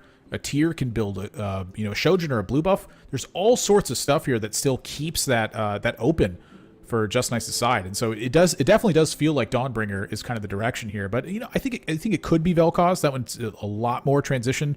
I think that has to take place. Oh, are they going to take a loss here from Stomp a Little? This Katarina with a blue buff and a death cap. It's coming down to the wire here on this one. The Vayne does not stay alive though. Oh, whew. Yeah, Gragas says no. Gragas is like, yeah, I can take all that damage. I'm not concerned. Yeah, and Dawnbringers just continue to get picked up here. You know, Just Nice had a lot of time to just kind of coast on this. They're going to be going into 7 with 50 gold. And I think given the health total, I think given the fact that they just have so much gold generation going, this is looking like that they want to have a fast 8 and then really roll down and pick it up so much easier than you normally would if you had to roll on 7. You know, 7, there is a bit of risk involved with some of the rolling. They do have open options, though, so I could see it that way. However, seeing this Bow come up alongside of a Cloak here, you know, that Riven comes to mind. And here's a little bit of rolling. All right, yep, rolling down a bit on 4-1, kind of like we expected to see here. There's another Riven. Ooh. Okay. Mord. Oh, he sold the Mord, but he found another one right away. Another Rise. Yeah, he's just cycling through 4 costs. Huh. So it's going to be 4 Renewer. All right. Yeah. Now, we did see a 6 Renewer board do really well yesterday, but that's definitely an outlier. The funny thing is, thinking about Ramblin right now, who he's playing against, Ramblin is actually going to be rooting, I think, for Just Nice a little bit, because if Just Nice wins it and Ramblin can finish any higher than 7th, he actually wins the tournament by virtue of hitting 40 points, right? And not having anyone else take it first. So I think Ramblin is kind of actually happy with Just Nice doing well in this lobby right now. Yep. Works out for him, too, in the end. Does need to keep an eye on Setsuko, though. Setsuko is battling for that as well. The 7-point finish or higher for Setsuko could change some stuff. So Just Nice taking a hit here. Not too much improvement was done, but not a ton of rolling was done from their side. And now more AD items get shown here on this side. And, ooh, this is looking a little bit uglier, I think, than Just Nice was hoping for. It's not really the champion combination you would want to use Renewer for, you know, along with those items. Like you mentioned, a lot of attack damage items. So there needs to be some sort of change made, possibly. Yeah, it does feel like the Riven is approaching a little bit more. A Kale and a Garen get found. The Kale gets sold, but the Garen gets found.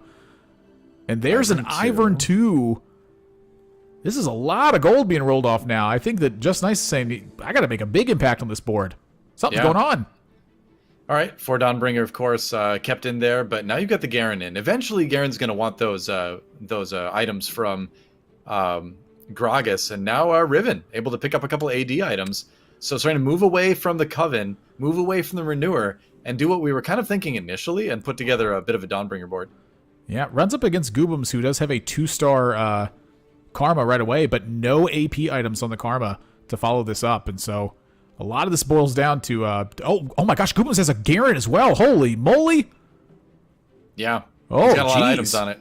Great items on the Garen. Titans, Morellos, and Dragon's Claw. So not only is that a tanky Garen, but there's going to be a lot of people hit with that Morellos effect too. Oh, Garen's all around as Sphinx finds one in his shop. He doesn't need one, though, as he's playing Forgotten here and gets Dragon Slayer online too with the Dragon Slayer spatula. I kind of like that little adaptation for Forgotten. That's kind of cool. Not only that, but look at how early this Draven 2 is and the items that are on this Draven 2. Sphinx has 50 gold with a Draven 2 on 4-3. This is terrifying for, I think, the rest of the lobby. These Draven items are serious. Whoa, Vel'Koz too, though, over on the River X side. And River X with not a lot of HP, but that's a lot of front-loaded damage from that Vel'Koz. That's kind of interesting. Pop up from that Volley Bear. Is that enough to perhaps by the time this Vel'Koz needs to get a cast off, it needs to get it off right now, and there it goes. That Draven gets popped up again by the Daisy. Sphinx taking a hit here after that gets done. River X spent all of their gold in order to get this board going, and rightfully so. They're sitting at 23 HP at the bottom of the lobby. Stomp a little at 33, Melted Heart at 37, and 44 here now for Sphinx as we go into the carousel in the mid stage 4. I feel like this lobby is going to be really tight because the players' boards are looking savage. Yeah. I wonder if anyone can make a Garen 2 out of that Garen with the bow. River X running over for it right away. Yeah, grabs it. Might need the bow anyway, but you've got the Vel'Koz, so the Garen's going to be really nice. Have to check out where that goes a bit later. Sphinx grabs the tier. So he does a bit of scouting here. Ramblin picked up a Shadow Cloak. Yeah. Ramblin on a win streak, too. So after taking that loss against Just Nice, he's been moving up. And Just Nice, actually, from being on that win streak for so long, now has lost a lot of HP, and he's only got the lead by 1 at this point. Goobum's up to level 8 on that win streak as well. Yep. This is a big deal that's taken place from a lot of different perspectives in this lobby. I can't wait to get a glimpse around this and see how things are changing. You know, players moving up in level, but not a lot of 2-star stuff popping out from the side of this board on this round. So what this tells me is that this is a level to 8, both to open up the opportunity for the 5 costs, as well as just get extra synergy in play to start finalizing your board. Sphinx really needs to find the rise here, I think. Still relying on this Katarina that's not going to be doing a lot of damage. Meanwhile, Melton Heart with the Varus build for the moment. That Draven is not getting touched yet. Yeah, that Varus looks like it's supposed to be a Vel'Koz and is right now holding the place as a Varus. And that means that Draven is not going to get checked. Melton Heart takes another hit. Well, you know what I noticed? Looks like a tough spot. You know what I noticed on that board, though, Admirable, is that there was a Pantheon in the middle of that lineup. And you and I have been talking about this a lot, actually, off there. We were testing some games here with the Pantheon frontline with Varus, because when he attacks, he applies that Varus on-hit damage with every little poke that he does with his ultimate. So there might be something there in the Varus Pantheon combination that might turn into a build here pretty soon. We've been seeing it pop up. I do want to talk about that build a little bit, because the way that I came about it was quite literally the fact that I was trying to build a Vel'Koz comp. I had a Varus in play that had all these caster items, and I just couldn't figure out what to do because I couldn't find a Vel'Koz. And so a friend of ours, Firebat, he said, well, just put a Pantheon in play. That's the best tanky unit you have. Your front line sucks. So I put a Pantheon in play. And then we noticed that the Varus was making the Pantheon's ability proc the Varus effect that it's applying to that spot of the board. The magic if you can't find a Vel'Koz and you have that Varus carrying your items right there, the Pantheon is what helps enable that damage. So it's a very, very knowledgeable spot that's been happening there. I've been noticing that build starting to creep in as something that's viable. I kind of feel bad that we talked about it. That was supposed to be our secret build, but now everybody knows. Oh, well. Goobum's taking a hit here as Viego picks up that Garen towards the end of that one. All the win streaks are ended here across the lobby. So what you said earlier is definitely coming true, where things are definitely tightening up a lot, where there's, this is a pretty even spread from 50 all the way down to 8th right now. And so I think that we might see this one come down to the wire, which makes it even more likely that one of our 5 players can win it with a first. And Goobum's here. When you come across these Raptors and you're looking at this spot with that glove sitting on your bench, you're just thinking to yourself, sword, sword, sword, sword, yeah, seriously. Sword. You'll settle for a rod, but you want the sword. You're okay with a tier as well, honestly. I mean, Hand of Justice, that's something. You know, if you're going to have one crit item and miss the other one, at least you've got the Jewel Gauntlet. Yep, sells it. Maybe you just go double Jewel Gauntlet here.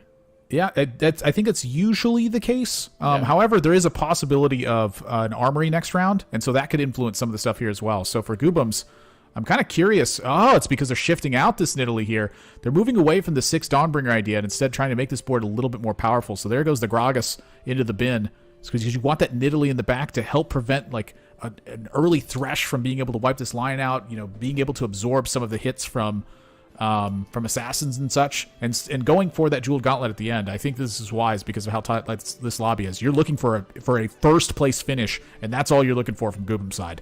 Yep, getting your Karma Thresh hook, though, does not help too much. That said, the front line's certainly strong enough that the Karma recovered, and that is a massive win over Sphinx. Yeah, this is a ton of damage. This is an unbelievably strong board from Goobum's side here. They've been able to kind of really capitalize on this. You know, finding that Volibear, I think, gives a lot of confidence for popping shields away. You have a Garen that has, you know, pretty close to like just perfect items. You have a Taric, too, that's been found to help keep that front line stable, and you have a Shadow Locket on that. It is time to shove and go all in and try to make the other players punished. This is the way to do it. And that's a renewer spatula as well. That's going on to that Taric. And that means that Taric cast is going to be coming out a little bit faster here as well. Yeah, and it's all about getting the Karma more time, right? So Taric's ultimate is big enough to actually hit the Karma sometimes, but it's more about keeping the front line standing to get more Karma damage out there. It would be so funny if Goobums actually won this after he like made a big show about saying that it's like, oh, it's already been recorded, it's already done. Like, I'm going to win it easy, right? Oh my gosh! I mean, he might do it. I think his board, when we look around the lobby that way, I think his board is the strongest at the moment. Like, this is a major deal for Goobums. It looks really good. It's going to come down to positioning a lot, and unfortunately, he finds himself on the opposite side of that Vel'Koz. It's going to attack very quickly and do a lot of damage. But if the Karma is attacking into a spot that the Karma is standing away from, though. Yeah, it's the weird positioning of the way that Vel'Koz is going to work. You know, the final part of that beam, because it widens, it does touch that Karma, but a lot of times it just enables the Dawnbringer. But in this spot, it gets to shift over a bit, and that's Goobum's damage gone. It's all reliant on this Garen being able to do the rest of this now. Yeah, this big Morel's effect, and again, Garen does have the Dragon's Claw, but he's not going to be able to 1v6 this, I don't think. Yeah, it's too much CC. Yep. Yeah. All right, well, different positioning. That round might have gone very different. So if you're Goobums, I don't think you're super worried about that. You still got a good amount of HP in the lobby. Couple players sub 10 now, though. Let's check in with Ramblin', who, again, is #1 in the lobby. And this Forgotten board is looking really mean. And this is kind of an unusual spot for the Forgotten Spatula, but honestly, it's kind of interesting to me. The fact that it's on this... this Rel means that Rel is actually like poking for a bit of damage. I've noticed a lot of times when I have Rel in play, it oftentimes is like the final unit I have in play as well. Like everything else dies, and it's just this Rel poking for 6 points of damage. It feels like the Forgotten Spatula is given a 70 more attack, and it makes the shield that it produces a little bit bigger. And so this is like a pretty big deal, I'd say, that's going on for Ramblin's side of the board here. Is just it's a small change, but a bigger shield means that your units last longer, and that means your Draven gets the hit. But can it connect and critically strike it? It does. I was watching that Rise on the other side for Sphinx because I felt like that Rise was a little bit better positioned, but it just didn't get the stun at the right time on the Draven, and that was a very close round. But Ramblin' able to win it. Starting to pull ahead a little bit here. RiverX gets knocked out. Ooh, okay, all right. Well, RiverX stock plummeting right now as they are out and in a round where it looks like the tournament's going to end one way or another. Setsuko on 2 right now. Just Nice 2 HP. Melton Heart 5 HP. So 3 players 5 or lower in the lobby right now. But we do have 7 make it through the 5-4 carousel. So it is another pretty tight lobby. Seen a lot of this today. It's just been crazy. Ramblin' here, the player with the most points, in first place at the moment as well. Mm-hmm. Yeah, Ramblin', I mean, if Ramblin' wins this tournament, this has just been one of the most dominating performances I think we've seen in just terms of consistency, and then, I need a win, time to get it. And he gets it. Ramblin's been grinding for a long time. A win would be great for him. Wonder if he's kind of debating moving this Forgotten Emblem over to the Mord, but I kind of like it just on the Rel still. So a big part of this, I think, is that the Legionnaire buff doesn't feel as important if Draven has, say, like Shadow Hodge or Bloodthirster as it does right now. It's more about the damage, you know? If you had a Mord too, I guess, but it's a strong board either way. Well, Third Mystic makes a lot of sense for what's going on in the lobby right now. I think this might just be like might be a brilliant choice here in terms of, you know, just how your composition needs to look. That Karma getting hooked on Goobam's side as well, but the Draven doesn't look in the right direction. Can it find this Karma in time? Because if it does not, it's going to get knocked down. Oh, dear. Draven is out, and that's a big hit. Goobums again, striking back. It seems like it's between Goobums and Ramblin' right now. A few other players, strong boards, but the two strongest definitely look like Ramblin' and Goobums. But again, it's positioning that's going to end up making the difference in the end. I think if we get to the 1v1, there'll be a lot of intricate stuff happening between these two players. Just Nice and Setsuko out in 6th and 7th, respectively there. And we're coming down to it, Admirable. I think we're going to see the game end in this lobby, or the tournament end in this lobby. Yeah, it will end at this point, because at the very least, Ramblin' will have exceeded the 40-point threshold. Yep. So no matter what. Right. So even if Stomp a Little wins the game, then Ramblin' will win overall with that 40-point mark. So I'm watching this Draven right now and watching it connect. I always am terrified when I see my Draven just get caught on one unit for a long period of time. However, the opposing Draven, only with the Shadow Runons right now, that's a bit of a breather that takes place, because you know that your units aren't under too much pressure at that point. Melton Heart at 5 wins that round.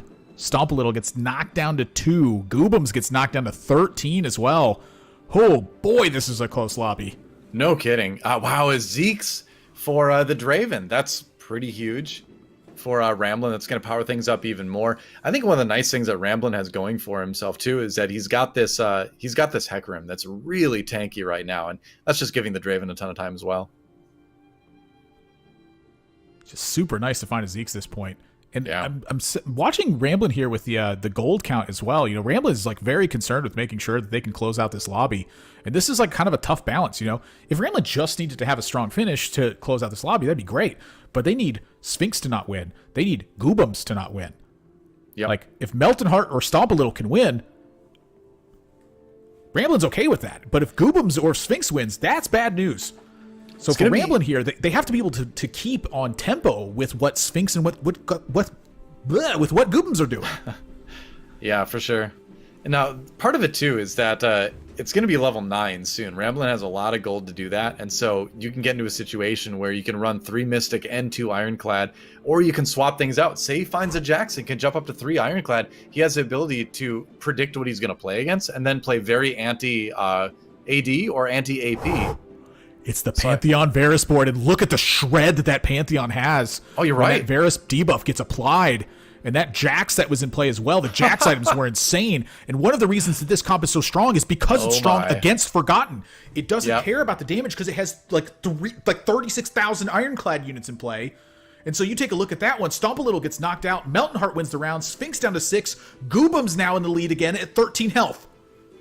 Dude, it would be so funny if the last game was won by that Pantheon Varus build. Like, seeing it for the first time this week in this tournament, just after, you know, you and I were actually like practicing this build earlier in the day and talking about how strong it looked, and now here we see it doing well. I love it. Just goes to show there's always new stuff to discover, right? It's just crazy. Did you see the Draven that was on the other side now? Oh my gosh. How did they get that many items that quick? Up against Goobums now. This is one of the most important fights of the lobby. Yep, that's right. This is King Kong versus Godzilla right here. These are the two titans. These are the two players fighting for first place, not just in the lobby, but in the tournament. The Draven get a lot of time, and he dodges the Heimerdinger. Oh my goodness. There's so much still alive. Right now, the Draven's chewing through, gets popped up into the air. The Heimerdinger lands, but it's so little damage. Can he close this out and crit this Draven? Karma. The Karma needs to crit! No! Oh my goodness. Goodbye, Goobums. Ramblin'. Does he finish him off? He does indeed. Goobums out. And no, Goobums lives at 3 HP. I'm wrong. He's still alive. It could still happen. Melton Heart, though, on the win streak. So remember, Melton Heart, one of the players who's not over the 24-point threshold. So if he wins, then, you know, the player that is the farthest over 40, you know, will win it. Matchups, which would probably be Ramblin at this point. I think it's almost guaranteed to be Ramblin if Melton Hart wins the lobby. Matchups make a huge difference here. Goobums wants to face the Varus. I think that Goobums definitely wants to face the Varus build because it's Ironclad focused. So right here, if Ramblin gets queued into Melton Hart here, if he cannot win this, Goobums, I think, could be in a fantastic spot. Eyes on the Pantheon. Check out the Varus ult, and now the Pantheon damage coming through. The Pantheon soaking so much from the Forgotten as well. Can he do it, though? This Draven getting a ton of time. But as soon as that Pantheon ult, look, he just like walks forward. One more ult from the Pantheon. And there's the Varus shred. damage getting boosted. Yep, and it's just like we talked about. Like this build is so cool. I love watching it. And you can see how good it is against Forgotten and how good it is at knocking Ramblin right out of the game. It's going to be a third place finish for him, which means that he would be at 44 points off of 7 points off of that one. That said, Goobums at 25, he wouldn't be able to match. And so now it's really on Goobums. If Goobums wins the game, he wins the tournament. If Melton Hart wins the game, then Ramblin wins the tournament is where we're at the end of all this. That is unreal. It all boils down to this last fight. A build that has been executed the first time in this event versus Goobums, who is on the build that they almost always go towards. Get ready to see this on the ladder all the time. Like, I'm sorry, Forgotten players. It's really good against your builds, but the Pantheon Varus build is coming. It's coming hard. Here we go. Fast. Here we go. Yep. Kindred 2 on the Melton Hart side as well. That's going to make a big impact. Varus a little bit slow to cast. Pantheon ult goes off first. You don't really want that. Oh, the Garen doesn't get a second cast going. Yeah. But there's the Heimerdinger. It hits shields. Decent Heimerdinger ultimate, but it needs a little bit more. That Karma doing so much damage.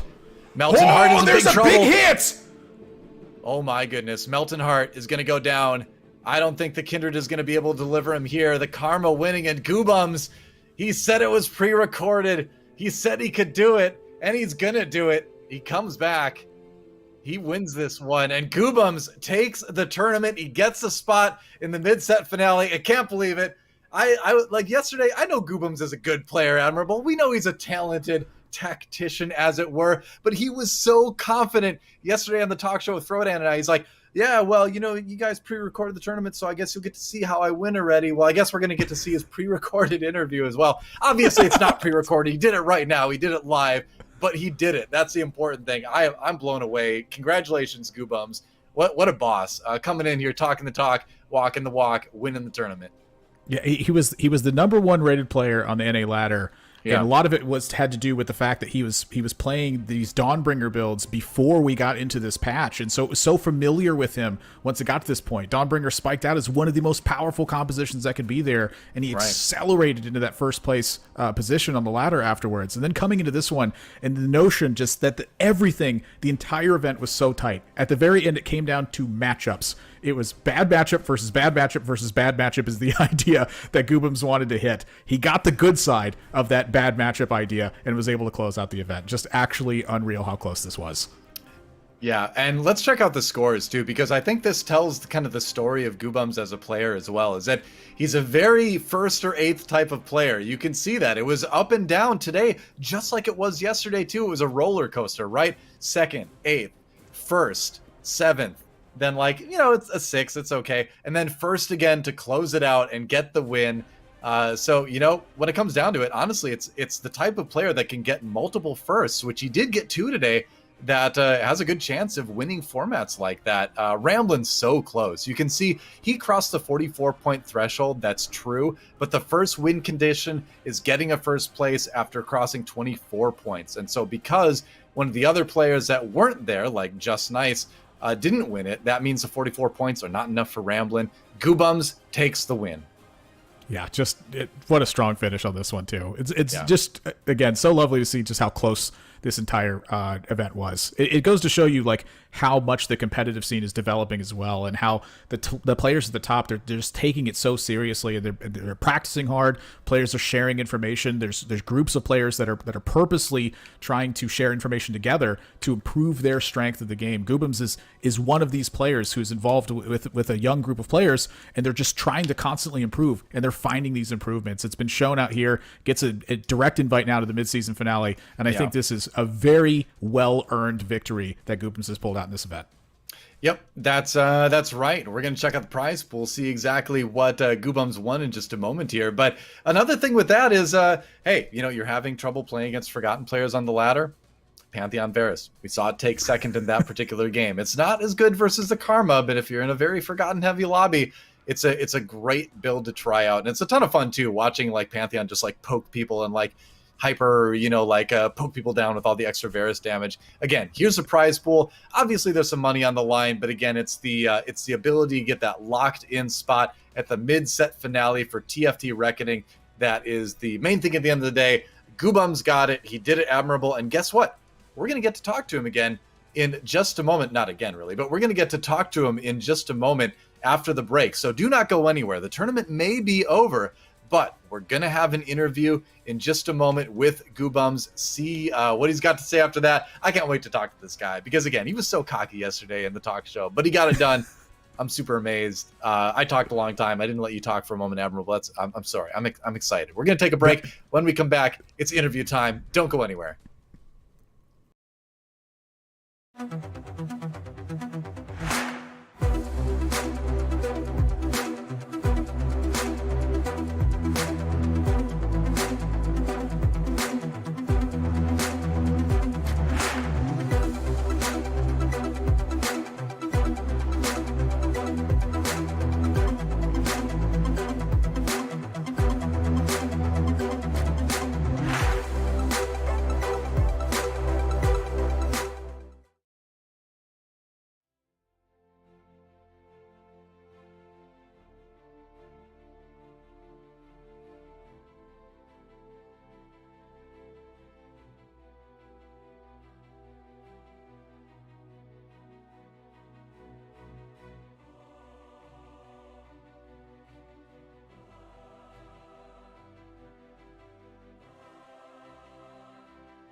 Welcome back to Teamfight Tactics Reckoning Challenger Series. DoA and Admirable here, and who's with us? The one, the only. It's Goobums, our tournament winner, our achiever of spot in mid-set finale.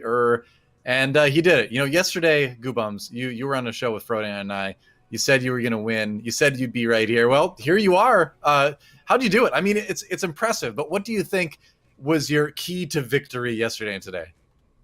Okay, yesterday I think like it's much less stressful yesterday, right? Because if like 8 players can win, as long as you play consistent, like you could just get a bunch of top fours. I didn't even top four every single game, obviously.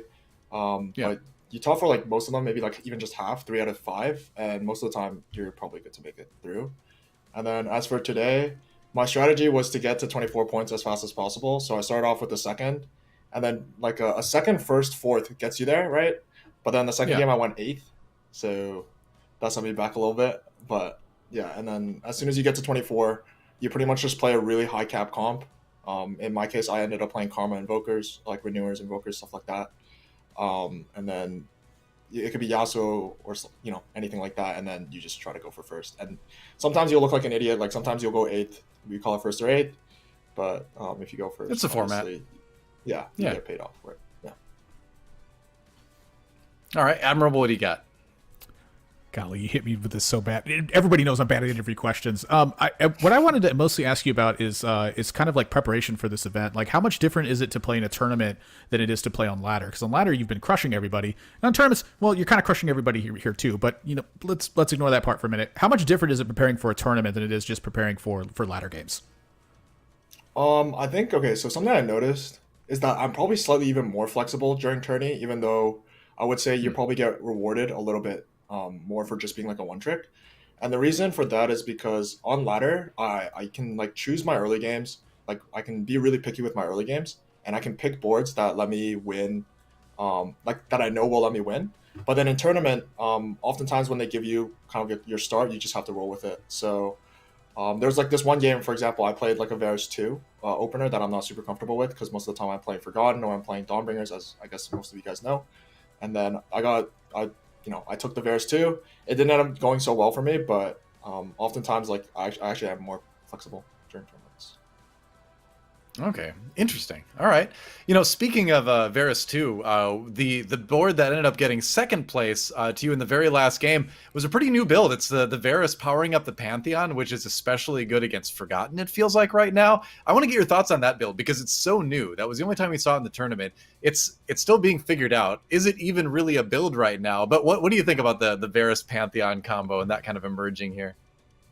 Okay, I said in the game, I was like, huge respect to Melton Hart for actually going for, like they call it the bulldozer comp, but going for that in tournament. It's like the last game. I'm pretty sure he played Forgotten on every other game, and then there was actually one fight where I was really strong already. I had my Garen, I had like the 2-star karma, which I had pretty early on, right? And then he hits me with the bulldozer, and my Garen like evaporates, and my front line completely evaporates. I was like, wait, what even happened? But I'm like, yeah, mad respect to that guy for even trying to like bust that out. Obviously, I think this is the first time probably all tournament it was played.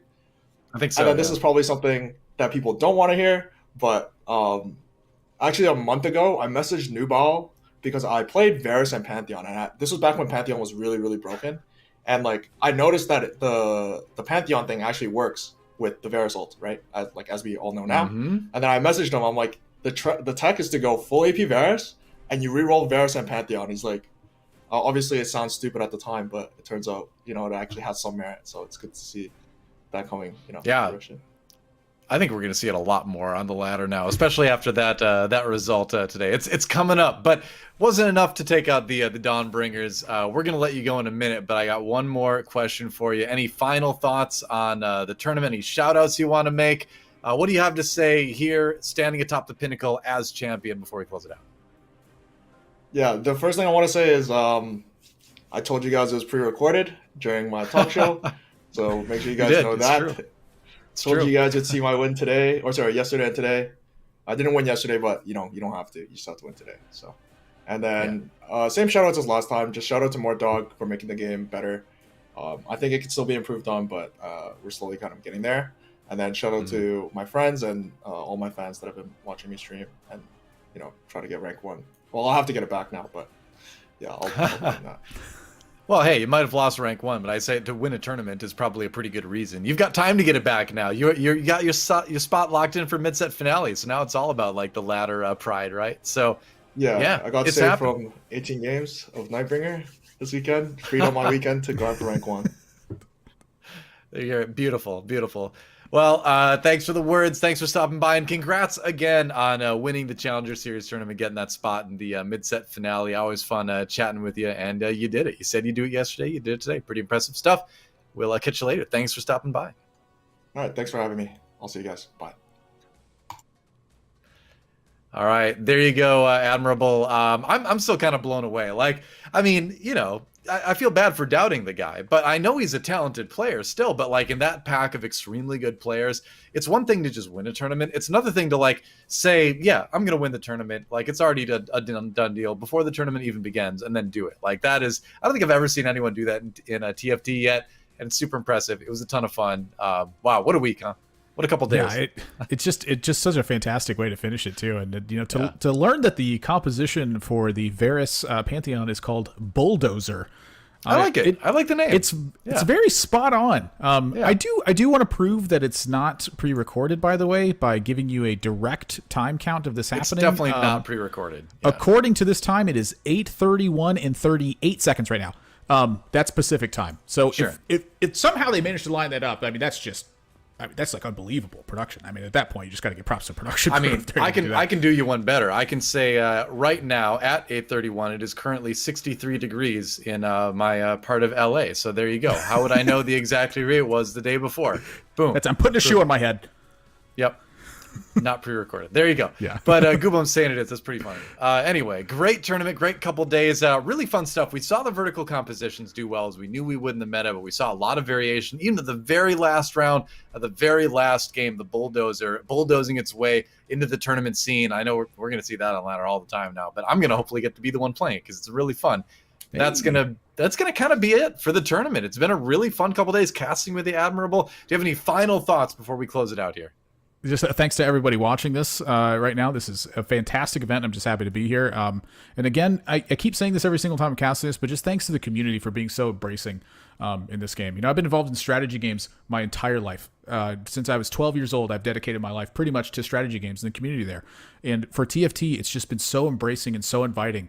And it just felt so good to be part of this. And I cannot be grateful enough for this one. And DoA, it was fantastic to cast with you again. It's been too many years, and I'm so happy to be here casting with you today. We'll do this again in 5 years. Don't worry. Yeah, that's how we cast together apparently every 5 years now. Hopefully it's sooner rather than later though. But yeah, it was a ton of fun.